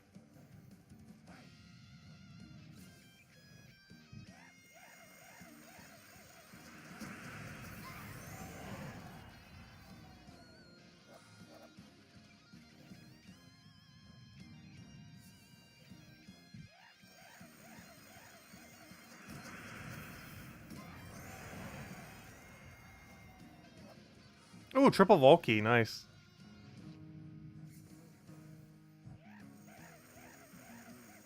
Yeah, I've gotten one wild Dragonite Gnome and like, I want to say like over a dozen from paloozas. Probably even more, maybe closer to 15. Just in the last 3.5 hours. I've gotten 2 wild ones today. One was on stream, one was before the stream.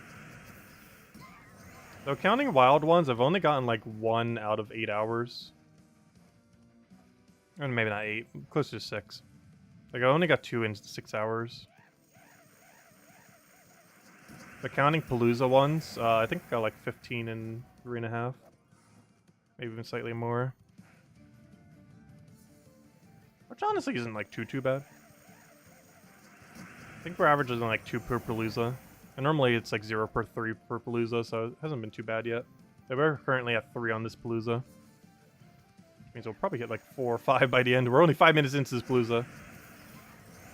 We already hit 3. But the average Palooza has 0 to 3. I think above that's when it starts to get into unfortunate numbers.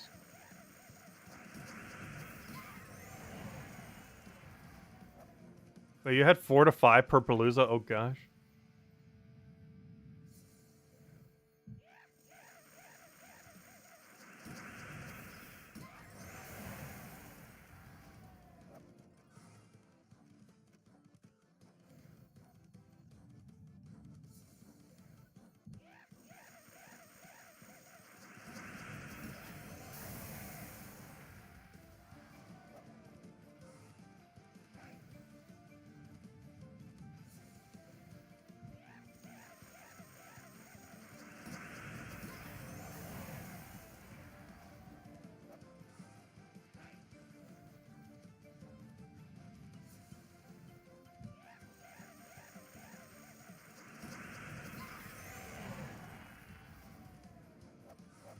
You can imagine Tyrion playing them both at the same time. I wouldn't be surprised. I have never really bothered doing multiple at the same time for Gems of War. Even when we're doing like multiple accounts, I was never like playing them simultaneously.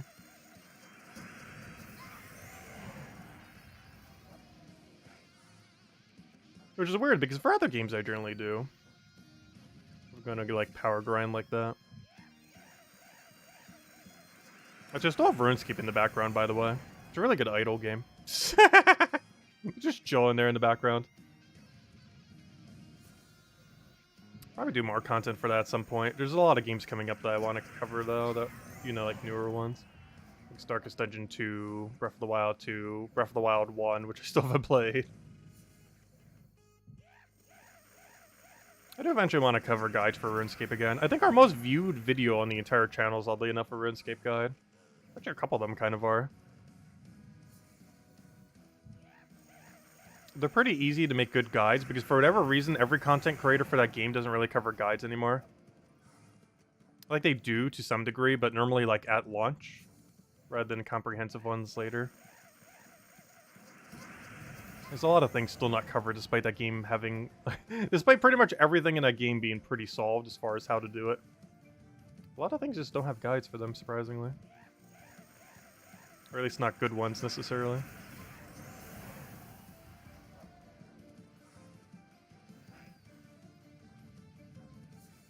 It's still kind of weird, because I'm pretty sure our most viewed video is still a random, I think it was one of the money-making guides for free-to-play for RuneScape back, like, 7 years ago. Or 6 years ago, whatever it was.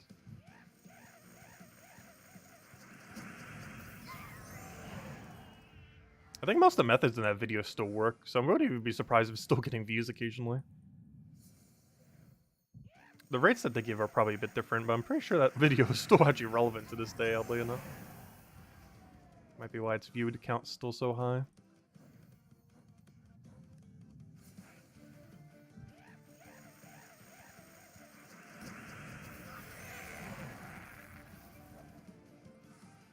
The problem with covering any guide for that game, though, is the amount of grind you have to do to cover even, like, one guide.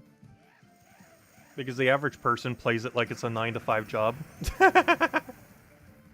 Which is definitely way less than I tend to play it. Because the currency in that game is actually worth quite a bit. You're not allowed to real-world trade, as is illegal. However, in some countries, you can actually make a higher wage in RuneScape than you can in real life. The currency in that game is actually worth so much. We're on an Iron Man account, so that doesn't matter, luckily. We don't have to deal with the economy of the game.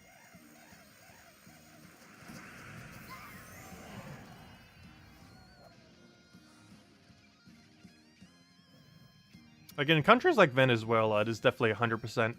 Like, RuneScape Gold is literally worth more than their own currency in their country. Which is kind of sad, but actually true.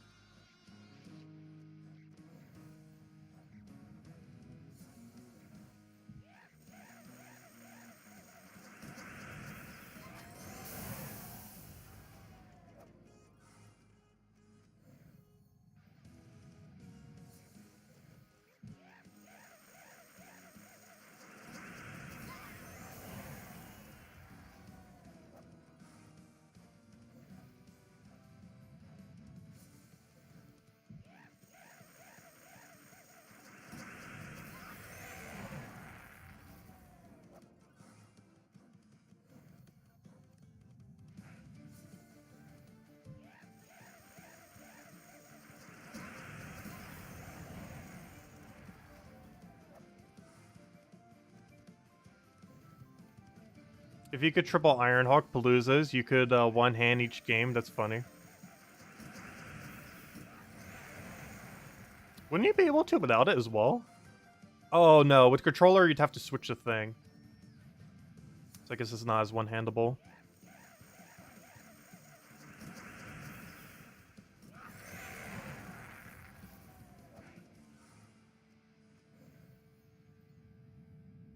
Though I'm currently playing Gems of War one hand on PC.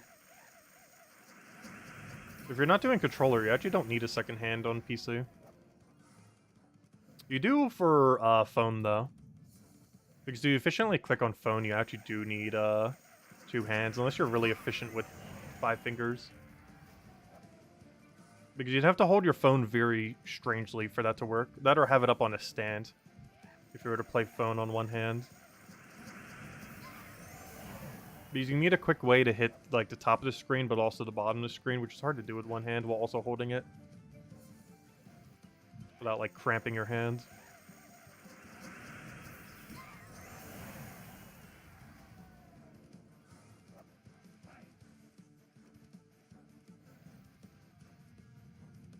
What's the other hand doing? Oh, just saying hi.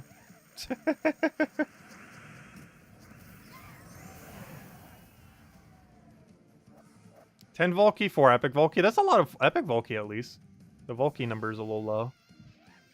Epic Volkey is really high, though.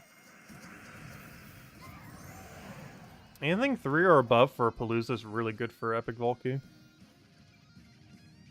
Though anything under 15 for standard Volkey is kind of bad for one. But with Rowan build, it's honestly not that much worse. Because Rowan build is slightly slower, so honestly, that rate isn't even horrible. It's 15 or 14 total keys with Rowan. It honestly isn't bad, because any rates I ever mention are generally referring to Ironhawk only. And Rowan is a bit slower than Ironhawk.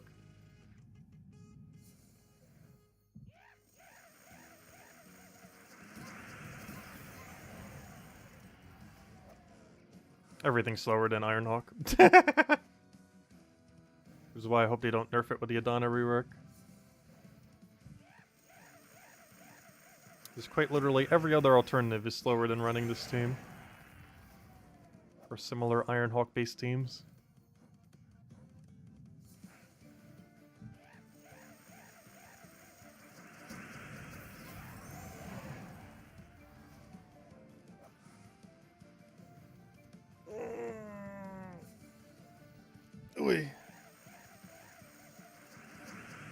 That'd be an okay one to end on, but we're not going to wait on it. Needs like another vault key or 2 in the way, or in between.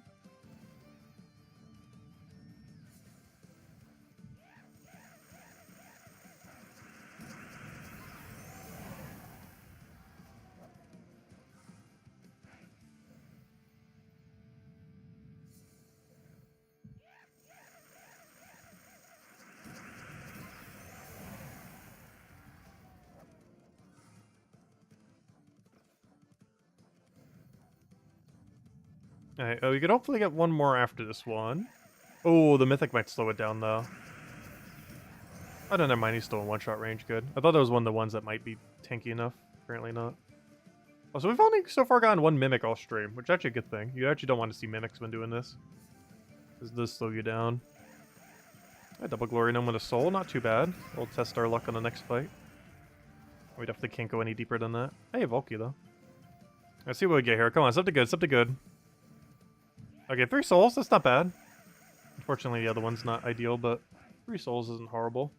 Not the best one you can see, far from the worst, though. You know what you haven't heard you use? The team non-zero. Oh yeah, I haven't used non-zero for a while, have I? I think when people brought it to my attention, I like did it jokingly for a while and then realized, and then like stopped using it somehow. But there's a non-zero chance we'll go back to saying non-zero. Anyways, we got a Volkey. Rest of the loot's kind of underwhelming, though. Anyways, now we can go update our number. Alright, we're officially at 8 Ps. Let's see. Wait, we're all over Epic Volkeys. We just went 3 paloozas with no Epic Volkey. We're getting gypped. We're getting robbed of our precious Epic Volkeys. Maximus must have took them all. Oh, so that's not the number. There we go. We have 3 paloozas now with 0 epics. That's extremely unfortunate. Gosh, it's so far off I can't even update the P. There we go. 8 paloozas. Okay, there we go. Let's go do some normal standard grinding. Just chill with those. Also, let's do Wild Plane, why not? Not with that team. Not with that team either. This one. Yeah, there we go.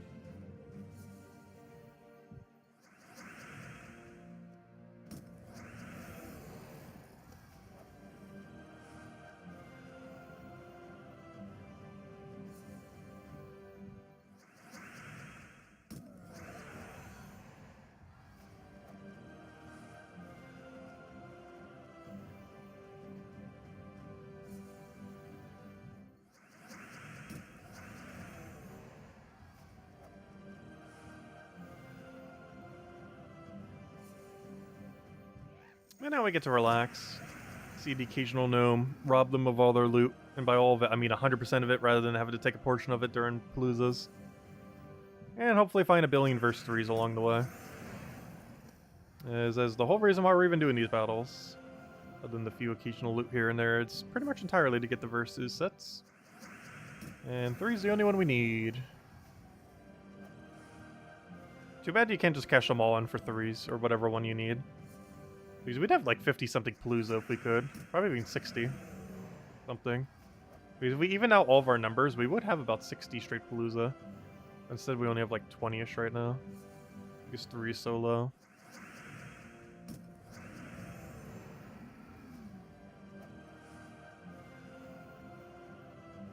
I think we're down to 19.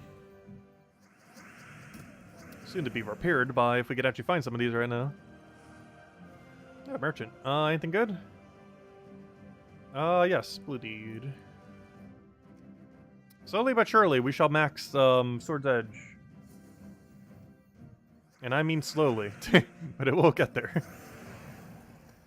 It's gonna be worth it though. 2 armor gain for getting a kingdom upgrade. It's not bad at all. It'll also be our first 30-star kingdom whenever we get to it. It's currently also the only 30-starable kingdom. Yeah, I'm curious to see if they're going to be expanding the system, though. I feel like they will. They're definitely going to add at least 5 more stars, but I feel like they're going to do another set of 10. You go all the way to 40. Because currently there's only one rarity they haven't covered yet, and that is Doom rarity. Which means the stars would then become red. The problem thereafter is there's no rarity beyond that if we're going to keep the color coordination. Also, it is never worth buying a Vault Key from him, by the way, or Epic Vault Key. They're way too expensive. Even if they were 50% less, I would still be hesitant to get them. Especially during a Vault event, where they're pretty much free.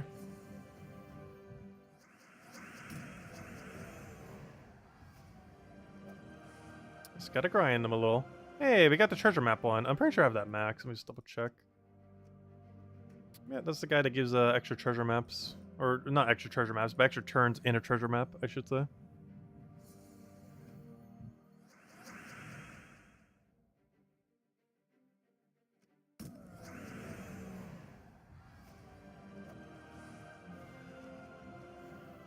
I still need to fix my sleep schedule. It's been messed up for almost 2 weeks now.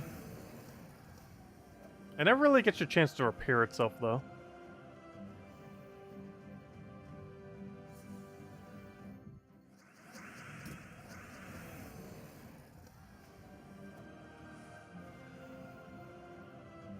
Because there are basically 2 ways I tend to sleep.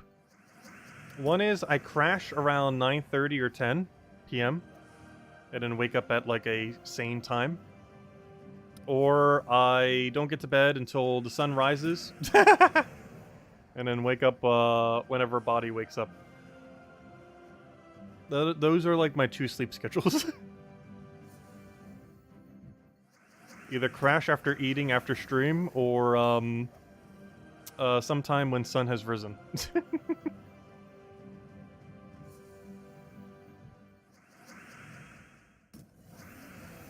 And there's almost nothing in between.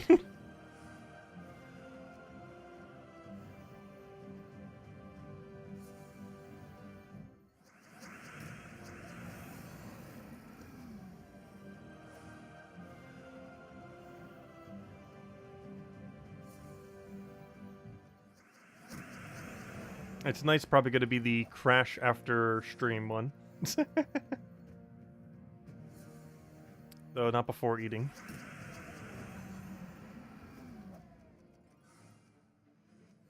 We're probably going for about another 3 showers. Is the game plan.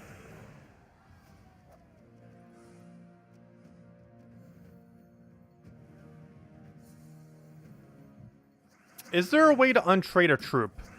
Yes and no. The short answer is no. You cannot untrade a troop. However, there is a way to untrade a troop, but it's only available occasionally. Basically, there's a mechanic in the game when they rework a troop and end up nerfing it. it becomes available for a refund for a short duration of time, in which case you can untrade it. The most notorious of these that have ever happened is Bandit, because you can actually have it without Stealthy if you did it around then. As you can see here, I have him without his final trait, but I have him fully maxed. But that was when they nerfed him. So yes, you can get... the only things that they give back is the souls and the trait stones. It does not give back elite levels or ascension or anything else like that. But yes, that is the only way you can untrade a troop if it gets nerfed. If you've already traded a troop, there's no way to undo it otherwise. Unless it gets nerfed at some point. And they don't do rebalance too often. The next rebalance patch is for Donna next month. But generally, they only do it like once or twice a year. And lately, they've been doing it only kingdom-specific rather than game-wide changes. So it's very rare that it happens these days. But for the most part, there's no way to just untrade a troop. But situationally, when they get nerfed, you can refund their traits and souls. Most notably, their traits. You thought I grabbed some snacks? No, I did not grab any snacks. I just grabbed tea. Which at this point, I'm pretty much finished. I don't really have any quick grab snacks in the house at the moment. Well, I mentioned earlier, my mom just did the shopping that I was going to go do tomorrow, so... hopefully she picked up something. I'm not sure what. But, I don't need to go out tomorrow, so that works. Because that was on my plans of tomorrow, but that's one less thing I'll need to do.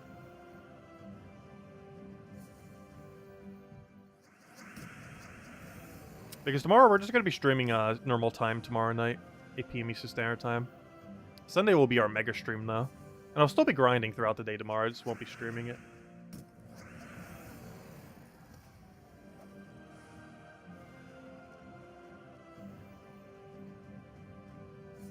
And then on Sunday, we're going all out.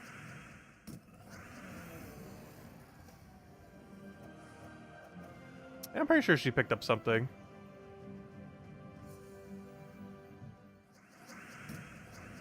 She generally doesn't pick up the things I would normally pick up, though. I have no clue.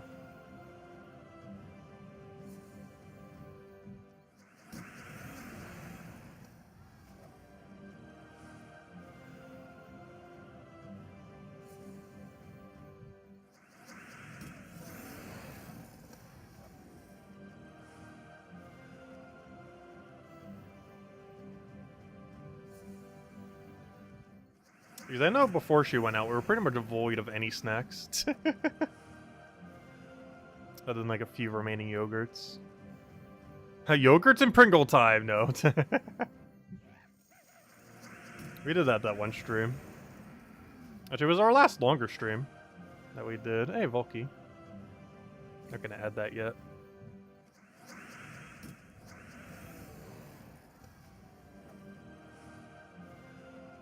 Also, you know we've been streaming for a while when the like number is nearly our viewer number.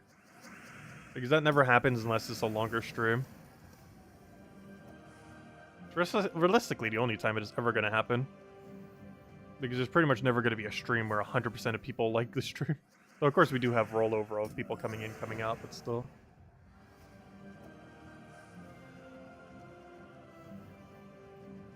That's generally when I know we've been streaming too long.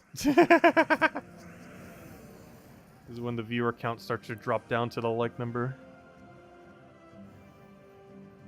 Actually, we're pretty much there now. The like just spiked up all of a sudden. Thank you, everyone. But yeah, it's that point of the stream where they're basically the same. You know what? We'll go hand out a code for that. How about that? Even more of a reason to like the stream now. But yeah, we'll hand out a second one right now. Might as well. Let me go grab it. And we'll hand out probably like maybe 2 more to stream. One in a little bit, the other one around the 8 p.m. Eastern Standard Time. Yeah, there you guys go. Enjoy. Yep, I should probably do it twice. I'm not sure why I always do it twice. I started doing that at one point, and I still don't quite understand the reason. I guess it makes it easier to see. There you guys go. I guess it also helps the laggy computer make sure actually one of them gets through. Yeah, there you guys go. Enjoy. And we'll have 2 more later to stream. One at some point, the other one around our normal stream time. When we go do all the dailies and everything else.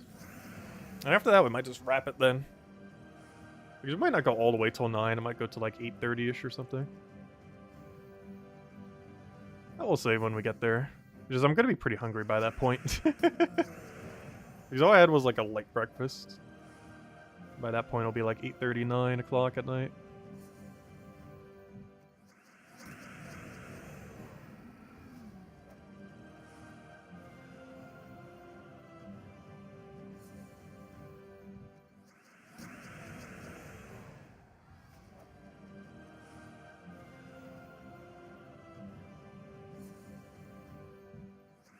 So I need to go remember tonight to go update the codes.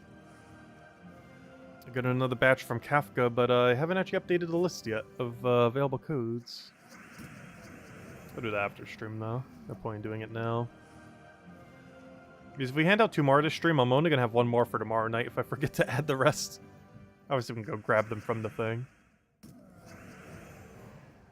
Because I plan to probably give out 2 more this stream, 2 more tomorrow night, and then like 1 billion on Sunday. Exactly how many I don't know, but we're going to be going from 10 to 10 most likely. It's going to be a long day.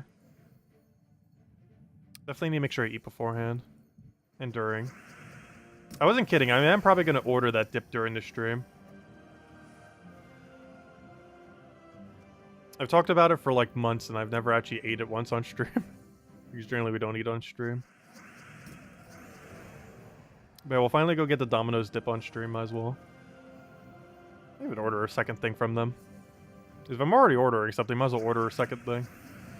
Not sure what that second thing will be, but something. It's probably not going to be pizza, because honestly, their pizza's been kind of meh.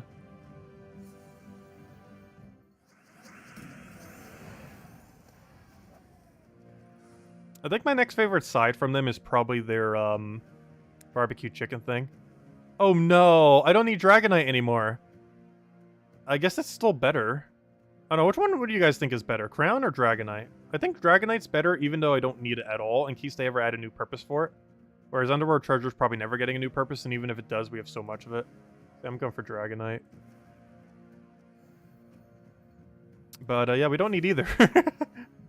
They're both almost equally pointless, but I don't know, Dragonite future-proofs us in case they do something else with it. Or for when we get our 2 other Diamantinas for no reason. So we can build a team of 4 Diamantina.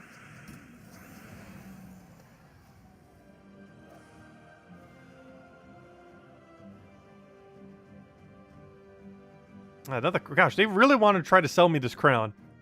I wouldn't take it for free, so now they're trying to do it for 25 gems. What wonderful game logic. They didn't take it for free. And then they're trying to sell it to us for actual resources. A mukbang on Go. I don't know, maybe I'll go try their loaded tots. It seems like a waste of money, but they keep advertising it, so I'll give it a shot, maybe.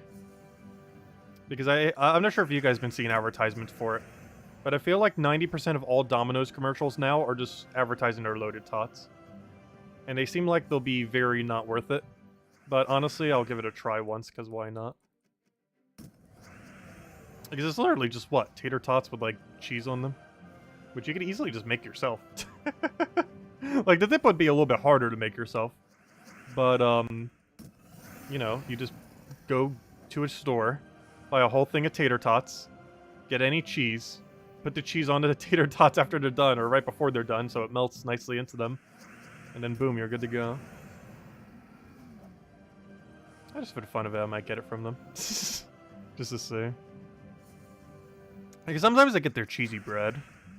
Which obviously would be way harder to make yourself. But, like, those are kind of good. I don't get them as often, though, because the cheese dip thing is just so much better. It basically made me never get the cheesy bread again.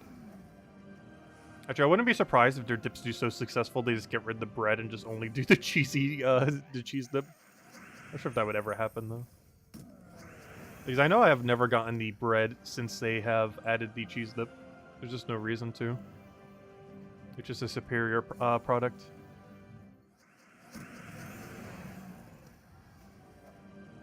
Has invalidated the other product.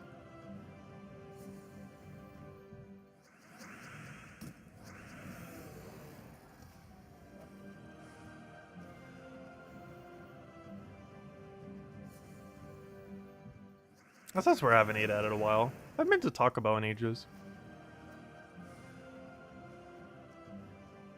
Taco Bell by any means isn't that good, though. Honestly, all fast food places by me aren't that good. Their turnover rate is, like, absurd. Like, I know that's probably the case for most fast food places. I mentioned this a couple times, but, like, you can... If you went to a fast food place every single week near me, which I definitely don't do anymore, though I have done in the past, back before we took the year break away from fast food, which made me drastically reduce how much I ate after the fact, which was really good overall. And I'm doing the same thing for soda now. Like, I haven't had soda all year, and afterwards I'm pretty sure I will drastically reduce how much soda I drink, even once I go back to it. But anyways, what was I saying? But yeah, the turnover rate for fast food places is, like, literally every week. Like, you can walk into a place, walk into it the next week, the next week, the next week, and you will probably see a completely unique set of staff every single time. Except for maybe, like, one manager of the place. Like, the turnover rate is absolutely absurd. I wouldn't be surprised if they keep every employee for under a month. Maybe even less. Unless they have that many people hired, which I highly doubt. Because they wouldn't have that many, now hiring signs if they did. Plus, we got the verse we needed. Which is the main reason why I know it's turnover rate. Because they wouldn't constantly have, like, now hiring signs, while also constantly having different staff, if they didn't need more staff. Because that means they're constantly losing staff and going through new staff, rather than an over surplus of staff.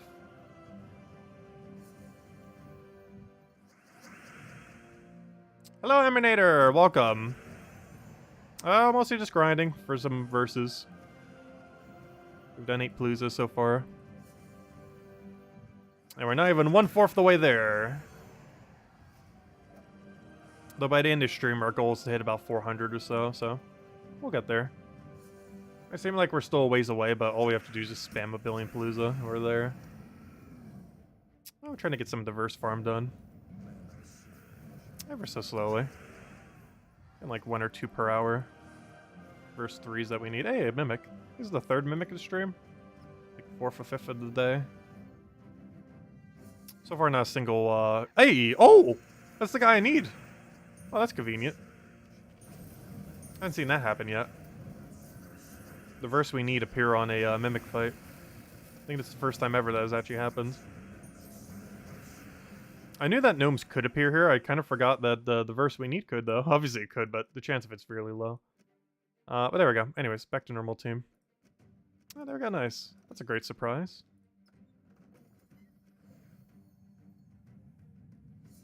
Yeah, it's the guy I need as well. I think we found him about 10 times today. Which is good, because we've only used 8 paloozas. Which means we've actually profited, oh, actually, no, maybe less. Because I'm pretty sure we have less paloozas than where we started, because we had highs like 24, 25, or whatever it was.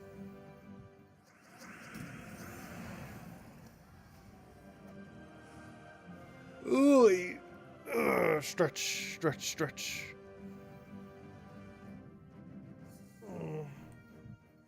Gosh, I need to get one of those standing chairs at some point, or standing desks. I like this desk too much, though. Also, standing desks are not cheap. I think they run in like the 1,000-ish range, give or take a little.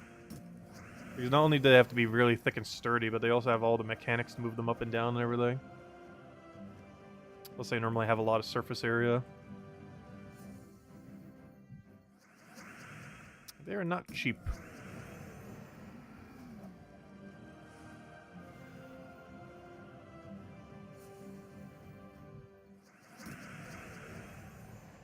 Also, sometimes I keep clicking on my second troop, thinking like, oh, I need to go cast my, my second cast. That's what happens every single time you see a screen end right here.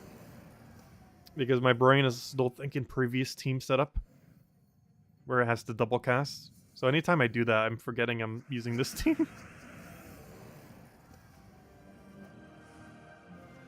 I'm just grinding, so that's what the other hand's doing. No. Actually, my other hand's kind of numb. I keep resting on it. So I keep, like, cutting off the circulation. I've done that, like, 5 times so far this stream. Where it gets like all numb and like tinkly. They've been like either sitting on it or like it's like pressed against something. In a way where it like slightly cuts off circulation. Not in like an uncomfortable way, but you know, in a way where it just like feels weird after. All numb.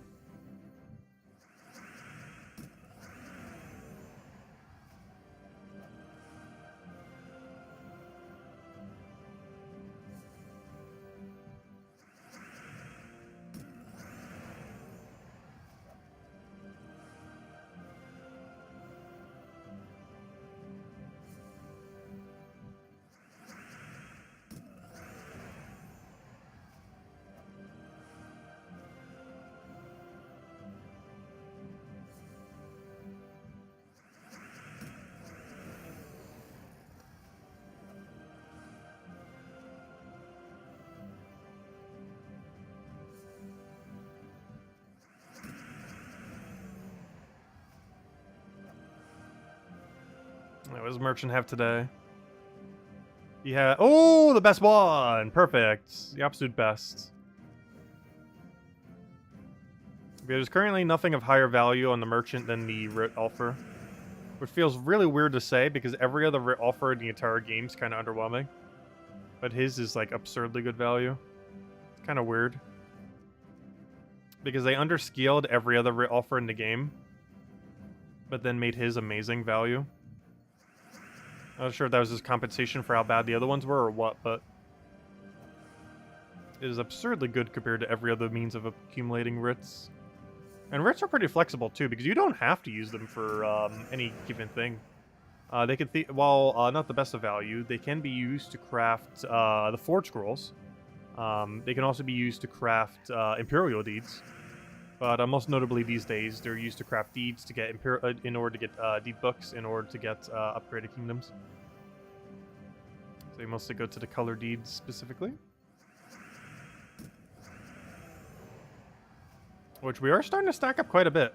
Let me actually go double check. How many can I do? Because that's a number I don't normally keep track of.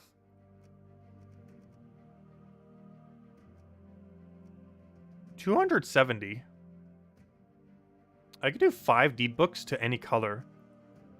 Hold up. How much is that? Let me go check like Kakarot or something. Hold up. So I could do 5 into any color. Not what I wanted. Other page. No, other page. I will eventually click the right one. That's kind of close. Wait. So let's say we get a little bit more from the merchants. So that brings us to 8. And how many did I say I had? 5? Wait. That's almost enough. Wait. We almost have enough for a kingdom. I didn't even think about that. I kind of forgot writs exist, even though we've been constantly getting them. Because that's 5. You add that to this number over here. And this, gosh, can I please click the right one? So 5 plus 8 is 13. Wait, we're 1 short. I didn't even realize we're that close. Wait. We're 1... Oh gosh, we need to go all in on purple. We are 1 purple deed book short of our first 20 kingdom. So now comes the question. Maybe we should poll it too. What is the best magic kingdom to do first between the 4 magic ones? I'm pretty sure it's mostly a toss-up between Kakarot and Darkstone. However, there's Bladed Lands, Darkstone, Kakarot, and Silverglade. Are the 4 possible options. Because Olkari doesn't count because it's green. And we'd obviously want to do it on a purple one because there's 4 purple kingdoms, so you'd want to invest all of them into purple. But yeah, we could do that this weekend, potentially. If we get enough purple merchants. Which might not be possible, but very soon, we would have enough. Because we're only 1 away. I mean, even less than 1 if you can like count out all the little scraps. Anyways, let's go back to the grind. But yeah, we find like 10 more of those offers on purple. We're pretty much there. Like 10 to 15. Yeah, it's definitely a toss-up between Kakarot and, or Karakov, however you say it. There's a toss-up between that one and, Darkstone.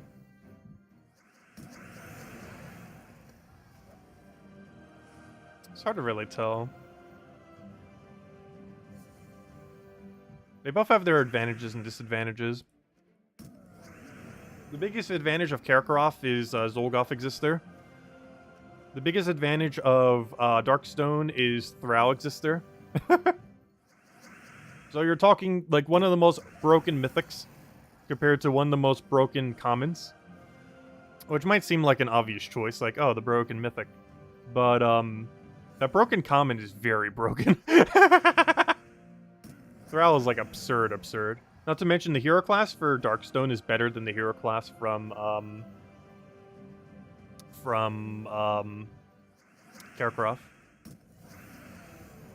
And the reason this is relevant is, don't you end up getting another team bonus? You actually get, like, another statted team bonus, I believe. Yeah, you get it at 18. So it is slightly relevant which one you go for, because you also get the team bonus. And that team bonus benefits you whenever you use 2 or more from the kingdom. So it comes down to, like, how often do you plan to use 2 or more? And I feel like it might be towards Darkstone. Oh yeah, we handed out 2 codes. The one that's most recent is the newest code, or the second code. Yeah, we handed out 2. We'll hand out another 2. One in a little bit, the other one near normal time.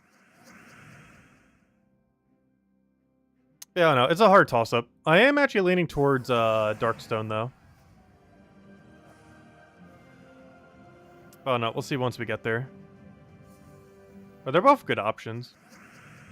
I just don't really see myself using a team with multiple of the same from Karkaroff. Whereas there's a few weird Darkstone teams that can kind of get used using multiple of them. Oh, so I'm not mistaken, doesn't Possess King exist in Darkstone? I don't use it too often, but it is a good troop. And Thrall Possess King is a combo that can be used, even though I personally don't that often.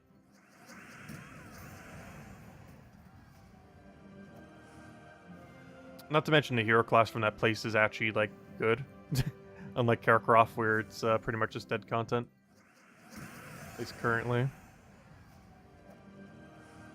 Because Plague Lord's actually pretty decent. It is the best mana counter troop. It has 20% magic reduction and double disease. I don't think you can use the spell reduction while also using the second disease. But even then, it still has a single disease to go with it. Aw, this would be good if this was an angel, but I don't need it. And the white candy's too much. Did you say it was Monk class that was nearly immune to everything? Yes. Monk has the highest amount immune of any hero class. It is also, I believe, the only hero class with immune to stun while having cleanse on extra turn. Making it the most status effect immune troop in the game. Or sorry, most status effect hero class in the game. It has a lot of immunities while also having cleanse on extra turn. Also getting additional benefit every extra turn, gaining additional mana. And that does trigger afterwards, so you will cleanse and then get your mana. So for example, let's say you're Silence. You will cleanse before you get the mana from his thing. So it does actually apply the mana to you, even if you're Silence. Ooh, an angel. Anything good? Come on, something good, something good. Ah, not the one we're looking for, but I'll take it. 2 browns. It's not too purple, but it is deeds nonetheless.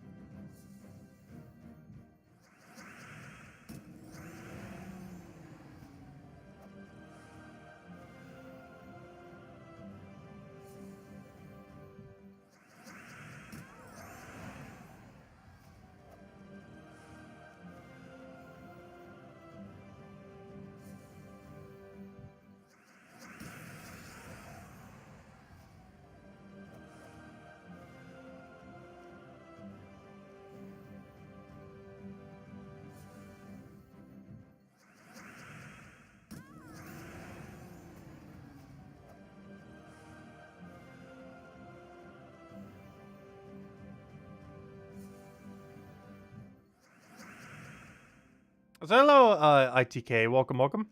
So I'm not sure what you mean by cross-link in the context of that question. But cross-platform is available for PC Mobile. But every other platform is its own individual game. Or, you know, ecosystem in a sense. But PC Mobile is cross-platform. Like, I was playing earlier today on mobile, and now we're playing on PC. But only PC Mobile is the cross-platform one. All the console versions are kind of their own independent thing.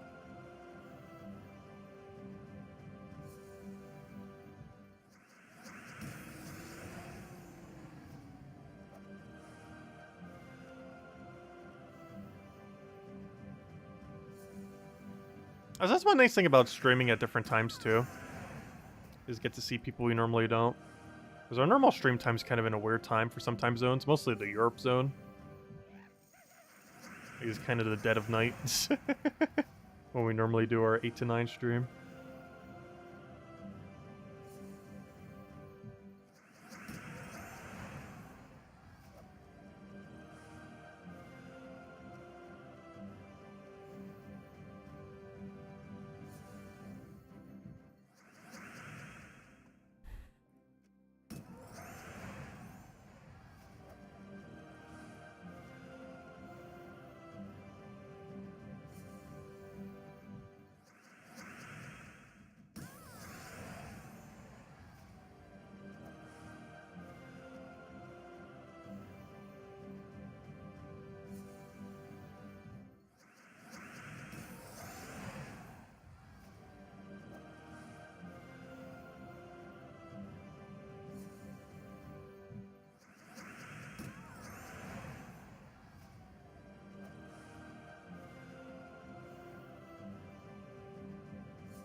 It's like 1 a.m. by you when I start streaming. Oh gosh, yeah.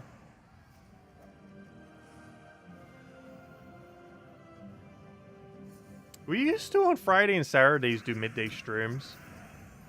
They kind of stopped it after a while. Started as like 6-hour streams on Fridays and Saturdays, which oddly enough we're kind of doing right now. Then it turned to like 4 hours. Then like a couple hours, and then eventually it was like, I don't know, there just wasn't enough, like, appeal for it. Like, streaming every single day already feels like it's slightly too much, even though we've been doing that for a while. But I used to stream, like, multiple times in a single day. Like, multiple different individual sessions of Gems of War. It was just slightly too much to do.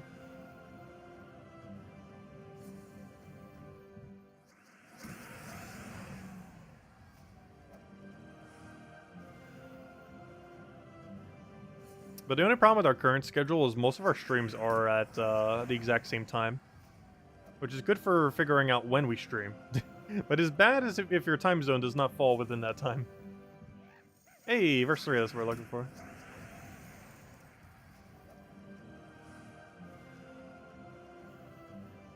Though pretty much no time would work for every time zone.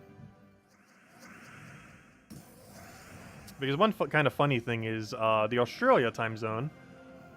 And the reason I say that is if we streamed a little bit earlier, it would work for Europe, but then wouldn't work for, like, the Australia area. And the reason I specifically mention that is the game is actually based in Australia, oddly enough. Like the devs for Gems of War. As well as some of the player base for it, obviously. But it's an Australian company that does the game. They're owned by an American company now. However, they are Australian-based. Even though they're owned by an American company now. 505 Games bought them out a couple years ago. Which is American-owned, I believe. It's definitely not Australian-owned, I know that.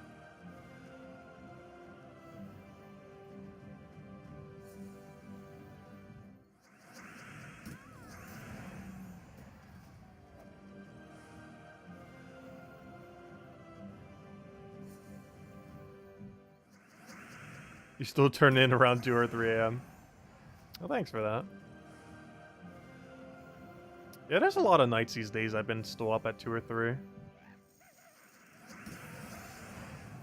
Especially if we're covering the Monday video, because I can't even cover it until 3 a.m. That's when reset time is. Or is in my time zone when it ends up coming out. Because depending on where the hour shift is from daylight savings time, it's either 2 a.m. or 3 a.m. Is when the game updates in my time zone. Which is also the middle of nowhere. So whenever a mythic comes out, I sometimes cover it around that time, as well as Monday videos if it don't crash. Which sometimes I just crash. Well, in times we don't crash. Like, at any time the video's up a lot earlier on Monday, it's because I stayed up until reset time, recorded immediately, and did not crash at any point during the process.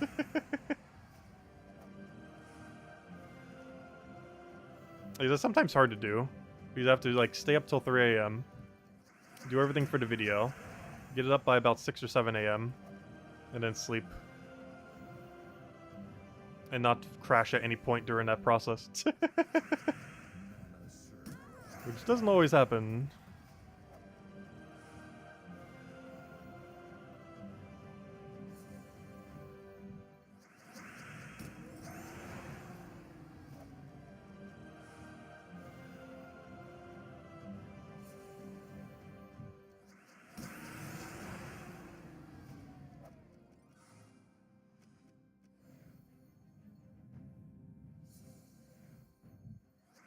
Yeah, the start of the stream was probably like 4 a.m. Australian time.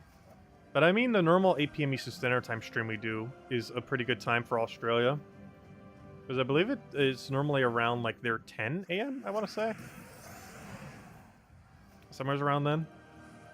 Because that was the time I was referring to. Because their standard 8 p.m. Eastern Standard Time is normally around Australia's waking up time.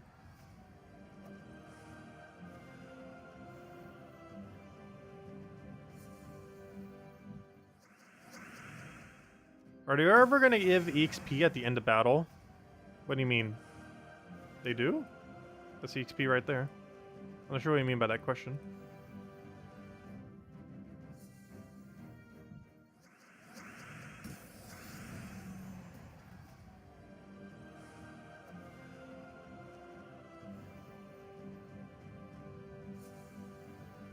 Oh, show the stats for the next level? I'm not sure. That's something they have never had. Other than that one glitch on console for that short duration of time. Yeah, it would be nice to know how close you are on it. It would be such an intimidating number, which I think is the main reason why they've never really added it. It is a very big number. Because we're getting like 100 XP per battle. And it's taking us hundreds of battles to get a level. Even thousands? I don't keep track these days. Very, very high amount. No, we did not want a genie. I need to start running some paloozas soon. We at minimum have to hit the 1/3 mark by the stream. So we could do a third, a third, a third. Though realistically, like half the grind we're doing on Sunday. It doesn't have to be perfectly third, third, third. Like, as long as we have 500 or 600 by tomorrow night, we're in a pretty good position to finish it on Sunday. Because to some degree, I almost don't want to be too progressed either on it. Because then I'll be less encouraged to keep pushing on Sunday. Because once we hit 1,000, we're definitely going to slow down, obviously. So it'd be a good idea to not hit 1,000 quite yet on it. Get it at, like, just the right time. Because if we hit 1,000 by halfway through next stream, I'm not sure what exactly the game plan is. Like, obviously we can keep farming. But I'll definitely be a lot less motivated to if we already hit our goal.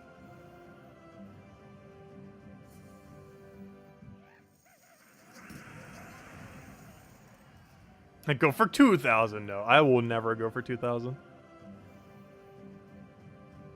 Even if I had infinite paloozas, I don't think I would go for 2,000. Because let's say you average like 70-ish volt keys an hour. Divide 70 into 2,000. Well, actually, that's not too bad. If you had infinite, it would take like 30-ish hours, give or take a little. Which, that's actually technically slightly under. Which honestly isn't that bad, but that's assuming you have infinite palooza. Which means you'd have to already have all the paloozas on reserve, which is not ever generally going to be the case. Unless you have absurd surpluses from in the past.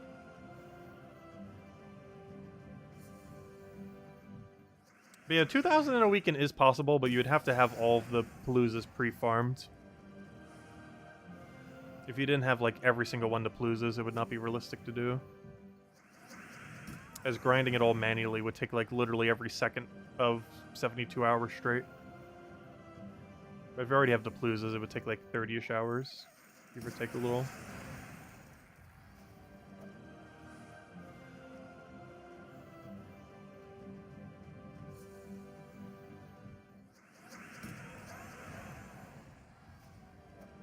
But that'd be annoying to do because you'd also be on a timer for all 30 of those hours. Where you have to efficiently, you know, keep killing them. Whereas what we're doing right now, we don't have to be that efficient. We can go take a water break, and it won't matter. Whereas if we're in a palooza, you know, that's time burning right there. Palooza's going to waste.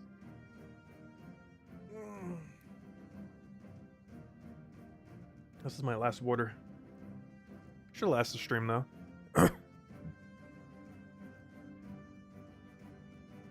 Highly doubt I'm that thirsty. Maybe after I eat dinner I will be, but not right now. Actually, I haven't been that thirsty today.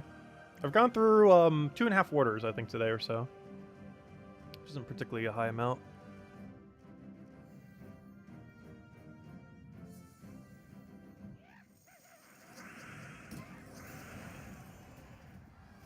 Yeah, I know, the time we waste now is technically palooza time.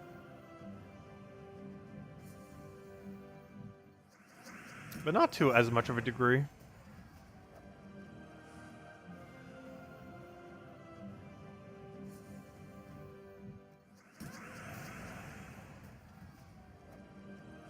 Because time wasted during a palooza is more time wasted than not during a palooza.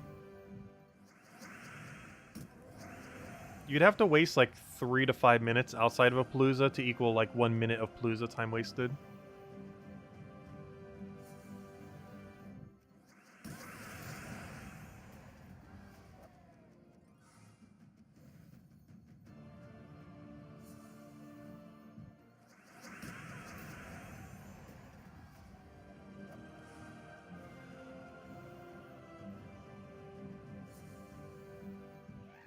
Hey, a wild Dragonite gnome. This is our 3rd one this weekend. As far as pure wild, genuine gnome. How much we got? Hey, that's funny. We got 30, then 40, then 50. That'd be absurdly funny if the next one gives us 60. I'm not even sure if 60 will be a drop of his. I'm not even sure if it is. But that's really funny. We got 30 off stream, then 40 is our first gnome to stream, and then 50 from that one. I'm not sure if he has a 60 drop, though. But hey, you could do the 100. That's really rare, though. Actually, I'm not sure if I've seen his Dragonite 100 drop. I've heard it exists. I've never actually seen it, I don't believe, though. Should you take blue or brown deeds? From the Angel, blue. Currently, blue is the only 30-star kingdom. The 3 main deeds of priority are purple, which is highest priority because there's a lot of magic kingdoms. Green, because there's a singular magic kingdom Zol carry. And blue. Blue is only valuable because it is currently the only 30-starable color. Specifically Sword's Edge for 2 armor gain, which is good for like Rowan and such. But as it currently stands, it is the only 30-star. That will obviously change going forward. But it could be months, even a year before the next one. Probably months.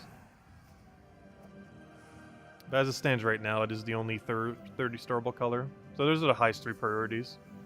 In order of blue, green, and... or sorry, not in that order. In order of purple, green, blue. Where purple is highest priority. Green is 2nd highest, and blue is 3rd highest.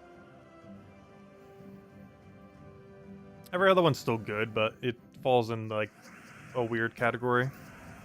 Where, like, it's helpful, but its direct use isn't immediately apparent at the moment. So we have more upgrades happening everywhere else to really know.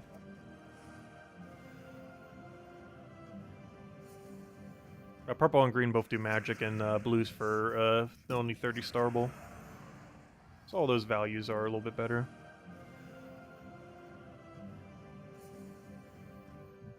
It's the reason why we're going to be converting all of our writs into magic. Honestly, the only purpose of writs, basically, in the current state of the game, is to convert them into purple deeds. Like, it's not as worth it to do Imperials anymore. Due to how many deep books are needed for everything. And purple has just so many Magic Kingdoms, 4 of them. Like, it's not even distributed at all. If they ever add another Magic Kingdom, there's no way they're adding it to purple. They're likely going to do one of the other 4 colors or something. Because there's such an over-concentration in purple. Which makes sense. Purple is generally the magic color within the game, but they went a little overkill on it. Yeah, the extra magic's gonna be nice once we finally have it. There's so many things that can benefit from having extra magic. Even just 1 extra magic can go a long way. One of any stack can go a long way. We had a really funny battle, I believe it was Thursday night? Or was it Wednesday night? I think it was Wednesday night. We actually survived because of 1 single durability. We had a really epic fight, and we only won because we had 1 extra durability. It brought us all the way to 1 HP. Which means an extra armor or HP at one point saved us there.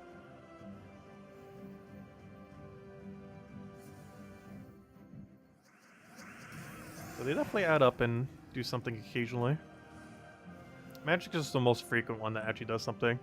HP and armor only ever so occasionally allows you to survive, but really useful when it does. And attack ever so occasionally will allow you to kill something quicker. It's very rare that attack does allow you to do that.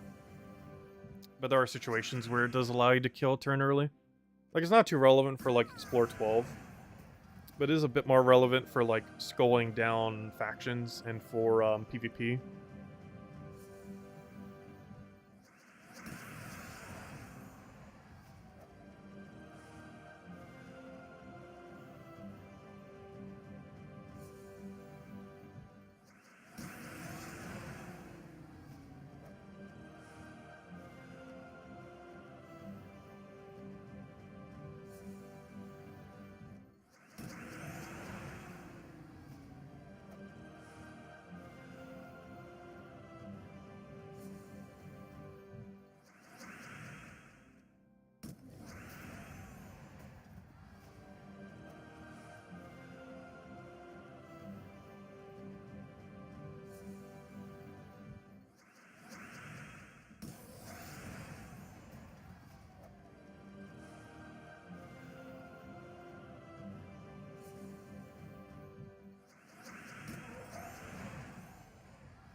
Catch you later, No. Thanks for stopping by. Have a good sleep.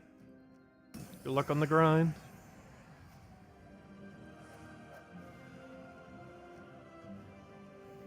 And yeah, tomorrow night we'll be doing it at normal time, and then Sunday we'll be going all out again. Most likely from 10 to 10.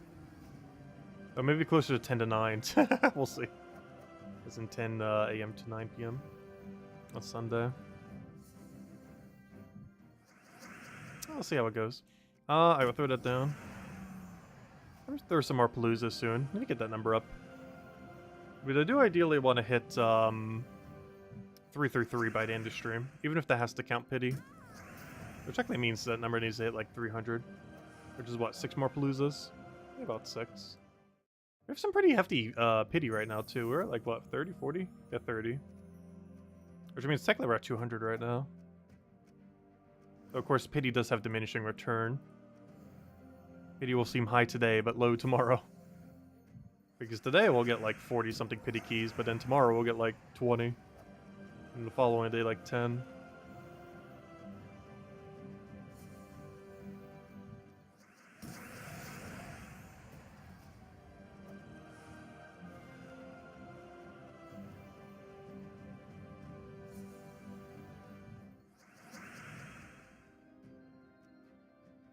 Yeah, Lester hasn't showed up yet.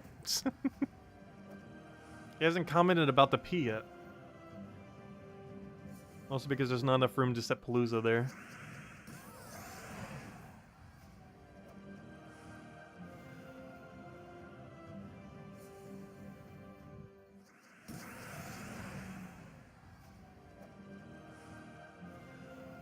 I also missed our 69 keys. Ah, glory gnome. Come on, 1,000 glory, 1,000 glory. Come on. Ah, midway. That's fine. Not as good, but good nonetheless.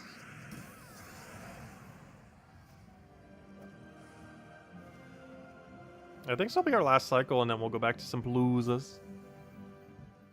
And then after that batch of palooza, we'll probably hand out a code, and then back to grinding a bit. Come on, click. I'm like mashing it, but I'm clicking like slightly above where I need to be looking. Or clicking.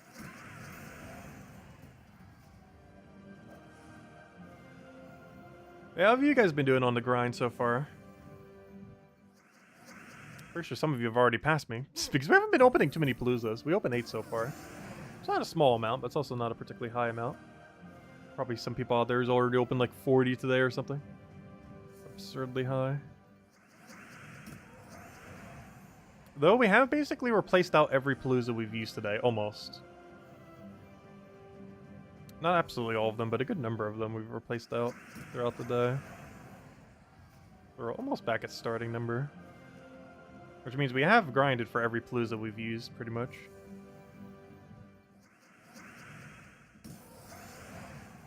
Even though we do have a reserve to use more, we've mostly just been replacing everyone we've used.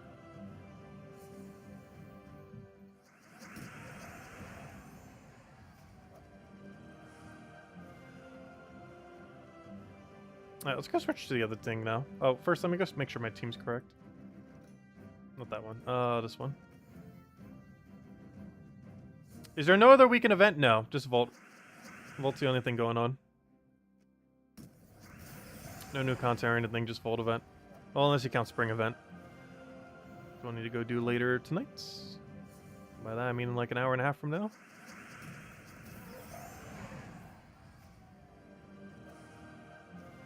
Let's finish out this fight, reset the difficulty, and go start up the palooza. Unless we want to wait until we get it all the way to 100, but not worth it. Alright, there we go. Palooza time. Alright, let's go click over to Game, Soulforge, Other, Stretch Hands. Wait, stretch everything. In this chair for like 6 hours straight now. Not all during the stream, but obviously before the stream I was in it as well. Oi. Alright. No palooza? Yeah, we're almost back at replacement rate. I believe we started at 23 or 24. Well, no, it's technically slightly less because I actually started at like 21-ish, but I grinded some last night. So yeah, I think we're right back where we started actually, yeah. So I think we have grinded for as many as we've replaced. Because even though we started to stream with 24, I didn't start this day with 24. Because I did like 5 hours of grinding, or about 5 hours. And over that time, we got like 3 paloozas. Or, you know, 3 of the deed thing, or not deed, whatever. The scroll thing we needed, the verse. And yeah, even though we started at 24 during the stream, we started this day, I believe, at 21. So we're pretty much like exactly at replacement rate. Anyways, let's go run the palooza. And let's get grinding. Some rush.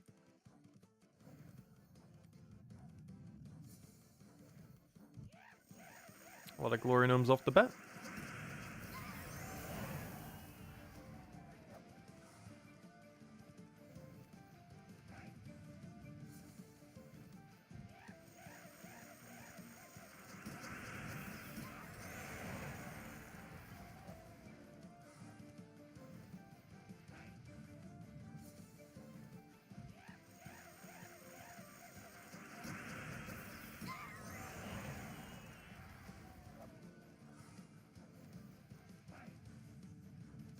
You're getting the power up tomorrow? Nice.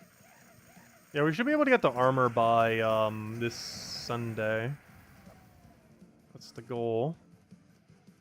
It'll also be our 7-year anniversary armor, I guess. We're getting on the exact same day. I actually really like how it looks. We'll switch back to male and set it as well. Though they do look different for male and female. They actually change it quite drastically. The female one has a lot more flowerage on it.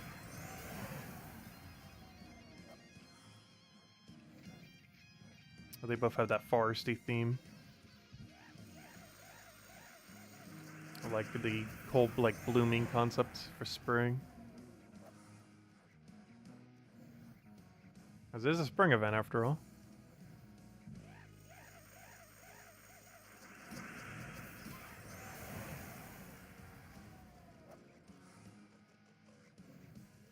Yeah, power orbs definitely make it a lot easier to get Zolgoth in Rage Current era. It's actually kind of insane how much easier they are to get compared to when they first released, particularly Zolgoth. Even though they both cost the same, but I mean, like how hard it was to get Zolgoth upon release compared to now is like night and day. Like he's almost like a legendary with how easy he is to get now. Like it's not like easy, but you know, compared to what it was. Oh, did we just double Epic Volkey? Nice. We can go dry on this. As many of those we can get. They is so much easier to get these days, Zolgoth. Like the average time before was like a year. Now I'm pretty sure the average time is like 3 to 4 months. Or something similar.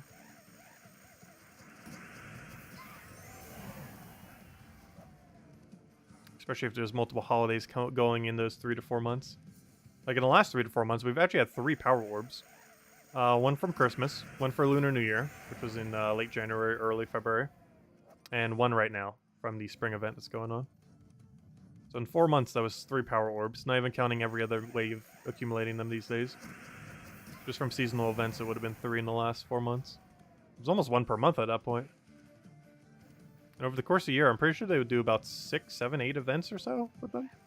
We don't really know, because so far all the ones we've had is Halloween, Christmas, Lunar New Year, and another Epic Volkey, and spring. Which means we'll probably have one for summer, and one other holiday.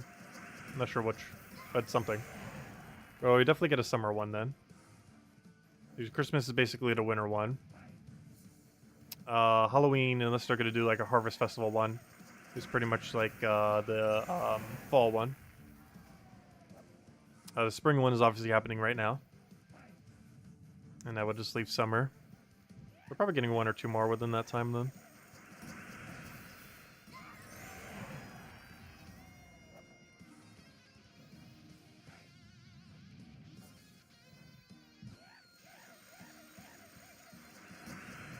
It's about 6 to 9 events per year. Oh gosh. And gosh, we were doing so bad on Epic Volkeys. Now we're just getting all of them during this. I think we're at like 5 Epic Volkeys this cycle. It was so bad, and now we're almost at drop rate after just one single set.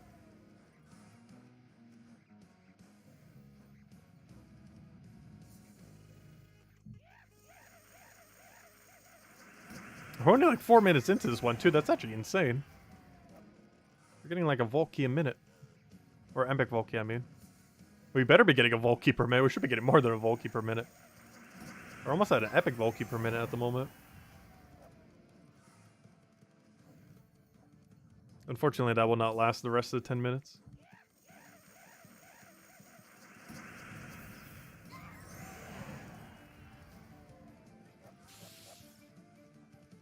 You're 80-17? Nice. But you already have 17 Epic Volkeys? Wow. That's a lot for only having that many standard Volkeys.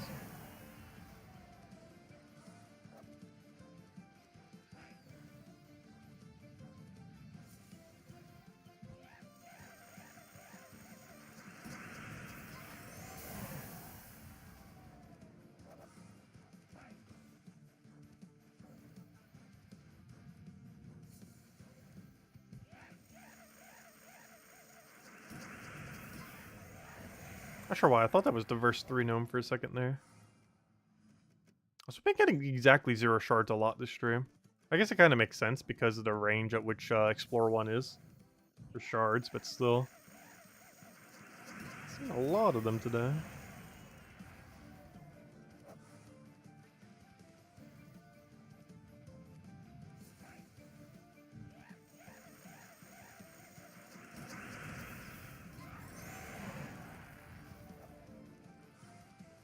Honestly, I might start updating the Volkey number after every Volkey. I mean, after every Palooza, I mean. It's starting to get hard to track if we keep doing it like every 2. Definitely never gonna end on an odd number, though. That'll drive me crazy. At this point, I think we're trying to aim for a dozen Paloozas tonight. Total. Or, you know, throughout the stream. This will put us at 9, so we need to do another 3. We'll probably do one more after this, hand out another code, and then do the other two soonish after. We'll dip slightly into the other, or, you know, our normal time stream, but also gotta go clear out all the other dailies. I think that's the game plan. Get 3 more paloozas down.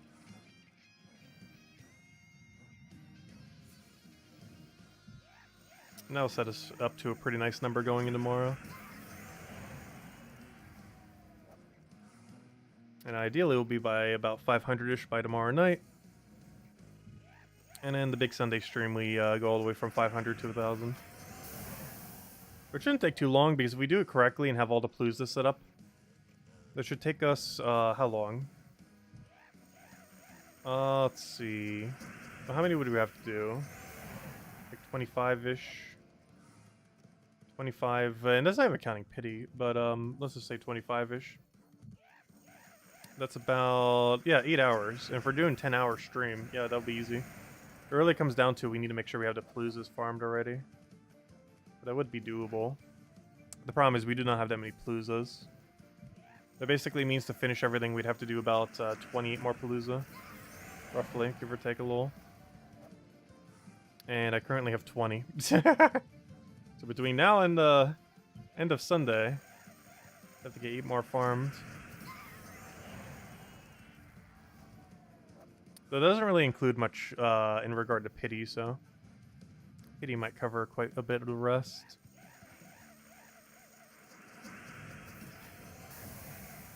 Because by the end of all, we'll be like 90-ish pity probably.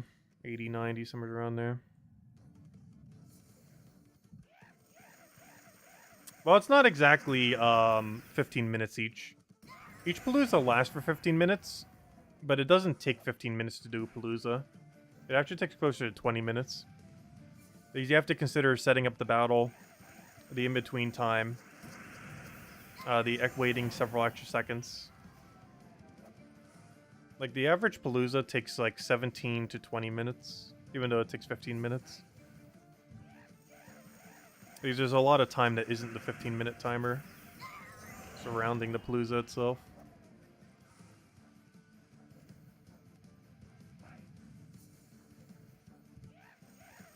So I actually consider them a bit closer to like 3.5 per hour rather than 4.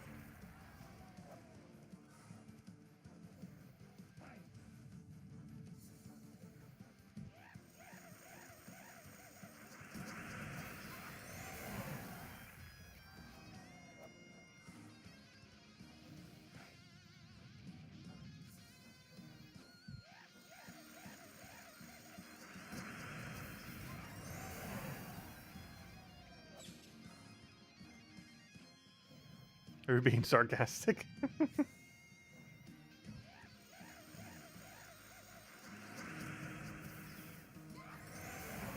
Yeah, you can do a bunch at once. The only problem with doing that, well, there's 2 problems. One is staying focused for that long, in case you need to take a break or anything, or disconnect or some other weird reason. But the bigger reason is you actually get to claim the full amount of loot on the final fight if you do it in 15 minutes intervals.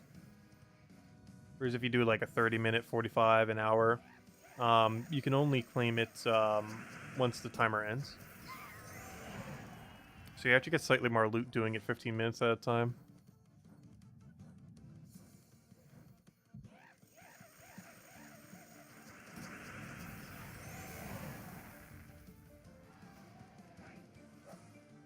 It's definitely worth it on some of them, like Glory Gnome, Dragonite Gnome, Curse Gnome if you still need the resource.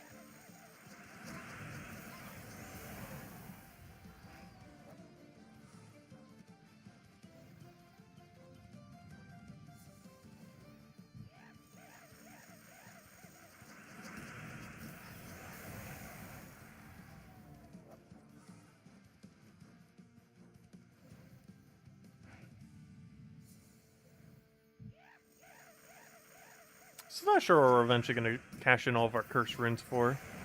Because assumably they're not adding anything new to end up using it on. So it really comes down to what we want to convert it into that already exists. I feel like one of the better ones is orbs. I was even considering it when they did the orb update, though I didn't end up opting for it. That would be one of the best values you could do for it.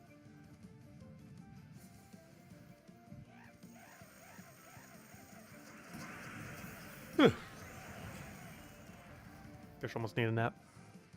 I took one before your stream, but I only slept for like 4 hours total today. That's probably why.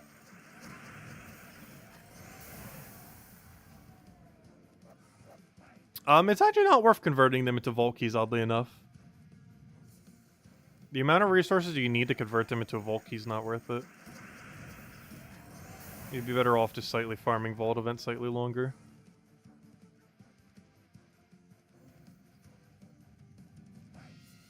Even if they were 50% cheaper, I'm not sure if I would go for them. Maybe if they were, I would, but... And at the current price, it's not the worst value you could do. I just don't feel like it's the best one. Last I recall, orbs are still the best.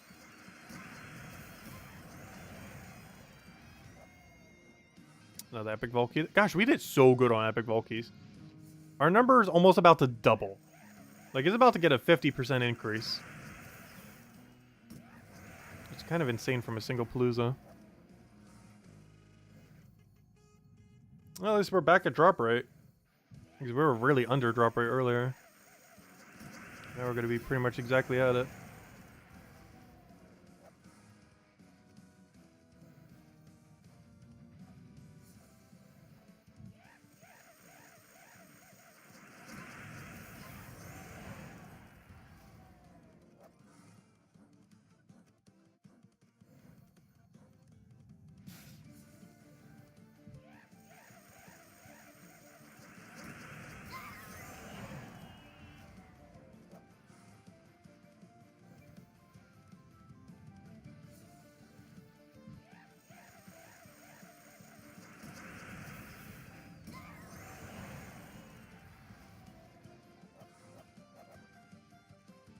Yeah, it's the main reason why I haven't crafted the orbs.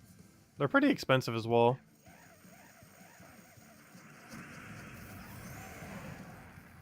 That's why I ultimately didn't end up converting them into orbs. Like, it was good value, but gosh, it uses the resources so quick. It's the issue with most things that cost cursed shards. Like, the number of cursed shards you would have relative to how many you need to mass buy things are just not quite where they need to be.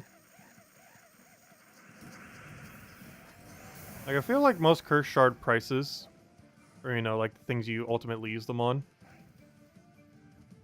are, like, scaled in a way where cursed shards should be, like, 3 to 5 times more common than they currently are. Was that just another epic vault key? That's insane. This is our final battle here. No, just oh gosh, that is horrible. No, 3 mechs with a daemon. That is horrifically bad. I could give it an extra second or two. That thing go. There it goes. Wow, there's not even a possibility of getting anything there unless it's a vault key. We could just ended the fight outright. We didn't even need to wait on that one. Wasn't even really gonna do anything. Yeah, I gotta see this number. What on earth is our epic vault key number right now?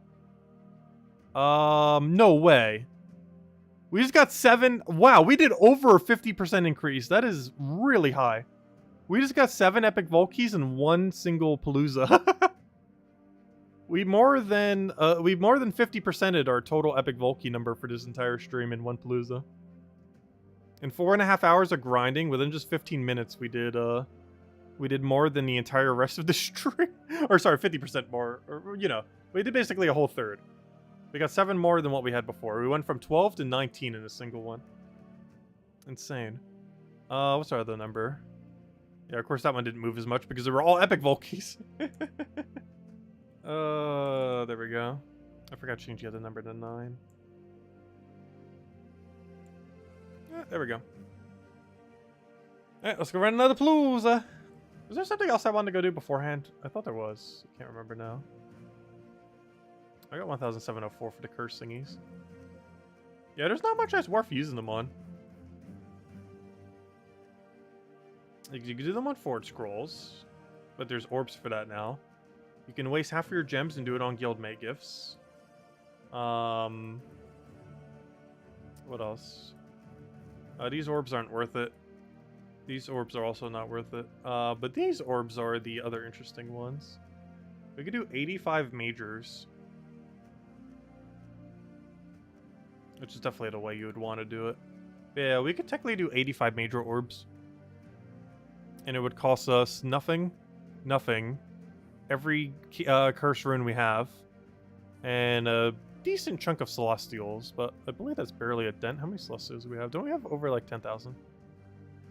So 1,000 something's not too bad. Oh no, we actually only... Oh, never mind. Oh gosh. Yeah, celestials kind of burn through pretty quickly too. I only have 3,639. It'd burn through like a third of my stack of celestials if I did that. Alright, we got 32 pity. Which means total on vault keys, we're almost at a 4th away mark. That's counting pity. Anyways, let's throw down another palooza. Good old palooza. Anyways, back to this, and we're exactly at 20. Time to dip under. Where's my timer thingy? There it is. Alright, oh wait, why am I doing it on the keyboard? Duh, I forgot. I set it up on my, that's so weird. I'm not sure why I was trying to click the button on the thing. That would work, right? Oh wait, it doesn't? Hold up. Oh, did I switch it to a different key? Well, as long as it's working on my mouse, doesn't really matter. That's weird. Anyways. The one on my keyboard hotkey for isn't working. But the one I set up for the mouse, which is the one I always use, is working. Do they all open at once? What do you mean by all open at once? Which resource are you referring to? Oh, when you open the orbs? Yes. If you did that, you would be in a very long screen of opening major orbs. You'd be stuck there for a very long time. That would actually be a really fun thing to do. Either for a stream or a video, or a stream where that's the only thing we do. Doing almost like a combination of both. But yeah, do like a 100 major orb opening. We might do that when we have enough shards. Which honestly, at the end of this weekend, we almost will. We'll have enough for like 90 something by the end of this weekend, probably.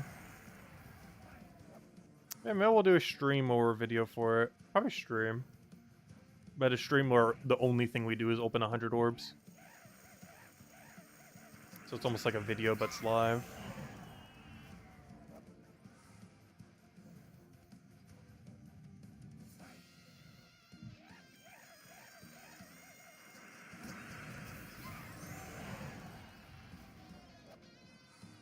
Because I'm not sure what else I'm using my curse shards for, so might as well make a fun video out of it. Still need a bit more before we could do that, though.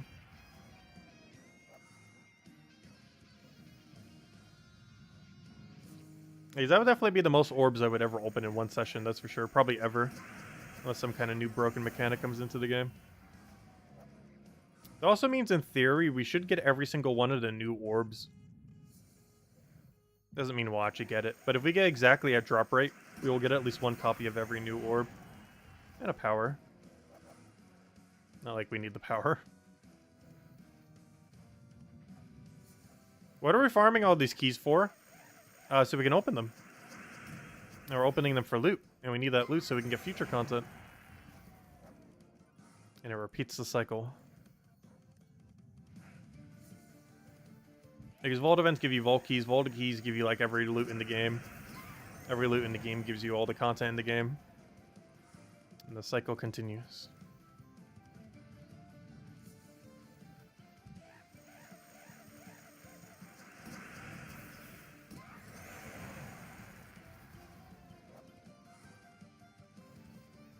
And then all the content in the game gives you Kingdom Stars.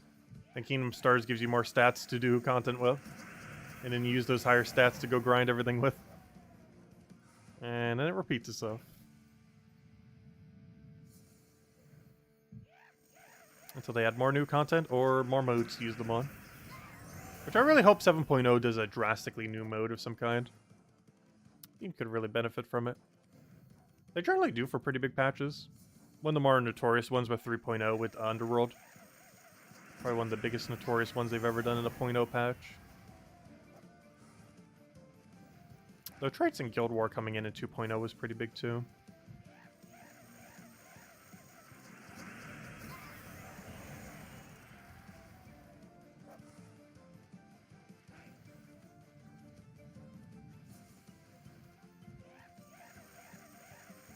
believe it was when they came in. I know traits came in on that. I think Guild War might have been slightly after. I actually don't remember. I know for sure Underworld was 3.0 though. Which, gosh, feels like forever ago at this point. It pretty much was.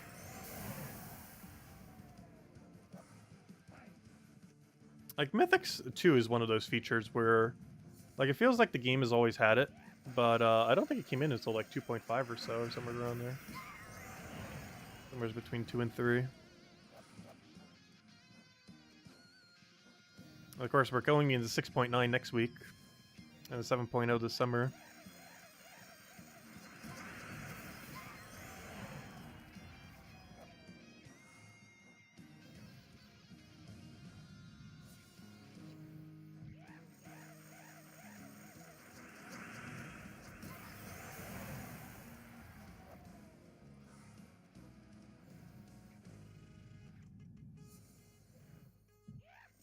You want a weapon catch-up mechanic? Getting all the weapons is definitely annoying in the current state of the game. I don't feel like upgrading them is that bad, though. Upgrading them is actually pretty easy, for the most part. Like, initially it's a bit hard, but the overall system doesn't take too long to get rolling. But yes, accumulating all the weapons is a different story, though. Accumulating all the weapons takes forever.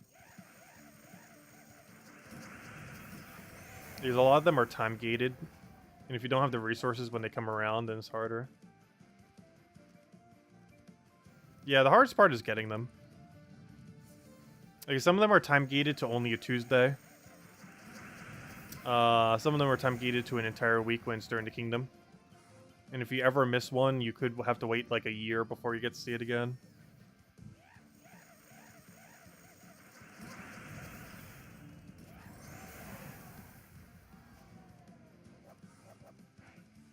Tyrion. That's a funny joke. I just saw what you mentioned. The full joke didn't register because I didn't see the second part until after.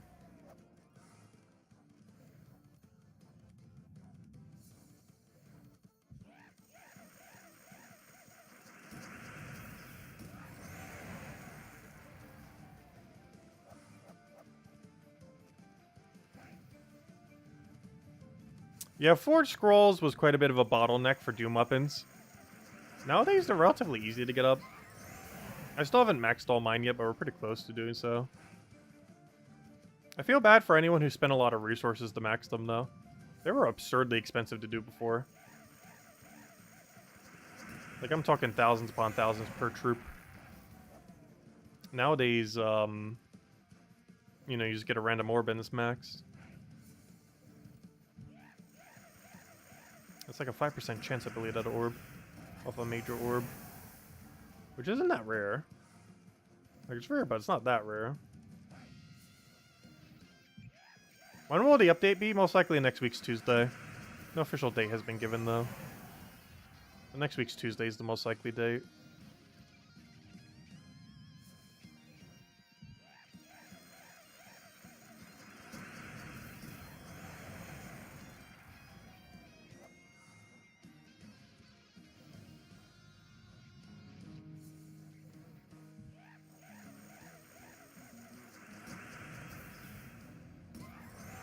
Because they almost never give exact dates for things. Well, we generally know, like, approximately when. And we truly know this time, because obviously... the patch has to come before next campaign. Because the whole reason the campaign is delayed is, next patch is a campaign rework.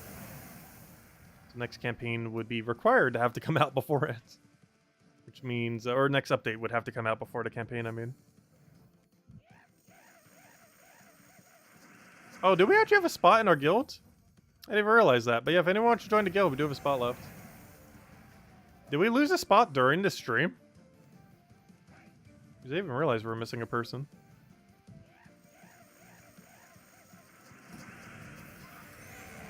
Oh, we did? Oh, that's funny. That would explain why. Because I was gonna say, I could have sworn it was 30-30 when I looked at it earlier.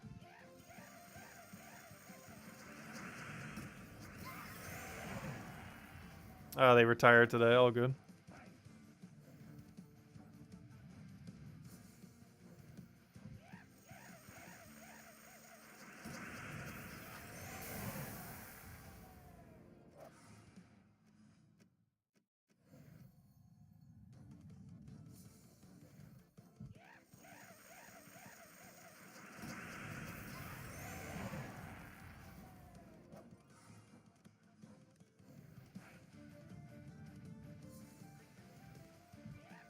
Or is there a donation requirement?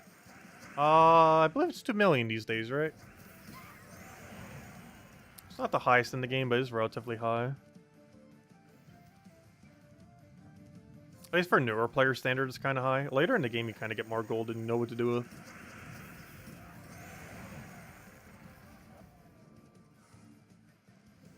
So I think we're sitting on almost 50 million right now.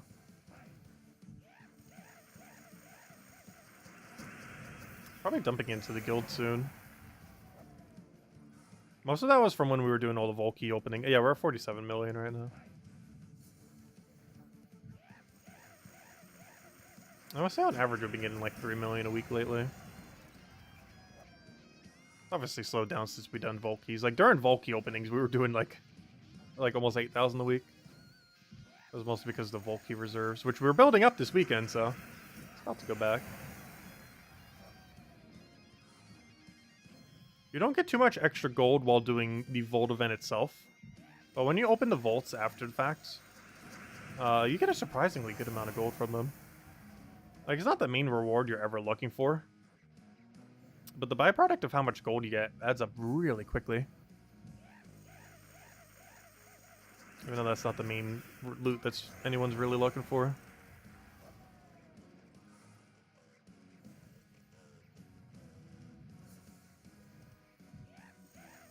Yeah, ever since they did the rework, the epic tasks that you have to do before you get to the other tasks are not that good of value.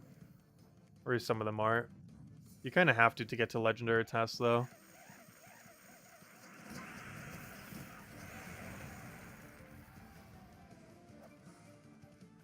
Oh, an epic Volkey. But yeah, the task system has been nerfed quite a few times. Hasn't been nerfed in like 4 years at this point, though. Last time they nerfed it was when they added the max speed that currently exists today. I think it was like 4 years ago.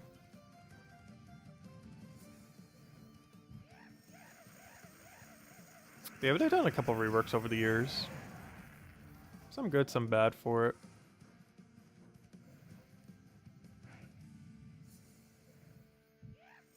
I'm sure we're really gonna touch it again. Oh, if they ever do, they're probably gonna add another 3 Guardian troops. Because they seem to like to do that every single time.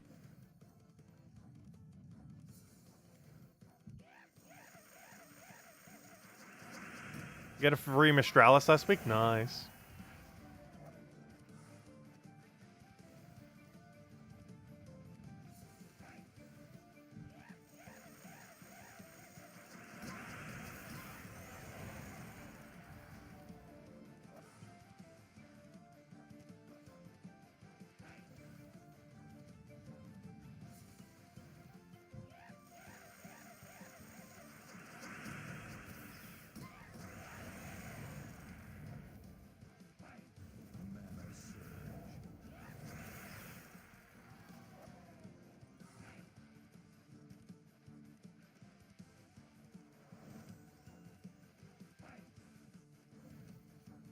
Also, this palooza will bring us to the nice 10 mark. Finally, the double-digit paloozas opened. And we're going to be about exactly at drop rate, too. Exact drop rate, I believe, would be 200 Vault keys and 22 epic Vault keys. If we were to get true exact drop rate.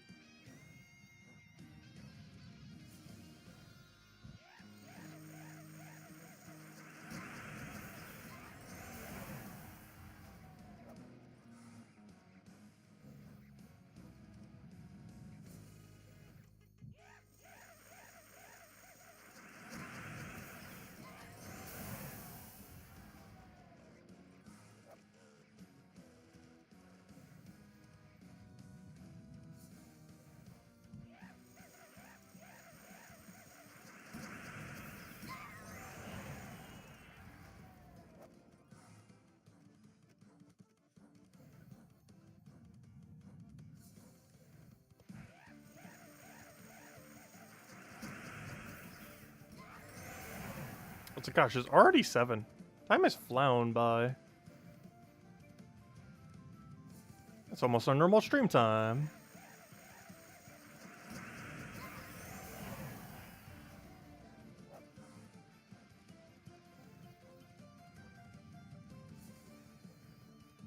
we'll go for about another 2 hours, hour and a half or so. I'm starting to get a little hungry, though. A little peckish. Peckety peck peck.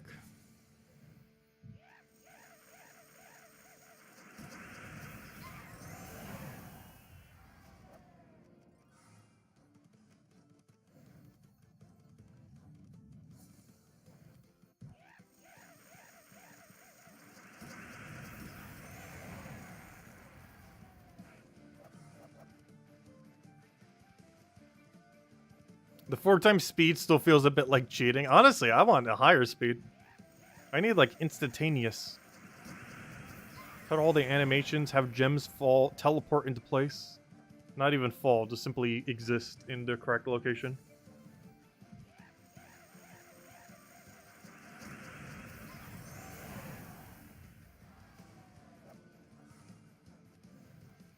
Oh, I hope I made that in time. I'm not sure we made the cut. No, we didn't make the cut! Should have waited on the other one. I thought we could.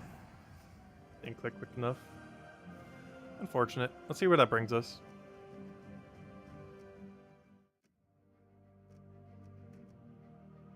Alright, where are we? 203? Oh, we're slightly under drop rate on Epic Volkey, but that's fine. We're already slightly under earlier. Yeah, 203 and 20. Still not bad.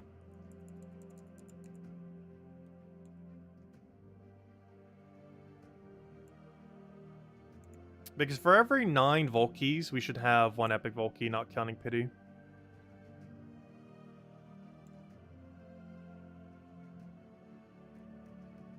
Which means we should have about, what, 22? Yeah, we should have about 22 Epic Volkeys, but we have 20. But Volkey number seems to be exactly where it is. Because on average, you get about 20 Volkeys per Palooza. Which means we actually have 3 extra. Not counting Pity, of course. All those not counting Pity. Which means we're pretty much at the... actually, we are at the 1/4 mark, counting Pity. So with that being said, let's go ahead to the code. And then we'll hand out the other one a little bit later. For the 1/4 mark. And shall continue. Anyways, code time. And we'll have one more at our normal time. In soon TM, because it's in like an hour or so from now. There you guys go. Enjoy. Alright, let's go do some, little bit of grinding. Then we'll go back to Palooza, maybe. Though I do want to go do the standard dailies when it comes around 8 p.m. time or so.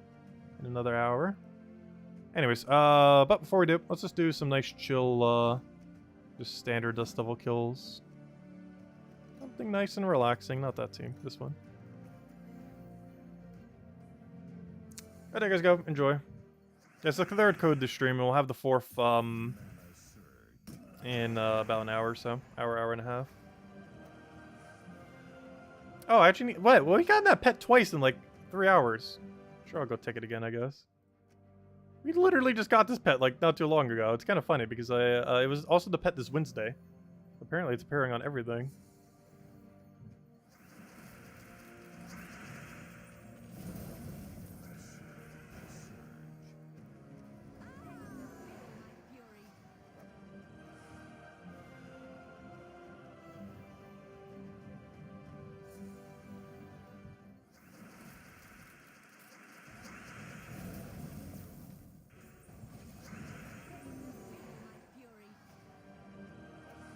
$21 gem tribute, nice. Oh yeah, we got one off of Max the other week, earlier this week. It was actually kind of insane. We got a 37 tribute out of the 38 that exists for a 36 gem drop. It was one off from being a perfect tribute, and by far the highest we've ever done. I matched through it within like a second, but it was there long enough to see what it was.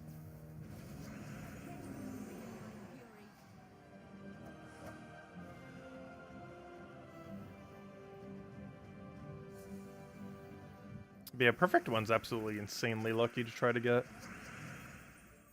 I'm not sure if it has been done yet. Just because how unlikely it is. Like that absurd one off from perfect that we did is about 20 times easier to do than it is to get an actual perfect. I know, actually it's like more like 5 times. Like 5 to 6 times, but still. It's 5 to 6 times more common, even though it's the first time we've ever seen it. It's about 5 to 6 times more common than getting a true perfect. It's the only one we've ever seen so far. So after we see it about 5 more times, maybe we'll see a true perfect appear somewhere. Though true perfect does become slightly easier over time. Because if every single kingdom's percent becomes higher, if they were ever to stop adding kingdoms, then it would actually become easier. Because it would become easier if the average percent of every kingdom is overall higher. So if there's a random kingdom that has like a 10%, this will make it way lower even if every other kingdom's at like 30%. But if every single kingdom got an average like 20% or higher, then it would increase the chance that it would end up occurring. As it's the lowest percents that normally make it the hardest to do. And them constantly adding new kingdoms makes that hard. Because obviously, like, some of the newer ones only have, like, what, 12% or something? I'm not even sure. Let me go check. Like, what's the most recent kingdom's power level? Volpacia.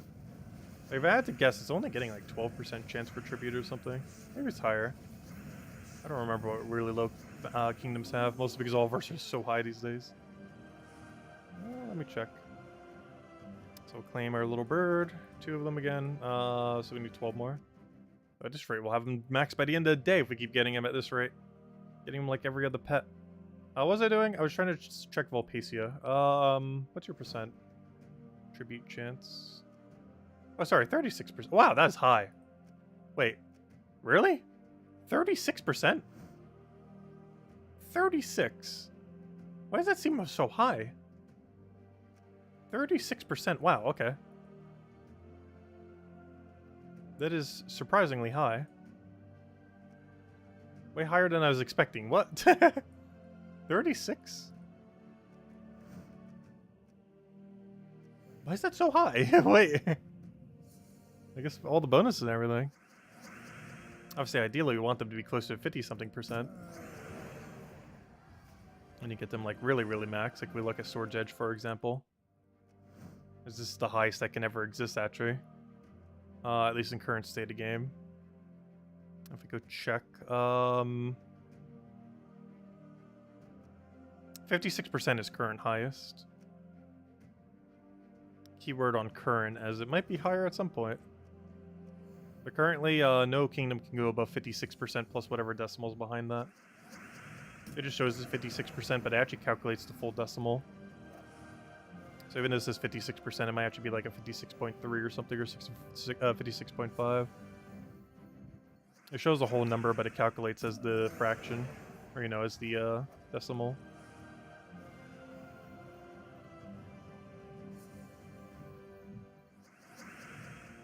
Pets are ruining your kingdom stars. Yeah, pets tend to get in the way a lot, level 20 pets. Sometimes even owning a copy if you're missing a lot of the cosmetic ones. Because it might require you to have to do the faction or something similar. There's actually a lot of instances where you're actually required to do the faction pet.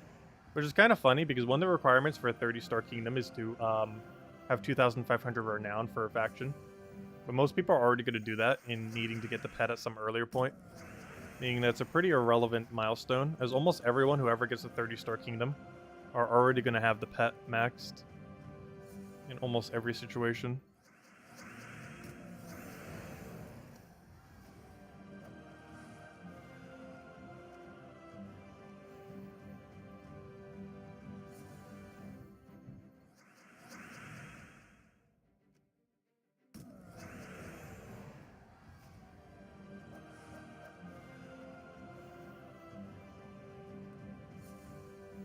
Oh yeah, we used Diamantina for the thing. I mean, not Diamantina, but I used Phoenicia. I haven't bothered changing them all to Diamantina yet. I probably should at some point. Ugh. But I currently still have them set to their previous teams. I haven't traded them all out for Diamantinas yet. We will at some point, but at some point's not today. But eventually we will. Also, we're getting so close to the 2,000 milestone. Give it another year and a half. No. Which at this point, almost like 2 years. Because we're not rushing that at any point. Actually, over the last, oh, maybe not. We've gained quite a bit in the last 2 months.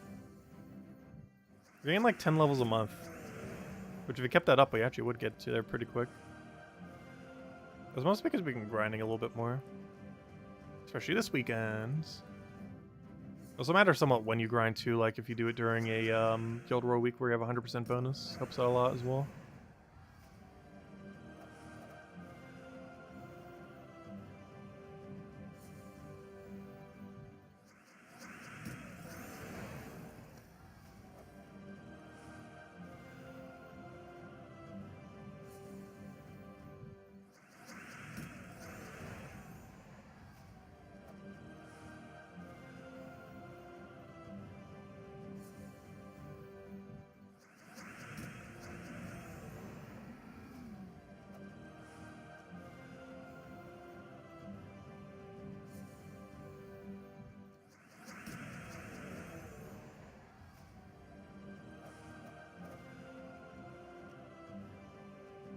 Speaking of level, at this point, we'll pretty much hand out a redeem code on next level.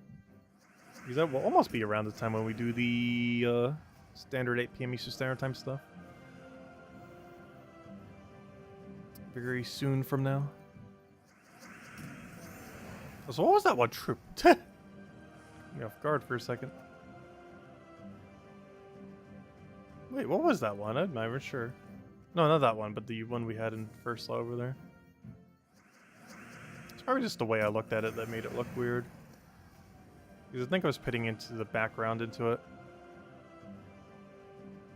It almost looked like a gigantic pillar, like a tower troop. There's definitely no tower that resides here.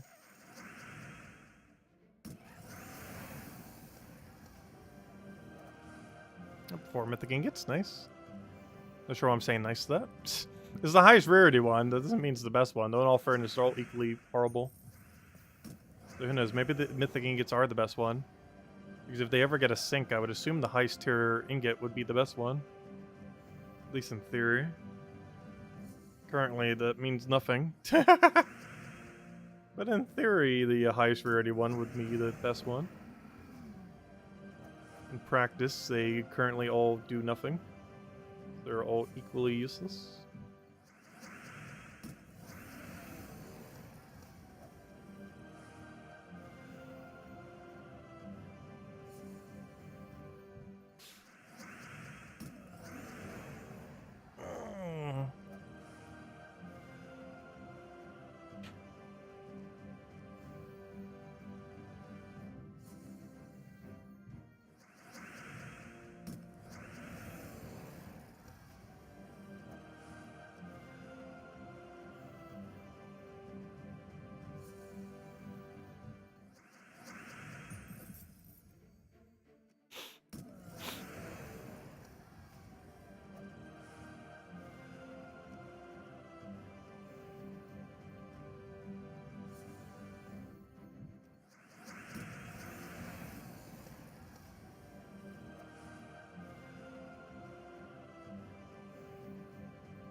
Why did that? We already have the win.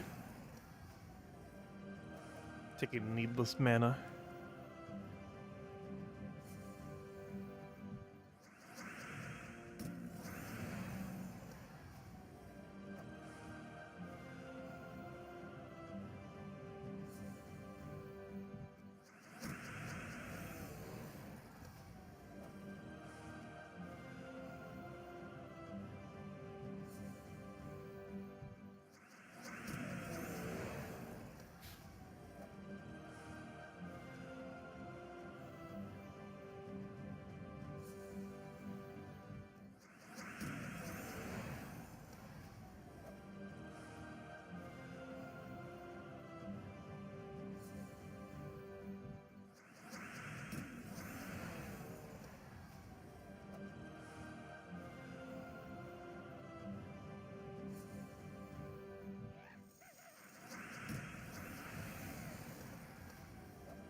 First 2 is your lowest with 18 left. First 4 is your highest with 269. What? That is insane. Yeah, that tends to happen. I'm not sure if anyone has like a 4-digit gap. But gosh, it's an over 200 difference. Which is over 250 difference. You're already 1/4 the way there. Yeah, I think my difference between highest and lowest is like 80. I got a little luckier.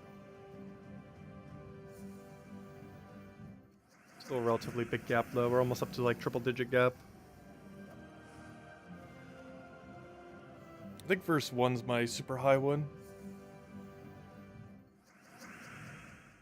Yeah, I'll just do a bit more balance, and my lowest obviously the lowest by a margin.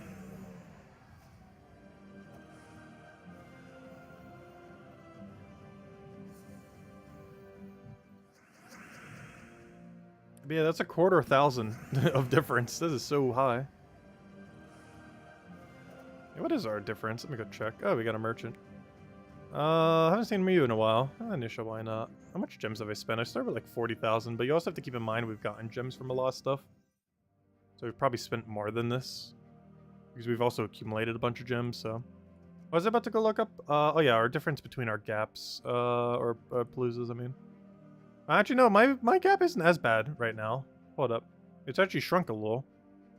Our difference is only 42 right now. Which is not ideal, but it's not that bad. Oh, I was really right when I said these two are almost tied, though. I was wrong. They're actually exactly tied. My verse 2 and verse 4 are exactly the same. My verse 3 obviously trailing. And only a 42 gap between 1 and 3. Which isn't horrible. Could be better, but there's others that have it way worse. So we're not doing too bad on them. Anyways, let's keep going. Grind a little bit more. Gotta get at least 2 more paloozas in this stream. Maybe throw one now and then throw the other one a little bit later.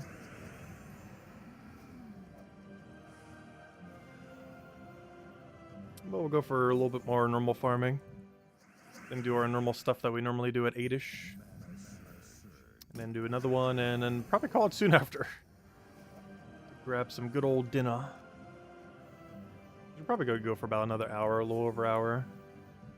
We're definitely not going all the way to the normal 9, I don't think. I need a food break.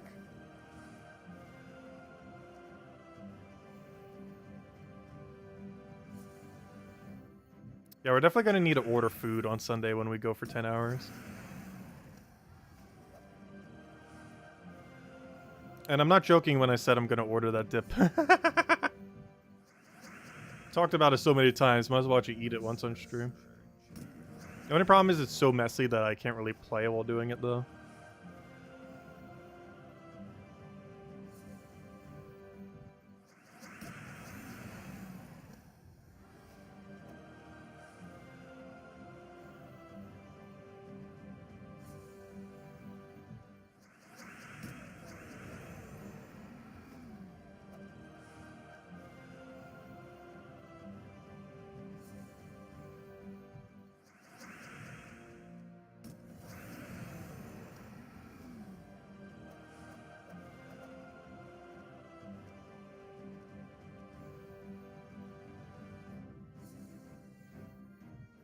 How much hours are we right now? I want to say 10. If you count off-stream and on-stream. Off-stream was just verse farming. This stream was a combination of verse farming and palooza.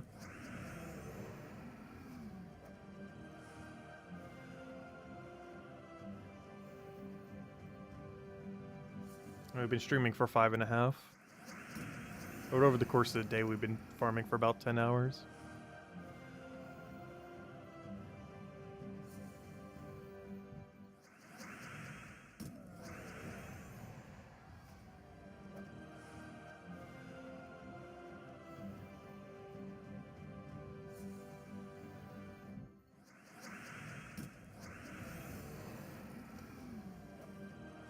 Yeah, I was planning on doing about 30 plus hours this weekend. It's about how much you have to do on average to even hit 1,000, unless you already have all the paloozas queued up. Which most people don't. We had a lot of them, but not enough to do all of them. Because to be able to do an entire 1000 with no grinding, or, you know, just doing paloozas without verse farming at all, you would have to have approximately 50 sets of, like 45, probably close to 45, if you count pity. You would need about 45 sets of paloozas. We came into this weekend with 21, so basically almost half the amount we needed. And the other half we have to grind.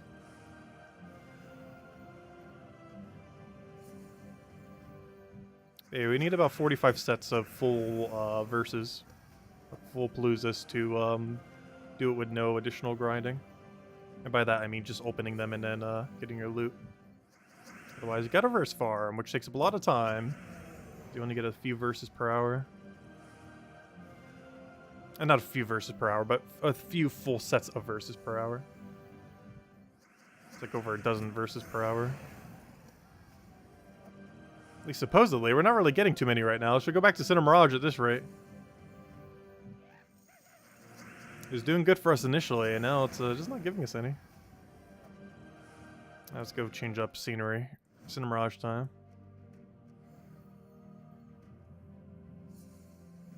You're gonna use about 20 to 40. That's still a pretty good amount. Normally I only aim for like 500-ish, so we're going a little heavier this time. These 500 is about 20 to 23 paloozas or so.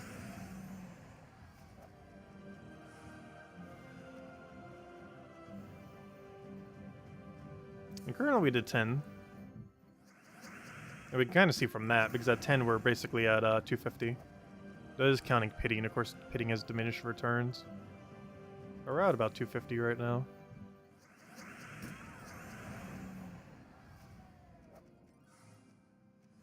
Which is why I said 1,000's like 45-ish or so. You don't get as much from pity at the later points.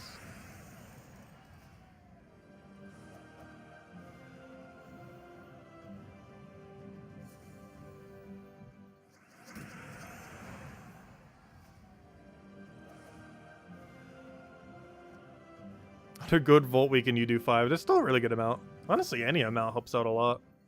Even just one. The first few you do gain so much value too because of how much pity keys you get.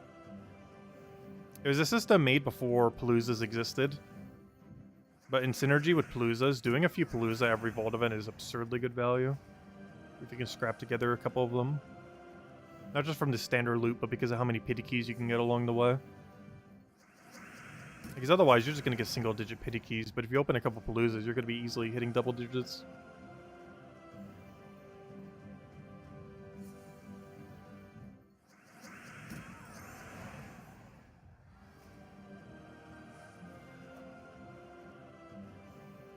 Alright, let's go run another palooza. And then we'll start transitioning over to the good old normal stuff. Start getting like the seasonal event done and everything else. All the dailies. But let's go do palooza. Yeah, tribute's ready. Grab a good old tribute. Mail is almost entirely that. Makes sense. 34 pity keys, just chilling there. Bunch of keys that we can't open because there's nothing to get. Kind of own everything. Only thing we're missing that... actually, we're missing one weapon. This was the money-locked Volpecia weapon. It was 10 bucks, then it was 5 bucks, and now it's free if this event ever comes back around again to Kingdom. What else missing? Banners, we shouldn't be missing anything. However, let me click. Obviously, classes, we're not missing anything. And pets, the only one we're missing. Actually, technically we're missing 2. The only one we're truly missing is the Infernus pet. For whatever reason, just does not want to drop. It was originally money locked, though it is free and has been for several months now. I just have not been able to find it. And this is actually available right now. We'll have it in about a week from now. I'm not in any rush to get it, but basically you get that from the current spring event. You basically have to buy the pet 5 times. And then on the 6th time, you can get it for, I think, 200. So it's like 700 total or so. And you get the pet maxed and a copy of the gold pet, which is what that one was right over there. But the order that I'm doing it in is the legends. Generally, I always do it in this order. I do it in order of 1 copy of legend, 1 copy of the spring armor, 5 copies of the pet, 1 copy of the golden pet, so technically 6 into the pet, and then power orb at the end. Orb of power. Power orb, orb of power, same difference. But that's the game plan. And obviously we already did the legend. Next is armor, this Sunday, I believe. And we go from there. Into pets, and then into orb. Anyways, let's go to Palooza. Let's just make sure everything's set up. So let me go put a fight down here. We also get to get rid of this one, which works out quite nicely. That's not the team. Switch back to this. I have it in a weird order. Because normally I put my single Dust Devil team above my other one. But because I moved them down here, it's in actually inverse order. Oh, we're going to gain a level midway. That's kind of annoying. I don't want to go keep leveling until we get one, though. It's not going to waste that much time. It'll waste like one battle worth of time, if even that. It's not too bad. Wait, oh, I was going to say, did he not go for Skull? That would have been very convenient. He ultimately went for it, though.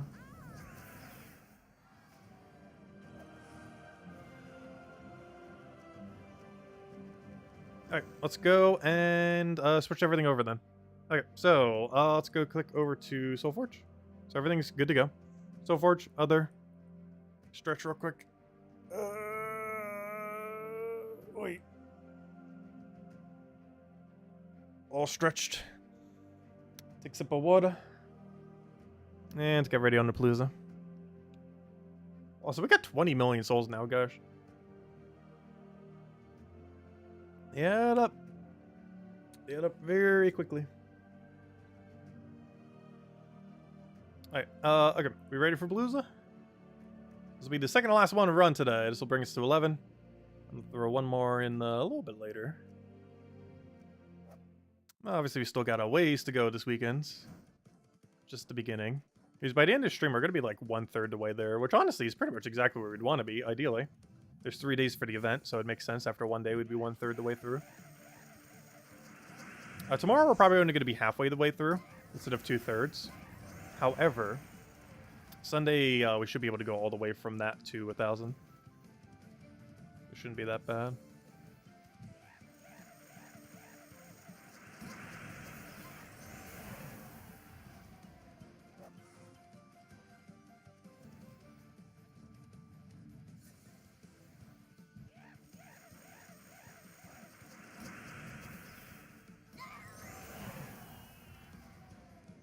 $75K T. Wait, what do you mean by T? Not sure what T stands for there.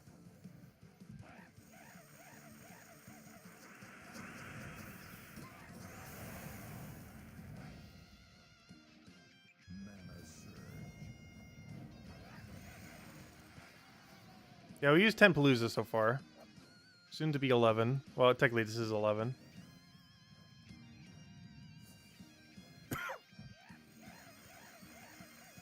Oh, trophies. Yeah, there's a lot of weird metas in PvP where you can get a lot of trophies pretty quickly. I'm actually not sure what the current meta is, as far as most broken thing. But if I had to guess, it's probably Diamantina related. The problem with Diamantina, though, is it gets hard countered by Submerge. But I can't think too many people would possibly be running Submerge these days.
Yeah, people mention teams that can do Explore 9. Mine keeps falling like slightly short on damage.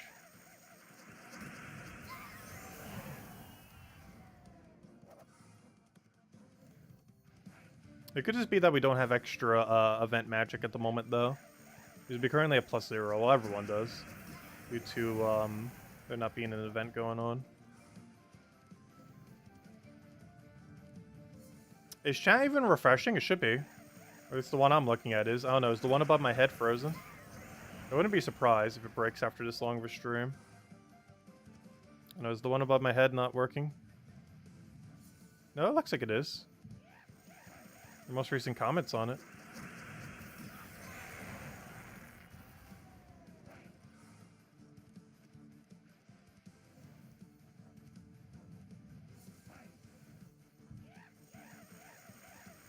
Look above Volpacia, what do you mean?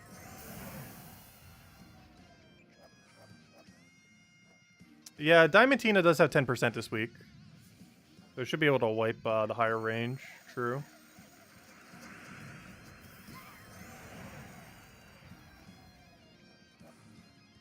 Because that's quite a bit extra damage. More than a few magic.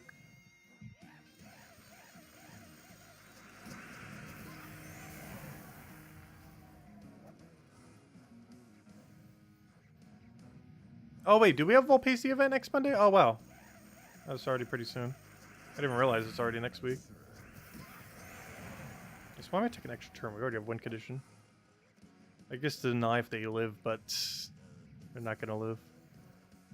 It's not in this battle.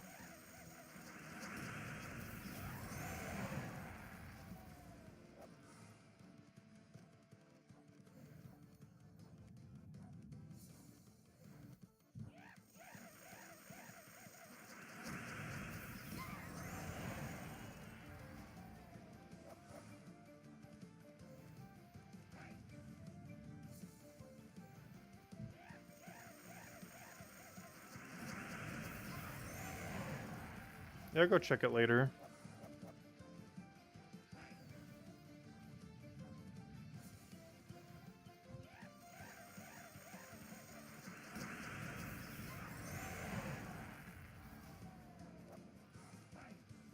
Wait, how did we get a new faction though? Volpacia already has a faction.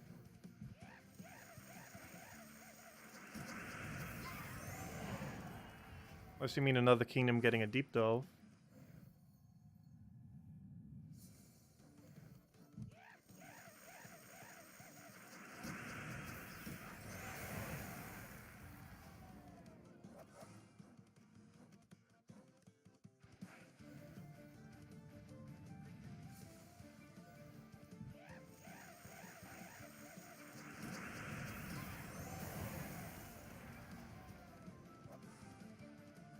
Oh, an epic Volky, that's always good.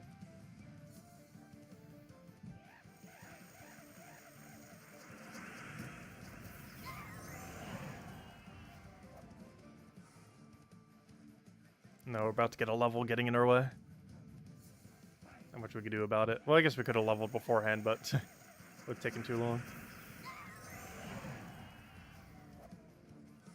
I have to like grind it for another 10 minutes to get it there. It's fine to waste a little bit of time during a palooza.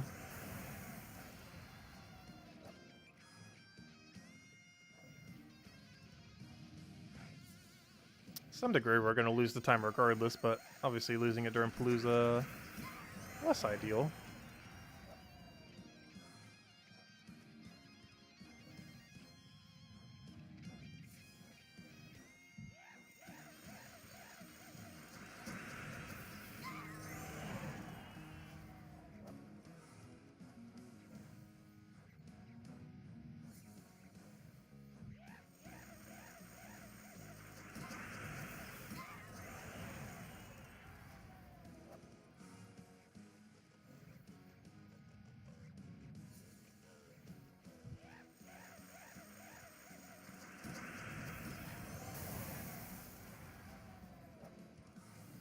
Oh, there we go.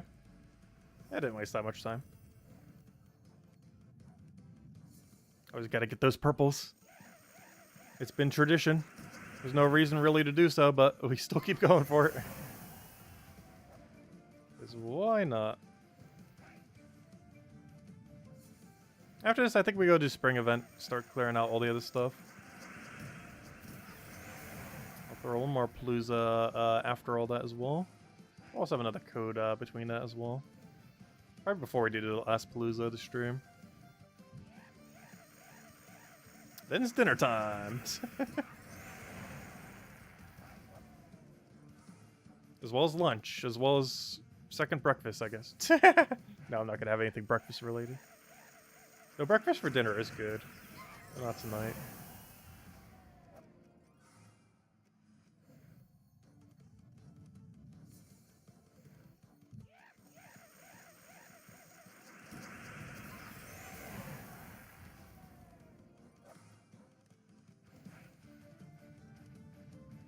Pancakes. Actually, now that I think about it, I don't think I have any pancake batter in the house. I do have waffles. Because normally those are more convenient. You just put them in a toaster, not even look at them, and they just, you know, do themselves. Honestly, waffles are literally just rock hard, simpler pancakes. It's maybe not rock hard, but you know what I mean. But they're like more solid object. But they are so much simpler.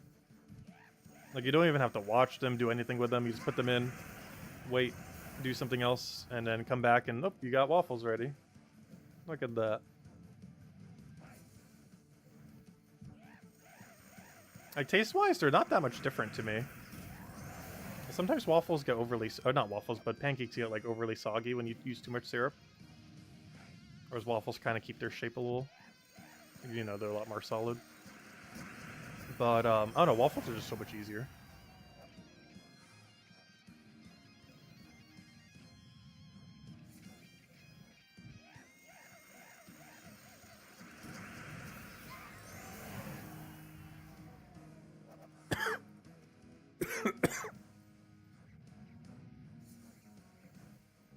Oy.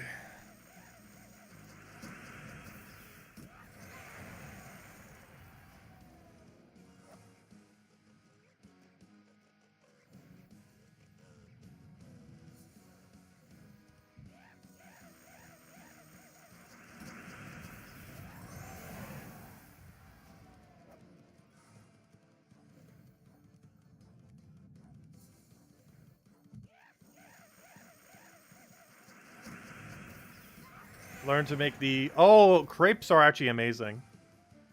Yeah, I know exactly what that is. That is true. Crepes are like 10 times better than waffles. That is very true.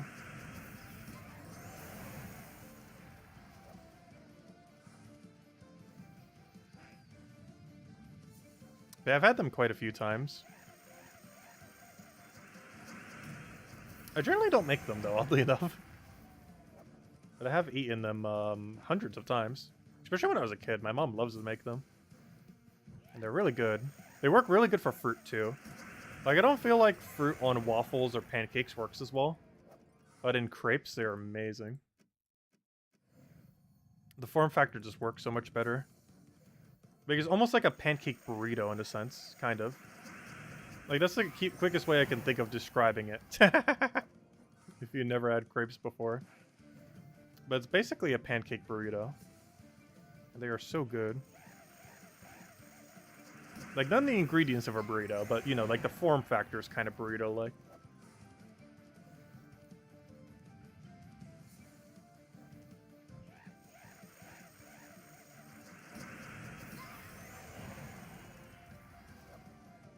What is the best kingdom to set as home kingdom nowadays? It's still White Home. That hasn't actually changed. It'll always be White Home for the rest of time. And it mostly comes down to the ratio of what loot you get from it. Of the ratio you get, Glory is the strongest one, and White Helm gives pure glory. So unless you have a star level substantially higher than White Helm, it is always better just to do White Helm. Yeah, it's kind of like a sweet burrito. Yeah, that's one way of looking at it, too. There's so many weird things you could do with it, too.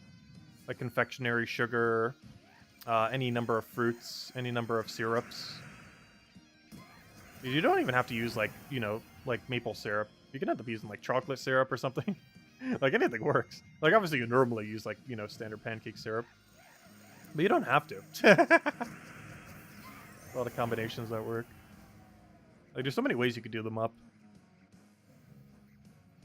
Of course, you can kind of do similar with, like, waffles and pancakes, but it's not quite the same. Crepes, I feel like, have a lot more flexibility what you could do with them. comparatively.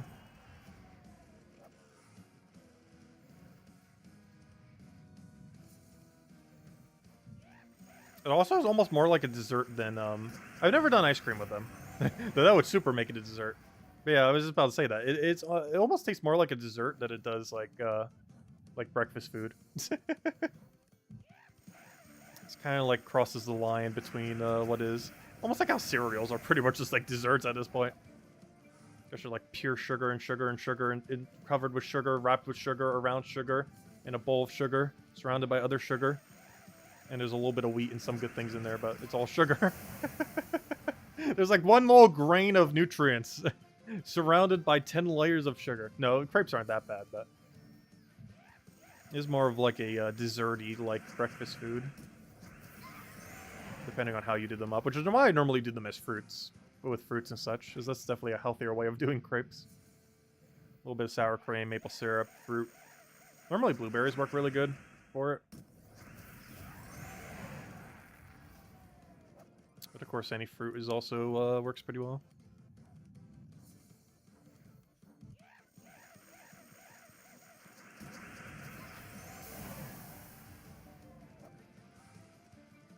Also, I just realized the timer's about to be up. Wasn't paying attention.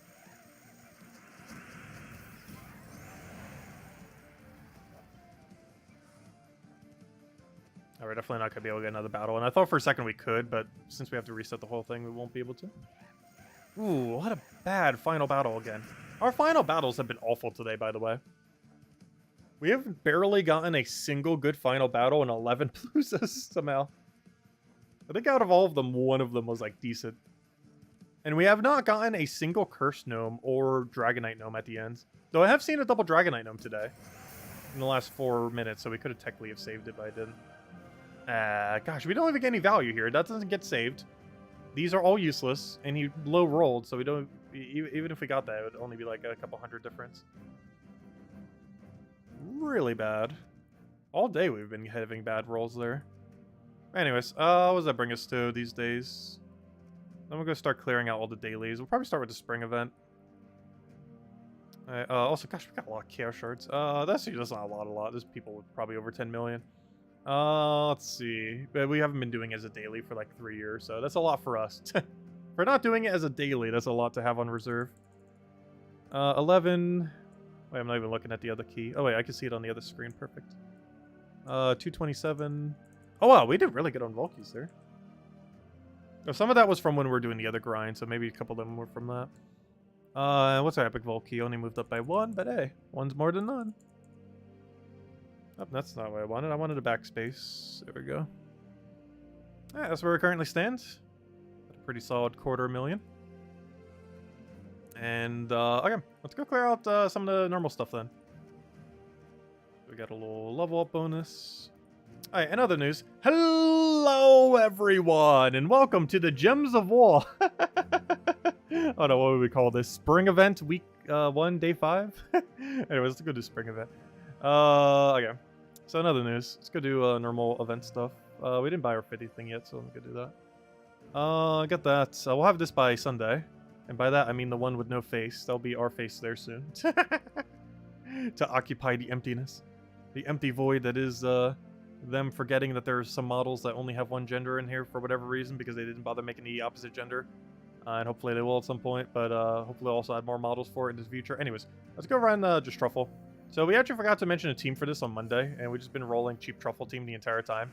Because we need something that was accessible for people, and yeah, we've just kind of been rolling it, and it hasn't fallen off, so we just keep using it. And in all fairness, it never will fall off. But yeah, we're just using it all the way. It's good enough. This is what we needed to do. And as match, this is what it needs to do. And we'll pretty much last the entire event, and by pretty much I mean it will. Who knows, maybe we'll tweak it slightly just to have a little bit of scaling range. The only issue Truffle really has is he doesn't scale particularly well. The higher the enemy stats, the slower he goes. And while there are a lot of things like that in the game, he's rather notorious for it. Even though he has infinite damage, his infinite damage is applied relatively slowly sometimes. Compared to alternatives.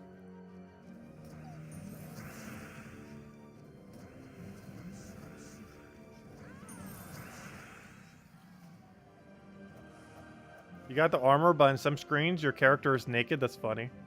Yeah, there's been quite a few naked glitches in the game over time. They've patched out some of them, but they've also added a few back in. But yeah, this game has almost perpetually always had at least one naked glitch. Sometimes it's really common, other times it's not as common. But, yeah, it's always lurking around.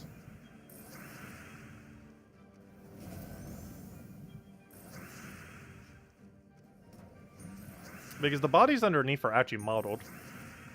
Like, not fully naked modeled, but, you know, like they're like half naked. They have half their parts.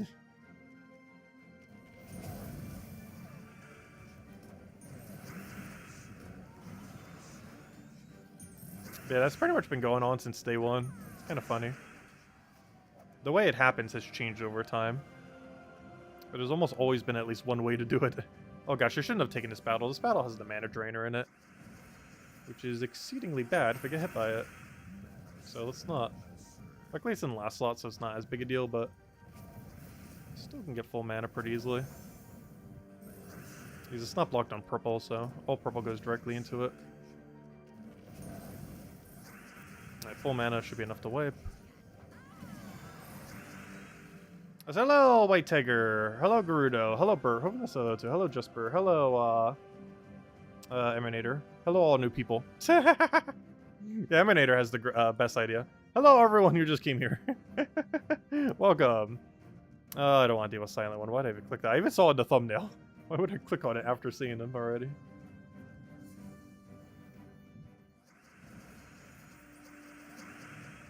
Is it worth buying all the armors in the name or in the game, or only the collection in the chat menu? Wait, what? Let's see. Or only collection in the chat menu.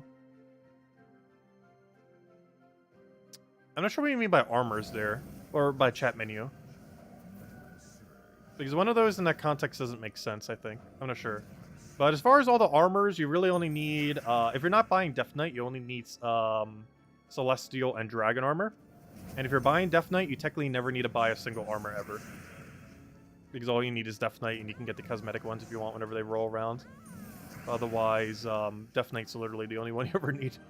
But, otherwise, if you meant, like, all the cosmetic stuff for, the profile thingy, yeah, well, those are pretty optional. I'm not sure if that's what you mean. Because all the things that show up in global chat, they're all cosmetic. But in regard to armors, you really only need Death Knight. Or if you're not getting Death Knight, only Dragon Celestial.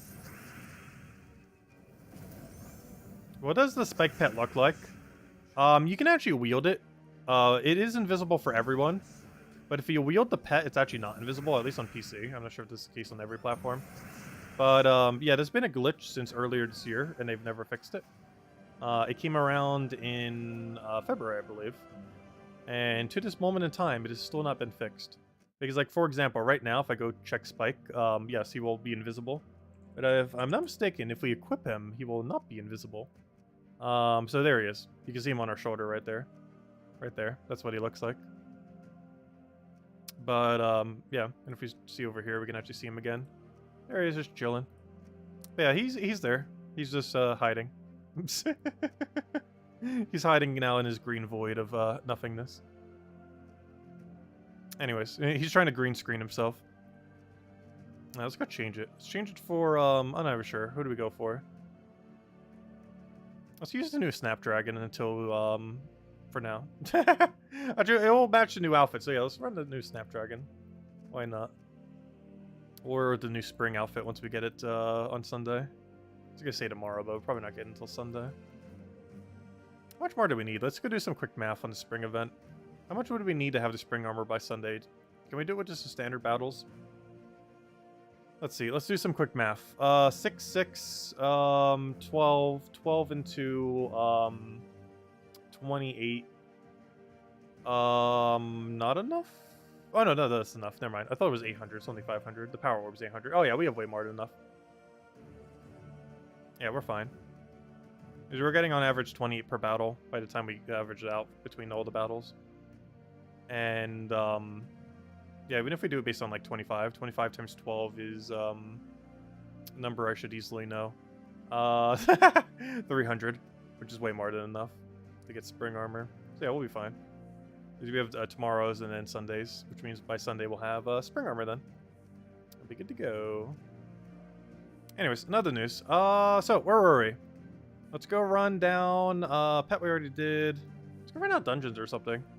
Oh, yeah, we got a venture board too. Let's go take out a venture board. Do we have anything good on offers? We did not. Writs aren't worth getting there anymore. You can get them for free for 20,000 gold. Basically free.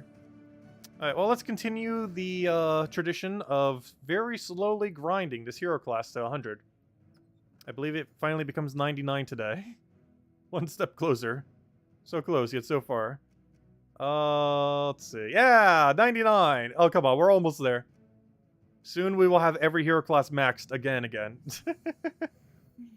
But not quite there. We're taking it like the slowest way possible to max, but it will get there.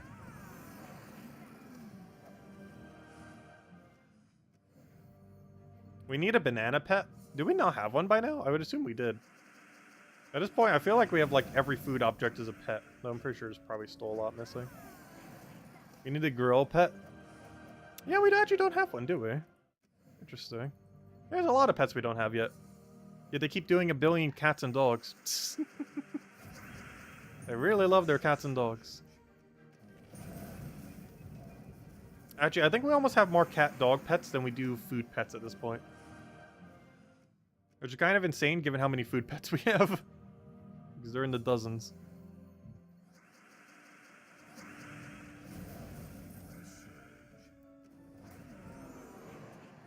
But if you count all the things that aren't cats and dogs that are cat and dog alike, like the cat dragon, I am pretty sure we have more cats and dogs than total food items. What is the fastest way to level? Getting class XP, there are two ways to do it pretty quickly. One is just a quick kill explorer, which during a vault event is probably your best bet. Like run Rowan quick kill and just run, basically exact team we're running right now. Or replace hero class, whatever you want to level. Right now we're doing Spirit Walker. So basically, the exact team we're doing right now would be one way. The other way is to do re-rolling PvP.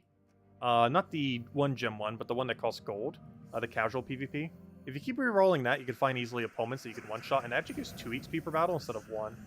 It's actually one of the reasons why I do this daily, is it's one of the few areas where you can one-shot where you get 2 XP. Because a lot of areas only give you 1 XP. But PvP and a few special events give you 2. And it's one of the reasons why I keep taking this every single day for its small amount of XP. Because we're actually getting double the XP rate for it. Because most battles only give you 1 per battle. But casual PvP, and this ends up giving you 2. There's a few other locations as well, but they're the 2 most noteworthy, quick farmable ones.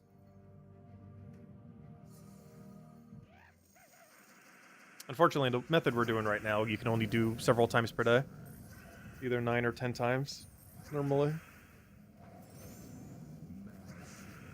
Oh, so we got a verse, not the verse we need, though. Oh, wait, how do you live? Wait, what? What are you doing? Why does it feel like nothing's doing any damage to you? Like, at all.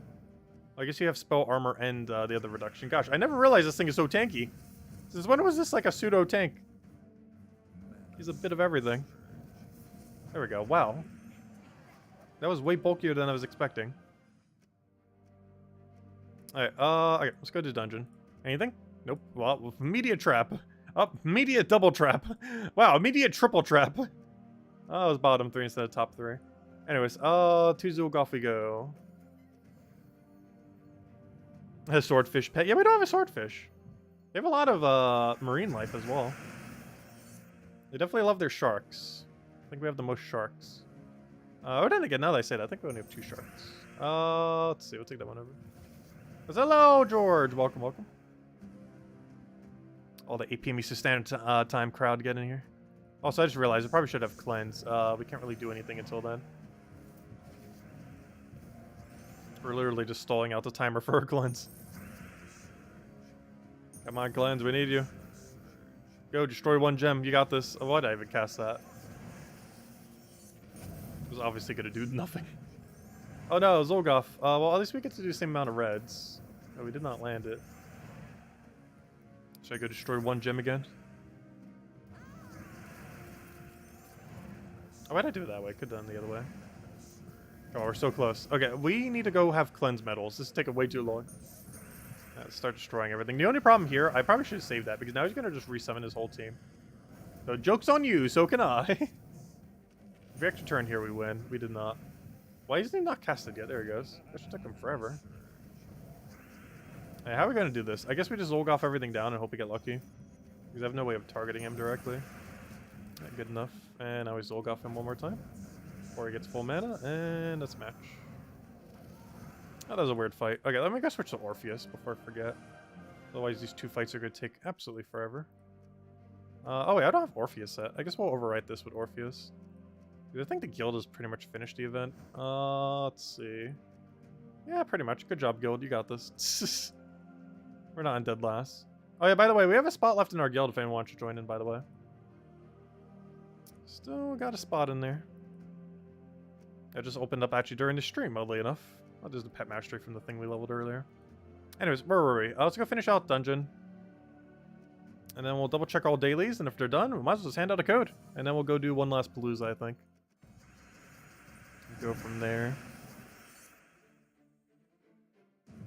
Because I'm kind of getting hungry. Did not eat earlier. Probably should have. I definitely need to before we do the Sunday stream. And we're going to eat during the stream too. I kept joking about the dip thing, but I'm actually serious about it. We are going to do that. I won't be able to play during then, so I'm not sure what we'll do in the dead time. I guess just talk about something. Something randomly.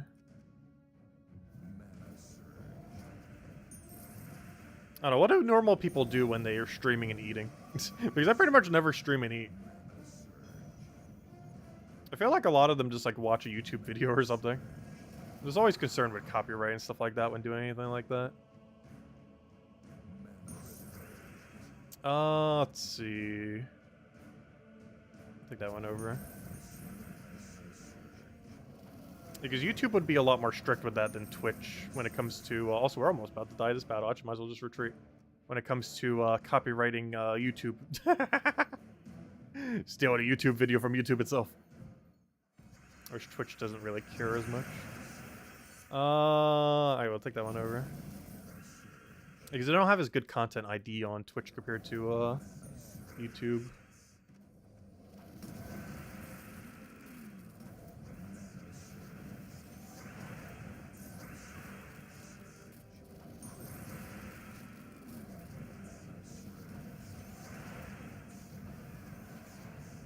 How's this thing not dead yet? There it goes. We cast it like 5 times.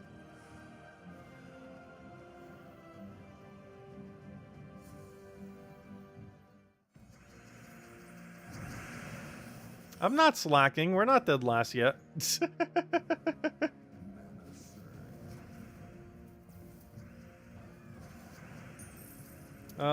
see. I'll take that one over. Oh yeah, it's 8 o'clock. Hello, everyone! And welcome to the Gems of War spring event. Week 1, day 5. Did we already do the intro? But yeah. Welcome, everyone. Welcome, welcome.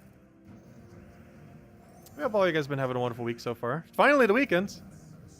And not just any weekend. Vault event weekend. And you know what that means. Vault grind forever. We've only just begun. Even though we're about to end the stream somewhat soon. We've only just begun this weekend grind. I do want to do at least one more palooza this stream, though. We gotta do it. Alright, that's all the battles. Don't need to do anything there. Alright, I believe we've cleared out everything then. The spring event, done, correct? Let's just double check. As important as we lose battles if we don't. Okay, so spring event, check. Adventure board, check. Current pet that's active. With 0 seconds remaining, check. Which even if I didn't do it, I wouldn't have enough time. Dungeon, check. World event. Good enough. Check. Half a check. Guild Wars doesn't exist till next week. Anything else? That's everything. Alright, let's go hand it a code, and I guess we'll run one more palooza then. And see where that puts us overall. Anyways, palooza. Or not palooza, code, then palooza. Also fix this in my other team, because I think I might need to switch my other team real quick. Let's see if we're on the correct one. So hello, Easy Breezy. Welcome back.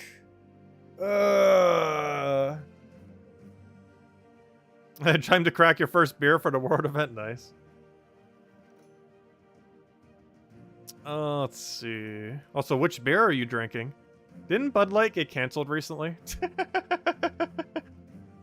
Good old cancel culture. Anyways. I don't never drink beer, though. Oh, no. Any alcoholic beverage, I just cannot stand the taste. I've sipped a couple, and they've all tasted like the worst thing I've ever drank in my life. Personally. So I just don't drink anything alcoholic. What am I doing? I'm trying to find my explore team. Anyways, this one. Good to go.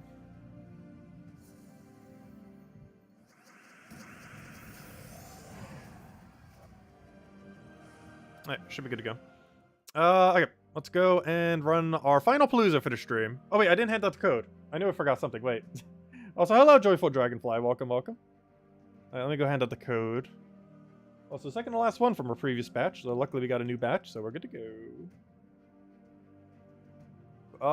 Okay, here we go. And as Tyrion mentioned, definitely feel free to leave a like on the stream. Helps a lot and is greatly appreciated. Hey, a cup is in the thing. It's a cup microwave. Or Mavwave? Mavwave? Mavwave? It's a cup Mavwave. 43. I'm not sure what that is, but anyways, obviously they're all random. But it has the word cup in it. It's always funny when it does something not random. But then all the randomness. Anyways. It's like, that one... What's that one, joke? Or not really a joke, but that one, like, theory. That, like, you give enough monkeys a keyboard, they will eventually write Shakespeare. It's one of those kind of situations. Eventually, RNG will make a word. Or multiple words. But anyways, what am I doing? I am doing, the palooza. Probably our final palooza, too. Because I am so hungry right now. I still want to end it out on one more. So let's go do it. Final palooza. And then we're probably calling it a wrap for now, since we've been going pretty much all day. And I'm probably still going to be going a little bit after the stream. I just really need food. For how long it's going to take for me to go make something and everything, I just figured we end the stream at that point when I go get food. These would be like a 15-30 minute break, since I don't have anything quick in the house at the moment, I don't think.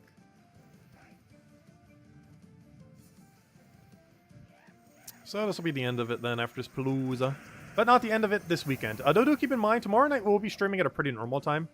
Probably around 8 to 10. Or, 8 p.m. Eastern Standard Time, start our standard time, and probably going for like 2-ish hours. And then on Sunday, we're going all out. We're basically going from like 10 to 10 or something, or 10 to 9, or something along those lines. Starting early in the morning and going all day. That is the game plan. Also, one of the longest Gems of War streams we would have done in recent time. We're doing it for the 7-year anniversary to the channel. As that's the actual 7-day anniversary date, the 23rd. 7-year mark of the channel. Yeah, we really need new avatar skins. I mentioned it quite a few times in the past. I hope they start doing it into the future. Also, hello, Lester, by the way.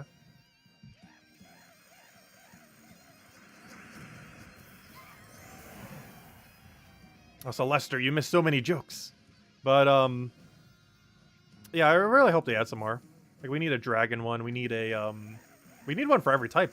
Like, there's so many types that don't have one currently. Also, thank you for the $2 tip clip bomb. Greatly, greatly appreciated. Helps a lot. Thanks a ton.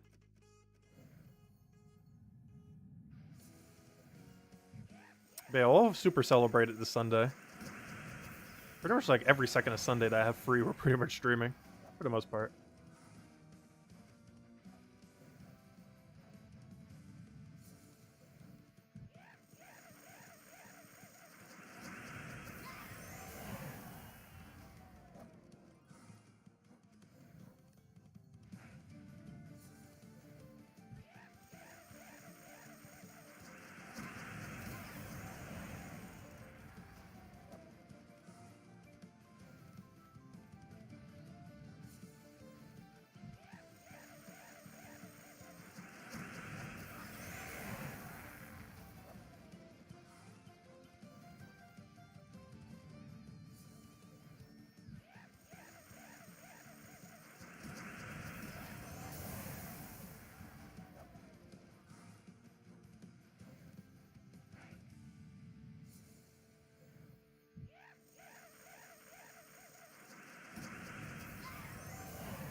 But overall, we did pretty good on loot. Though, in all fairness, we were pretty much at drop rate on almost everything today. Nothing under, nothing over. For the most part.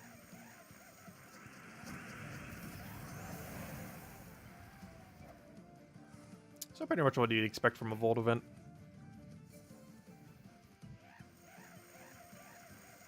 It's more so just putting in the time at this point to get the rest done. Unless we get super unlucky. But otherwise, we're pretty much right on track to get it all done. As we wanted to.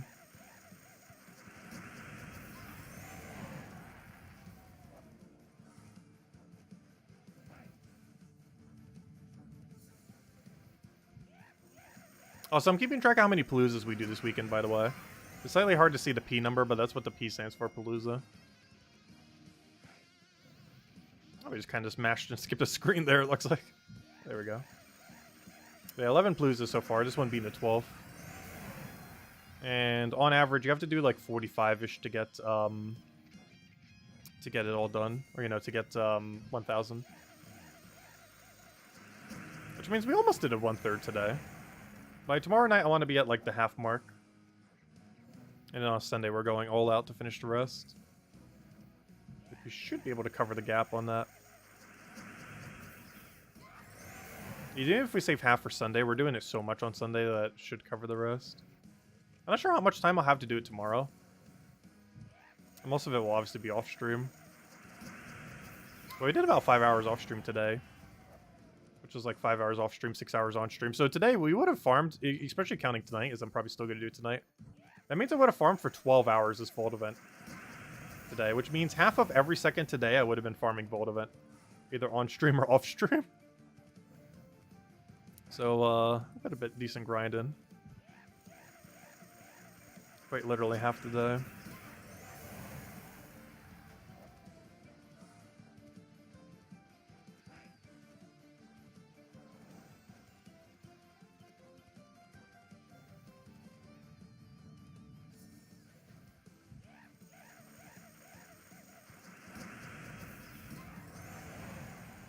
Yeah, I don't go for 1,000 keys often. I feel like it's a little overkill. Unless we're doing it for something really special, I feel like most Vault event weekends will be like 500s, like we kind of have been for the last few. But this one's definitely going to be 1,000 this time. We have to for the 7-year anniversary for the channel. Plus we hit 0 Vault keys recently, and I kind of need more. That's the other reason. It kind of depleted every last Vault key we had in the last couple months. So I need a few more to start chipping at. It was like only 10 a day. Go chip at. I think that's a kind of nice amount just to kind of open to have a little bit extra loot every day. Definitely add up over time. Also, with how they've been doing Vault events recently, they've been pretty sporadic. It's kind of unknown when they're going to be a lot of times. Which has always kind of been the case, but particularly the last several months, it's been kind of confusing. Because they ended up skipping a couple weeks, and then they said they would compensate some, they never did in a sense. It's just very strange. But normally it's roughly once every 6 weeks, but it's not consistent. It's one of the only events that has like an approximate interval which it occurs that is not consistent at all. Like a lot of other events, they happen like once every 6 weeks, once every 11 weeks, once every 4 weeks, you know, something similar. Some even once every week. But Vault events is one of those really weird ones where it doesn't follow like the exact pattern. It follows an approximate pattern, but you can never pinpoint like the exact date that they're ever going to happen unless there's like one on the spoiler thread on like Terran's Road or something.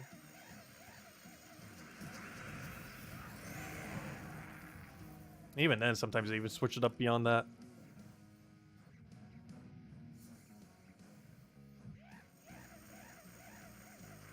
Sometimes patches make it get in the way or something similar. Speaking of which, we should be getting a patch next week. 6.9 patch. A glorious 6.9. It's not doing much, though. It's mostly just a campaign rework. Hopefully for the better. Based on how they described it, it sounds like it's for the better. I'm still skeptical. Because I don't understand why they keep making it easier. It's one of those events that have notoriously been pretty easy. That they keep making even easier. Which I always found somewhat confusing. Like, I don't mind. Honestly, that's actually a good thing. But for whatever reason, they seem to always make the campaign event easier and easier over time. It's been tweaked like 3 times, counting this upcoming patch. And every single time, they've only made it easier, not harder. The first thing that made it easier is you had the ability to reroll. So instead of being forced into the task, you had a chance, or you always had a capability to reroll them into something else. The second buff it got was all the bad rerolls were removed. Like the ones that made you have to do like a billion explore or something similar. They basically removed every possible bad reroll, so you could only get good rerolls. And then now they're removing like every bad task and simply making just all the good tasks that they have data on everyone doing, and just making those the only tasks you ever get. So they went from no reroll and horrible tasks to mix of horrible tasks, but always the capability of rerolling into a good task. Or first, it was just it was horrible. Not horrible, but, you know, it was the initial campaign system, which at the time, you know, wasn't bad, but it then got improved. So it was first the initial one, then they added rerolls. So the rerolls were the first change. Then they added only good rerolls, so they removed all bad rerolls. Then the third change was what they're about to do, where they're literally removing every bad task. And instead of having to reroll, you're literally just only getting good tasks. So like kill X enemies, win X battles, kill X red troops, match X red gems or something. Like those kind of tasks are going to be the only tasks, and they'll make up 100% of the tasks. Like all passive ones that you could do without changing your team. You won't have to set a certain weapon, you won't have to set a certain hero class, you won't have to use a certain team, you won't have to do a certain battle in a certain location, you won't have to kill a certain enemy, you won't have to open a certain resource. It's just going to be very straightforward. It's like kill X enemies anywhere, and then boom, it's done. And other similar tasks like that. So in theory, it should be a huge change that will make campaign easier than it has ever been in the past. Though they'll probably find a way to mess that up, though. But if they don't, this will be like the final form of campaigns. It can't possibly get easier than this, other than it like auto-completing itself. Oh, so hello, Marty! Welcome, welcome. Which I wouldn't even be surprised if they add a $1 option for that. $1! Instantly complete this event.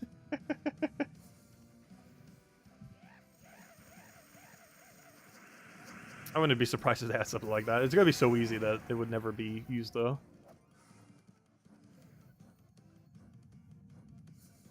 Hello, Marty! Welcome, welcome. But yeah, we will be calling it after this palooza, unfortunately. As much as I do want to go a little bit longer, I am starting to get absurdly hungry. And we are just going to end it after this palooza. But we'll be back tomorrow night for about an hour or two. Probably closer to 2 hours, since this one was technically a little bit shorter if you're looking at it just from an 8 to 9 perspective. Because we're cutting almost at 8:30 then. But it will be ending after this palooza. Tomorrow night we'll go probably for 2-ish hours. And then at standard time, 8 p.m. Eastern Standard Time. And on Sunday we're basically streaming every second of the day, starting at 10. And ideally going to 10, but it might end at like closer to 9, we'll see. We'll try to go 10 to 10. I'll have to end some amount in time earlier because we can't go exactly 10 to 10, because if we go even a second over, it'll start overwriting itself. So regardless, it has to be slightly shorter than 12 hours.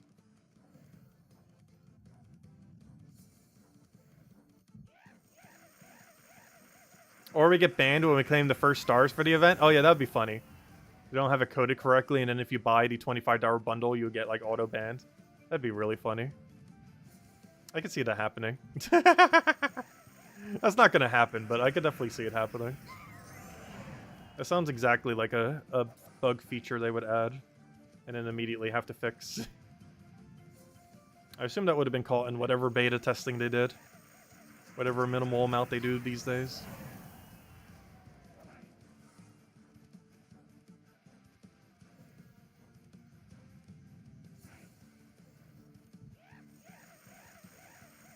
If anyone else has any other questions anyone want me to go over, now would be a great time. Probably calling in a few minutes. But thank you everyone who did stop by today. We'll be continuing tomorrow night, and then super much so on Sunday, for the actual 7-year anniversary of the game. I mean, of the channel, I mean, not the game. Though I've been playing since the first week. But the anniversary for the game's in November. That'd be the 9-year.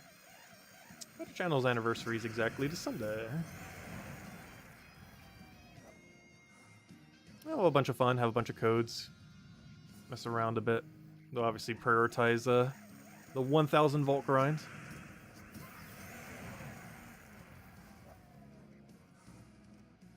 And my goal by tomorrow night is hopefully to be halfway there. And of course, between the streams, we will be grinding as well. It just won't be streamed. Because half the grinding we did today was pretty much off stream. We streamed for about 6.5 hours, and we're going to be grinding off stream for about 6.5. 5 hours earlier, probably an hour and a half later tonight while I'm eating and everything else. I'm just relaxing and trying to fall asleep. Hey, I actually get to go to sleep at a normal time tonight.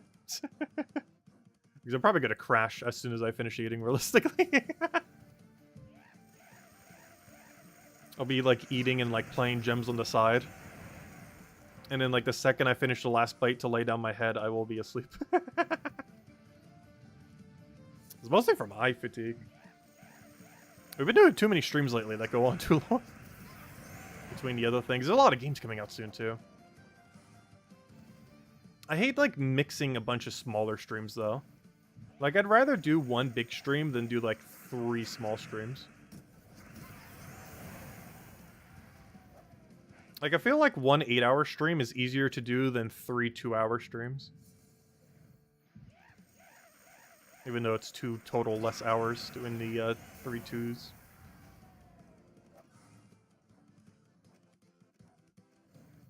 What do you think your average and max gnomes per palooza are? Gnomes? I normally don't keep track of gnomes. I normally only keep track of Volkies. I have actually not the slightest clue how many gnomes we're killing. I couldn't even guess what that number is, to be honest. Actually, I could. Realistically, we're cycling through at least 5 battles per minute. It's 15 minutes long. Oh, wait, I need to go and make sure we stop on the next battle. Wait. Let me do that math real quick once we get into this battle. Like, so what would be the math on that? So we're doing at minimum 5 per minute. 5 times 15 is 75 battles. Wait, math. Yeah, 75. 75 times 4 is additional math. 300. We kill about 300 gnomes per palooza. It might be slightly higher. It's like 300 to 350. But we're killing minimum 300 gnomes per palooza, we do. And in doing so, we gain roughly 20 Volkies and 1 epic Volkey each time, roughly. Could vary slightly. Actually, technically 2 epic Volkies and 20 Volkies. But yeah, it'd be about 300 to 350 gnomes killed per hour. Per 15 minutes, I mean. Per palooza. Which means per hour, it'd be probably 13,000, I would say. About 13,000 gnomes killed per hour if you just did straight palooza the whole time. Anyways, let's go see what our values are at. Update our numbers. See where we're at overall. So, final verdict for the stream. We are at 243. So a little bit bad on normal Volkies there. But 243. Epic Volkies, we got 1. And that makes us at 12 paloozas now. Which does mean we're getting an average of 20 Volkies per palooza. We're 3 over that currently. That could have easily been from side grinds, which probably was. And then epic Volkies, unfortunately, we're 2 under how many we should have. We should have, actually, we should have even more than that. We're a bit under on epic Volkies right now. We're like a few under. But RNG does that sometimes. But we should have a few more epic Volkies than we currently have. We should be expected to get almost 2 per thing, and we're at least 2 down compared to where we should be. If not slightly more.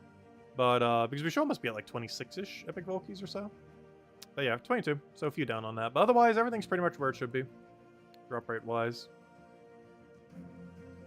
Let's see. It would be interesting to get an actual count. Well, that's pretty much an actual count. Because that team we're doing right now can win about 6 times per minute. Due to all the animations, it's closer to 5.5 per minute. And if you count all the in-between times, you can kind of bring it down to 5. Because if you count the time in between the battles. So if we were to do it for a consecutive hour, it would be approximately 300 per palooza, which would come out to 1,200 per hour. It can be slightly higher than that, but you'd have to be very efficient as far as you're clicking and immediately going back into it and not getting distracted like we are right now. No, but you'd have to be really efficient with it to get it exactly as so. Otherwise, it's like 1,200 to 1,300. It's still an estimate. However, it's a very close estimate. Because there's no way I'm going to count every single gnome that we kill over the course of an hour or 15 minutes. But we already know the rate at which we can win, so we already know the guaranteed amount of gnomes we're getting per fight. So knowing that, we already know pretty much the exact number within like under 100 margin of error. It's 1,200, 1,300. But anyways, guys, Assuming we do straight palooza the whole time. We're going to be ending here right now. We will be back tomorrow night. I'll probably go from about 8 to 10 tomorrow night, which is about half an hour prior to now tomorrow. And we'll go and go for quite a duration. We're ending a little bit shorter right now just because I really need food. But anyways, guys, I hope you all have a wonderful rest of your weekend. Obviously, best of luck on the vault grinds. We'll be back tomorrow night to continue. And Sunday, pretty much every second of Sunday, we'll be streaming. So that is currently the game plan. Anyways, hope you all have a wonderful weekend. Stay safe out there. Best of luck on the vault grinds. Definitely make sure to do so if you have some time this weekend. As great loot to be had in Gems of War this weekend. You can pretty much just grind. I mentioned many times before, but you can grind more loot during this vault event than the rest of time between vault events. So over the next 6 weeks, you will get less loot than the amount of loot you could get during this vault event. So great time to be grinding in this game. Definitely advise doing so. Anyways, guys, catch you later. Best of luck, and thanks for stopping by. Greatly appreciated. Goodbye, everyone.